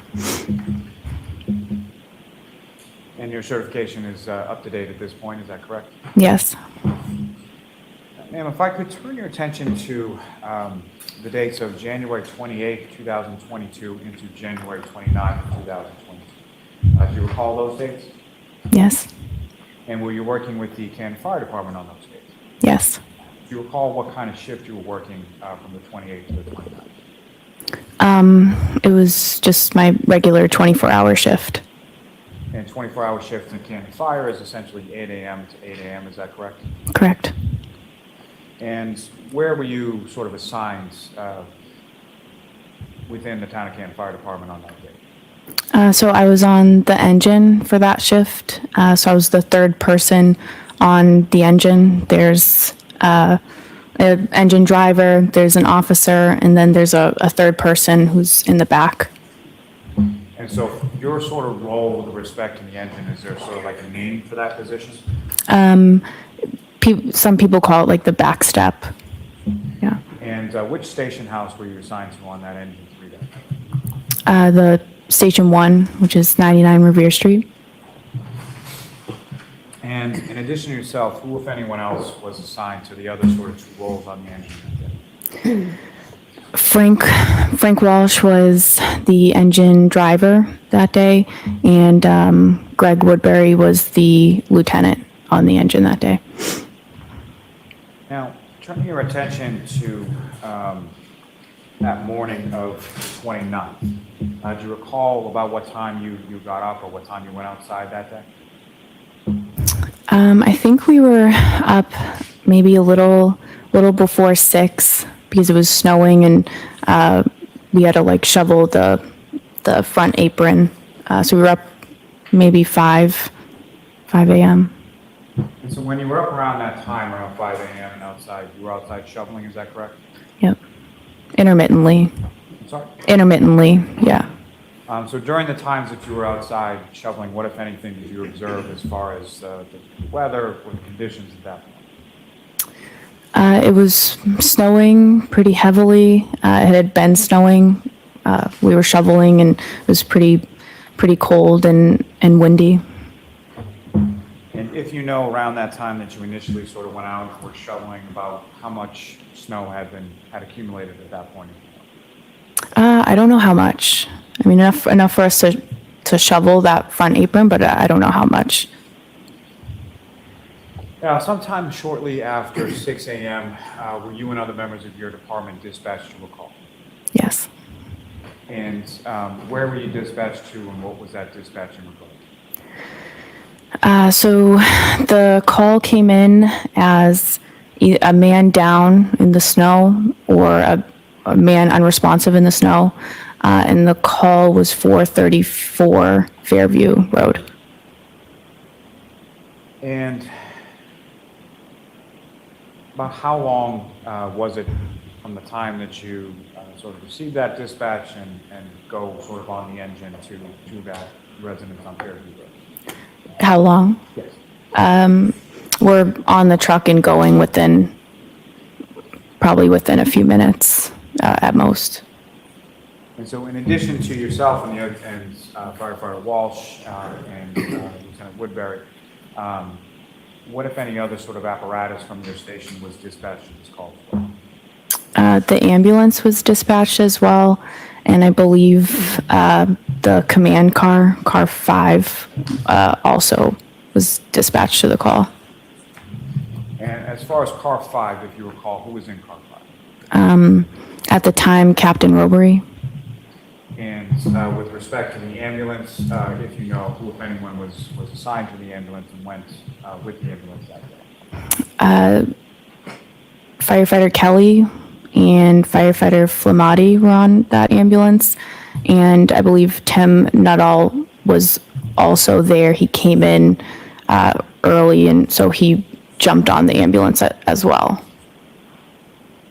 And with respect to when you get to Fairview Road, do you recall what sort of order the vehicles were in as far as car 5, the ambulance, and the fire engine? I think car 5 was maybe first, and then the ambulance was in front of us, and then we pulled up behind the ambulance. And so when you sort of arrive on scene, pull up behind the ambulance, other than vehicles from your department, what, if any, other sort of vehicles did you observe or see on scene that day? I noticed there were multiple police vehicles, and at least one civilian vehicle. Now, obviously, you're responding to a report of an unresponsive male party, correct? Yes. And when you're sort of first arriving on scene, or just in reference to when you arrived on scene, when was the first time that you were able to see that unresponsive party? So when I got out of the engine, I went right back to the ambulance to get the stretcher, because I knew that from wherever they were, they seemed to be kind of off of the road. So I got the stretcher with Firefighter Walsh, I believe, and then we brought the stretcher as close as we could to the patient, and that was like parallel to the curb. and that would be the first time that I observed them working on a patient. And so if I could just ask you, just with regard to sort of those duties as the backstep person, so what is sort of the duties and responsibilities of the backstep person on the engine to this kind of medical? So the role of the person in the back of the engine is, it kind of is dependent upon what that lead paramedic needs you to do. You're there to assist the ambulance in any way that they need. So that could be assisting with extrication of a patient. It could be obtaining information about a patient or bystanders. It could be assisting with patient care if they need you in the back of the ambulance. It really depends on what they need you to do for that particular call. And turning back to your testimony just a moment ago, you said they were over rendering sort of patient care. Is that correct? Yes. What do you mean by that? I noted Tim, I noted Tony, and there were a lot of people that seemed to be around that area. So I'm not sure exactly who else was there, but I did note Tony and Tim were in that area. So as far as sort of the other people in that area where Tony and Tim, so people sort of beyond people from your department, what, if any, other sort of people did you notice around that area?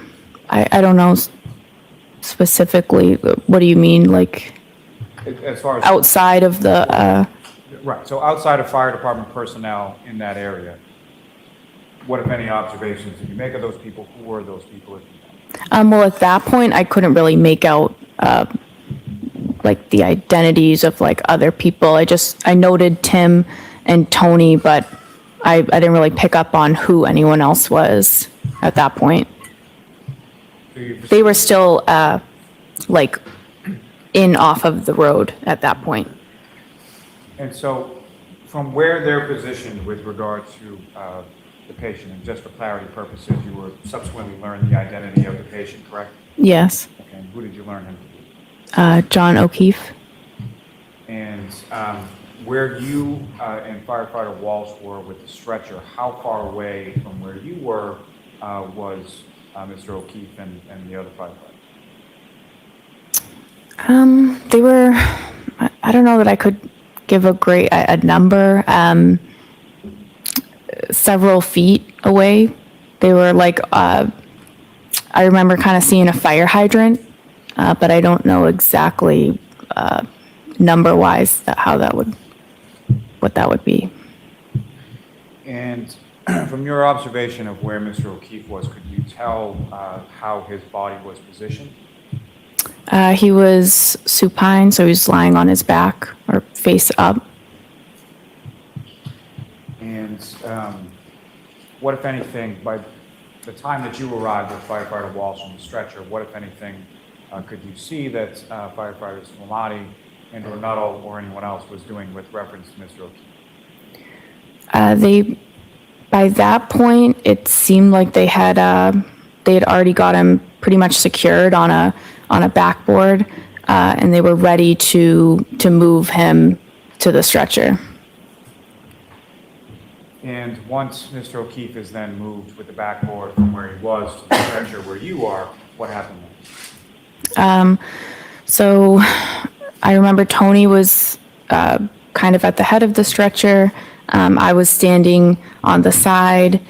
There was a woman next to me, and Tony said to me, "Can you try to figure out what happened?" And he kind of motioned to this woman that was next to me. And so firefighter Famati, who's the lead paramedic, directs you to ask some questions of this female, correct? Yes. And fair to say this woman that was next to you, you didn't know her, you never met her before? No. From your conversations with her that day, do you see that woman in the courtroom today? Yes. Could you just direct us to where she's seated or an article of clothing she's wearing? That's record reflect identification and identify the witness. Okay. Now, with respect to this woman, she's standing next to you when you're at the side of the stretcher, correct? Yes. And what, if any, observations did you sort of initially make as far as her demeanor, or how was she sort of acting when you first started to engage her? She seemed very upset. Very upset. And when you say she seemed very upset, what about her did you observe that made you say that? Just her facial expressions. She was just visibly distraught. And so, as far as your questions, what type of questions are you asking, or what type of information are you looking for from this person? So just basic demographic info, who the patient is, his name, his date of birth. And then as far as any more questioning, you're trying to gather information that would basically help explain how this person ended up in the scenario that they're in. So did he have any medical problems? Does he take any medications daily? Does he have any allergies to medications? I was asking those questions. And as you're asking those questions, what, if anything, is the defendant, Ms. Reed, doing while you're asking her those questions? She answered who the patient was, his birthday. I think she answered maybe some of those initial medical questions that I asked. But as I said, she's very distraught. She was kind of moving around the scene a little bit. So I was just kind of following her, and then we came to a stop at one point, and I continued to ask her, or I asked one more question. What was that one more question? So at that point, I asked her if there had been any significant trauma that happened before this. What, if anything, did she say? So she said, I hit him. She repeated it. There was a woman standing across from her who I believe at that point said, you're hysterical. You need to calm down. You're hysterical. She repeated, I hit him. And there was a police officer who was in that vicinity kind of with us who replied, you what? She repeated it one more time. And that officer then signaled to somebody, get Goody down here, which I'm assuming would be the sergeant.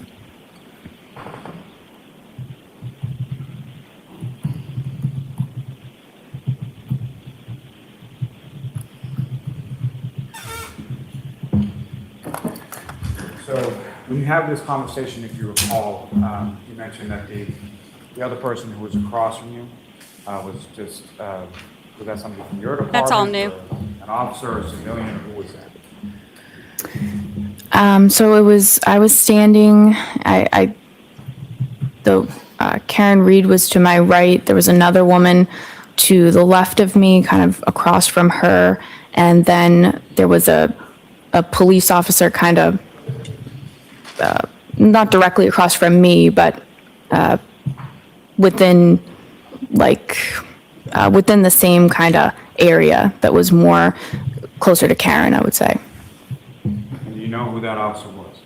I don't. Do you know who the female or civilian person that was across from you? Do you know what that person's name is? No. And with respect to when Ms. Reed said this repeatedly, I hit it. Can you describe for the jury sort of the tonality of that? Like, how did she seem? She was very, very upset. She seemed hysterical, I would even say. Just very upset. Once you received that information, did you follow up with any other questions to Ms. Reed at that point? At that point, I did not. I have to drive the ambulance, so it's a time-sensitive situation, so I knew I had to drive the ambulance. It was said in the presence of the police officer, so I felt like that was the appropriate, that information was appropriately transferred, and I just felt based on her demeanor, I don't think it would have been productive for me to continue to ask her questions at that point. And so after asking and receiving that answer of I hit him, where did you go? So I went to the ambulance. And you referenced the ambulance. Did you go to the back of the ambulance, the front of the ambulance? Where did you go? So I went to the back of the ambulance where the patient care was happening. And as far as the information that you had received from the defendant, did you relay that information to any of the other firefighters from your department in the back of the ambulance? I did. And you recall who was there in the back of the ambulance when you relayed that? Tony was there, Tim, I think maybe firefighter Kelly, firefighter Walsh maybe might have been in there at that point. Now, as far as when you get to the back of the ambulance, what, if anything, did you do with reference to assist or help as far as patient care with regard to Mr. O'Keefe? I didn't assist or partake in any patient care. Now, prior to putting Mr. O'Keefe into the back of the ambulance and prior to your conversation with the defendant, what, if any, observations had you made during the brief time that you were on the side of the stretcher of Mr. O'Keefe and any injuries you observed? I noted he had injuries to his face. I noticed some blood from his nose, from his mouth, and most notably, he had some swelling to his eyes, mostly the right eye, and a laceration above the right eye. And same as far as when you went to the back of the ambulance to relay the information that you have been asked to obtain. What, if any, injuries did you observe of Mr. O'Keefe once he was in the back? Oh, I'm sorry.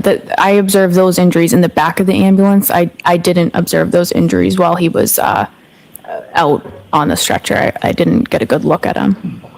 So you really hadn't got a good look until you went Right. back. Right.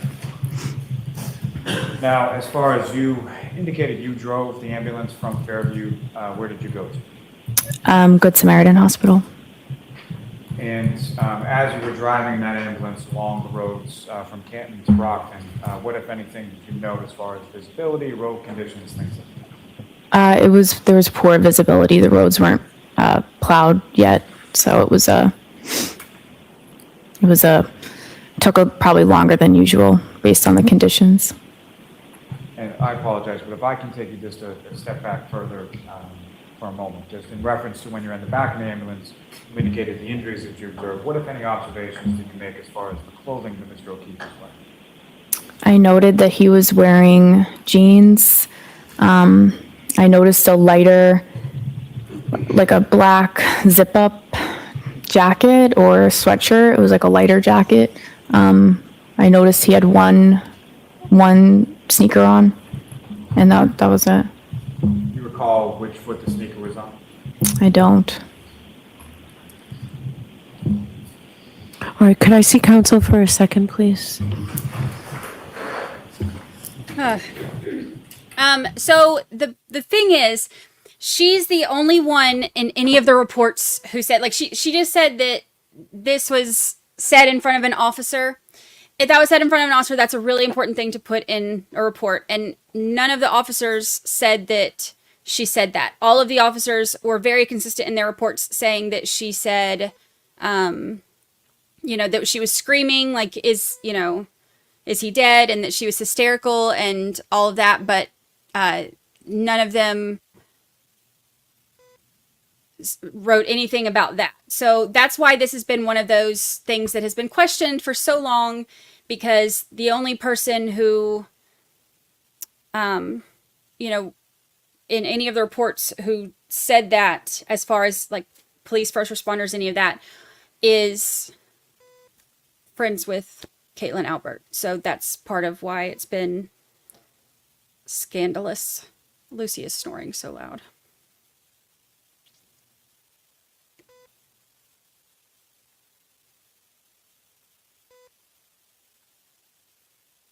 She doesn't look happy.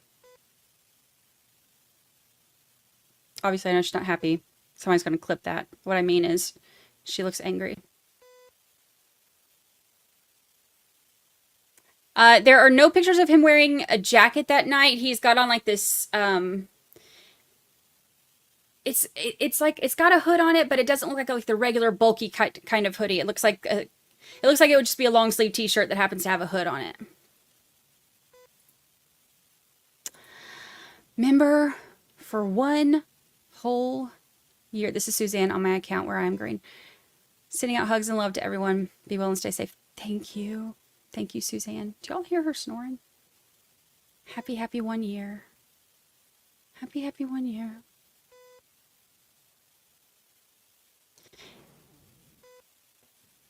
She's snoring so loud. I don't know where the dad is today.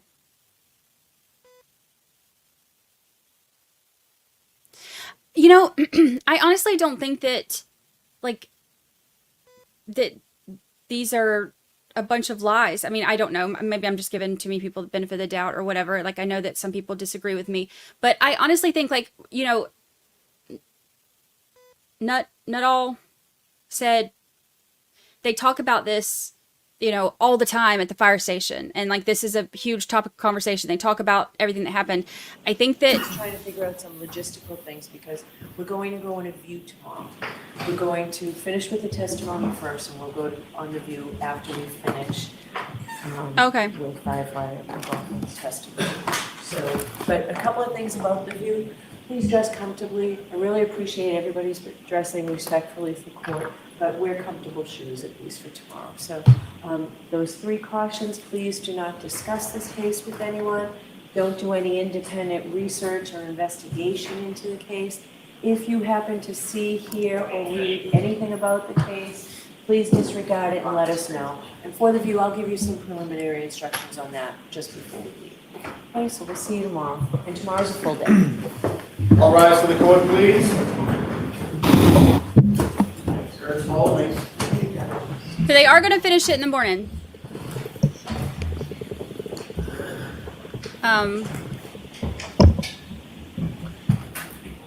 And then go on the field trip.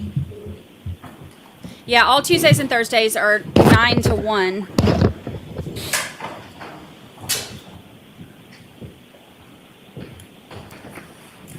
Goodbye. Oh, peace out.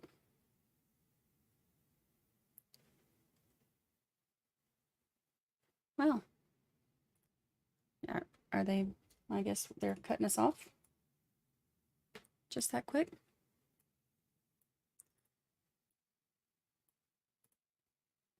She's about to say something.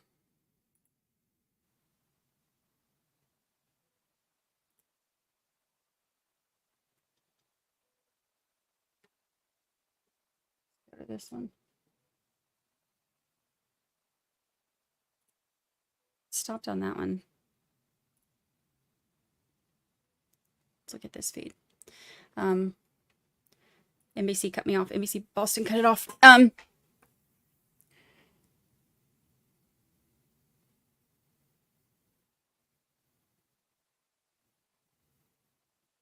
See if there's any other instructions or anything else we're missing. Okay, so couple things that I noticed.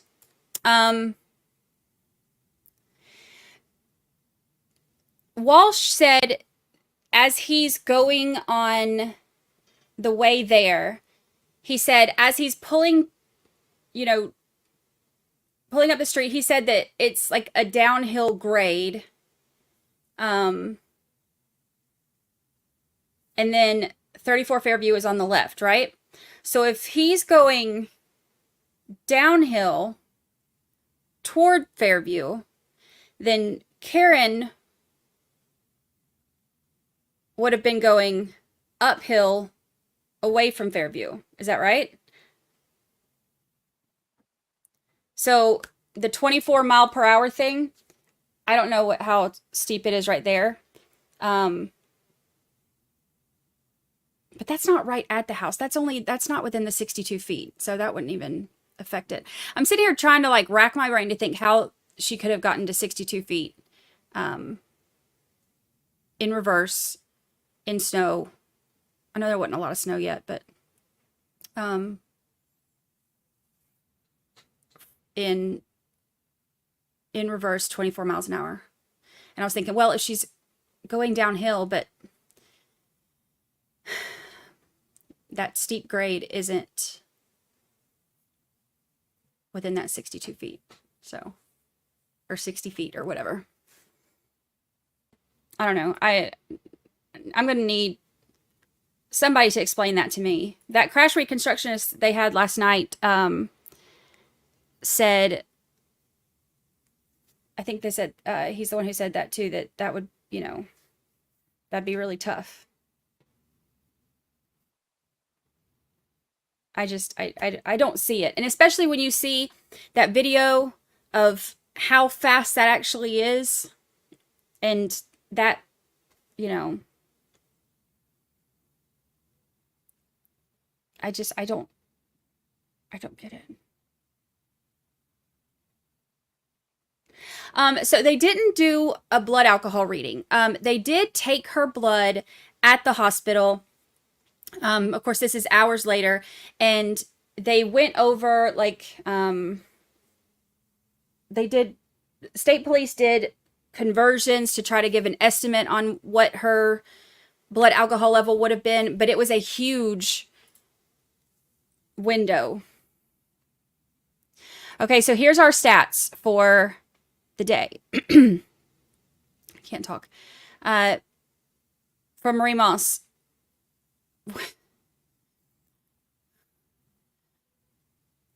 Witnesses 4, side bars 7, 11 objections. What, if any, including the variations, 73. I got to add that to our tally, our Lally tally. Add 73.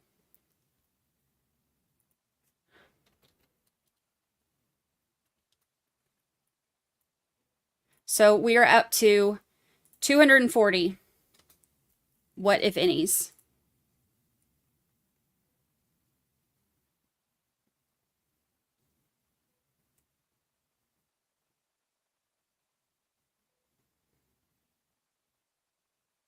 Sidebars.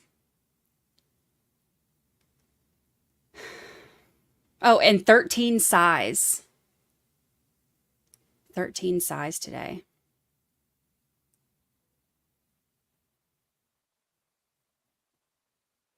It's crazy.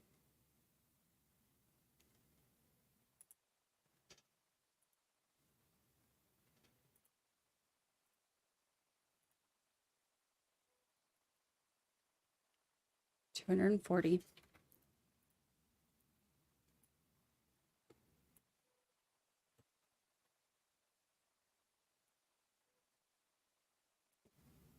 Oops, I messed that up.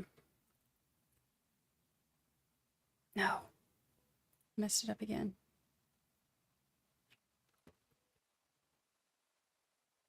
I'm trying to like hold out and wait and see if they say anything of importance when we come back, but they probably won't.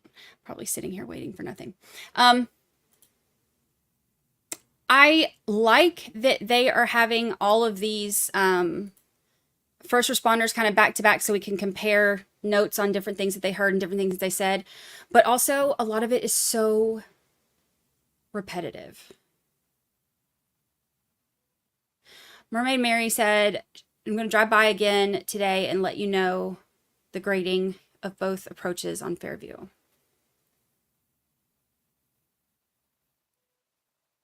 I just don't see how you can get to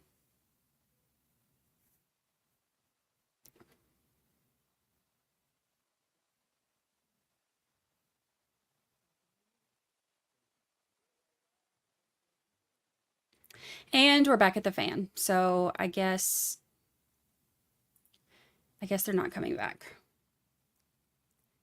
We'll keep it up just in case.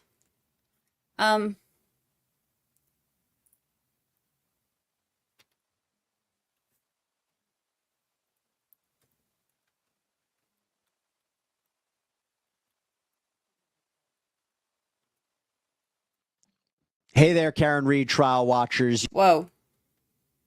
Too loud in my ear, bro. All right.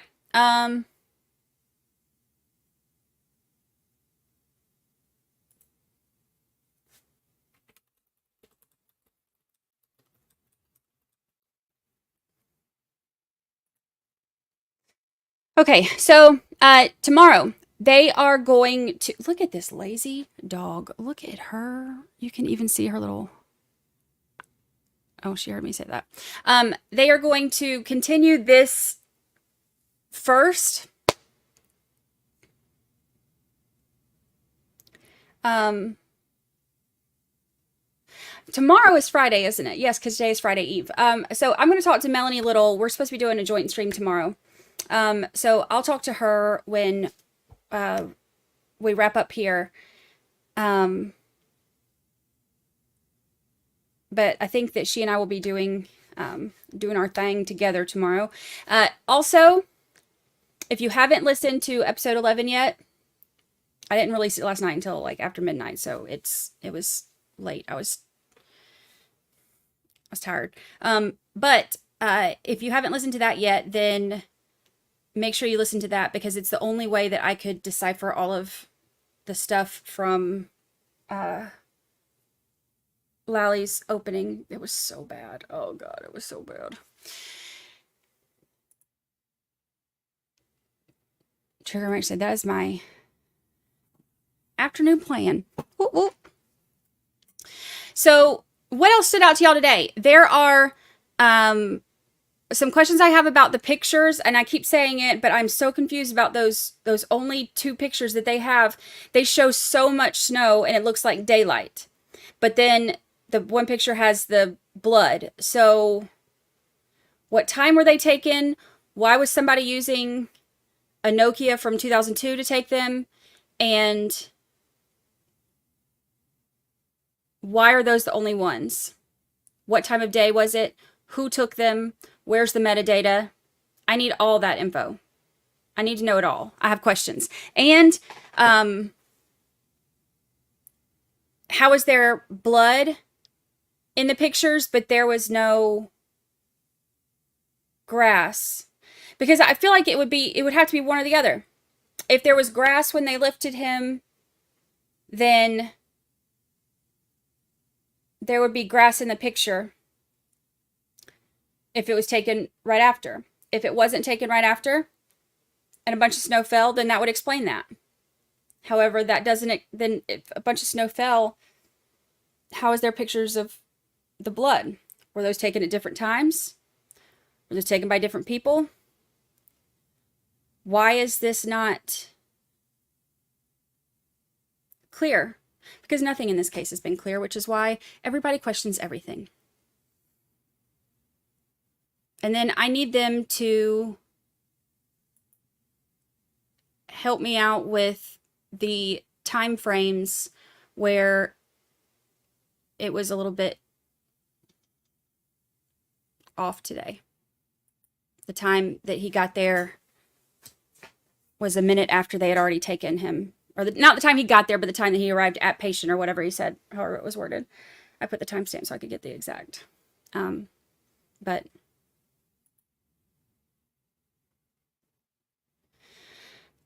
I don't know. I just want answers. I want all of the questions answered so that we can stop trying to, as Rashi would say, puzzle pieces. Put all the pieces together. I want it to be cleared up. 80 sent me a new rap. Oh, 80 sent me a new rap. Uh-oh. Uh-oh. Let me see. We'll do that and then we'll call it a day.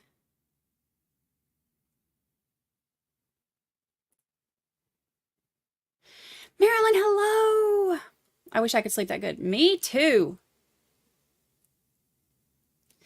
Oh, 13 addicts featuring, featuring the big deal and the chart lady. All right, let's hear it. Let's hear the new rap.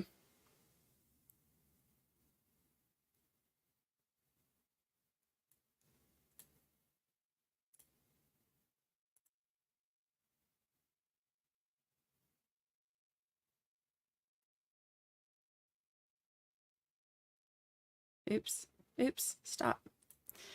All right, let's hear the new rap. There's the lyrics. My name's Recovery Addict, got my pickle posse with me. My crew hold it down and chat like Mountain Dew. Put on my headphones, ready for the day until a soft six says, hey, waking up, ready to slay. Turn on the soundboard, ready to play. Counting down the pro say with all this rapping now. My wife thinks I'm from the west side now, like boys in the hood. My members are like my boys in the hood. Me, a friend of the channel, her name is Brandi Churchwell of the 13th juror. Take it away, I'm Brandi Churchwell. All I do is chart facts, or the name that is my art charts of my heart. Come at me, it'd be better if you brought the black box. I'll bring my data, let's see who wins, like Mad Max and Thunderdome. Two will enter, one will leave. I always like to keep an open mind all the time. Wait, was that a rhyme? Oh snap, that's how we do it here. We keep real here. Meet Marie Moss, our stat lady who goes through more pencils than Sarah Boone goes through. Lawyers, my read is sharp like a pencil. 80s is missing clean, keeping the floors clean. Don't get in the way, he mock you up. We are the 13, the addicts. Words, your mother, peace out.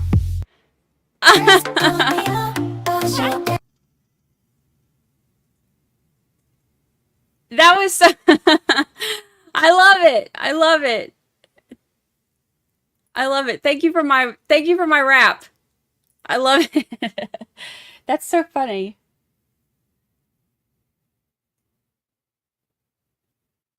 I love that you have the black box in there. Always like to keep an open mind. That's hilarious. And Marie Moss with her rap debut. That's so funny. Thank you, 80s.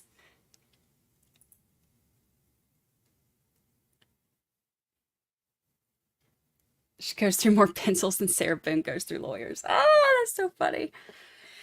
But also, so true. Thank you, 80s. Thank you for my rap song. Oh, that's so funny.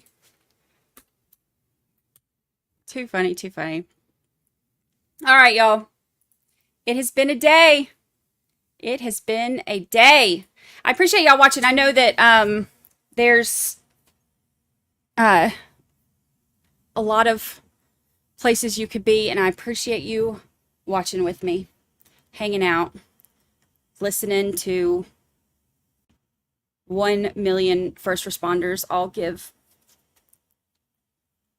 some the same answers and some different answers. Tomorrow will be interesting.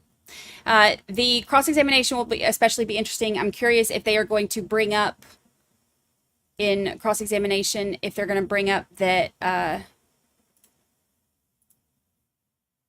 asking her if she's friends with Caitlin Albert. All right, let's see. I can see customize, redirect. I'm on Portal, y'all, so you can keep this party going. Keep this party going. Oh, I forgot. Sorry. I forgot about Coburger.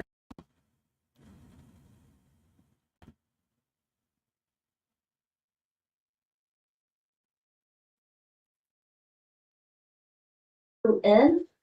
All of those items discuss evidence related to this investigation, of which disclosure would, 1, interfere with enforcement proceedings pursuant to 74-124 subsection A, deprive the defendant a right to a fair trial and the state, subject to 74-124 subsection B and Rule 32 subsection E.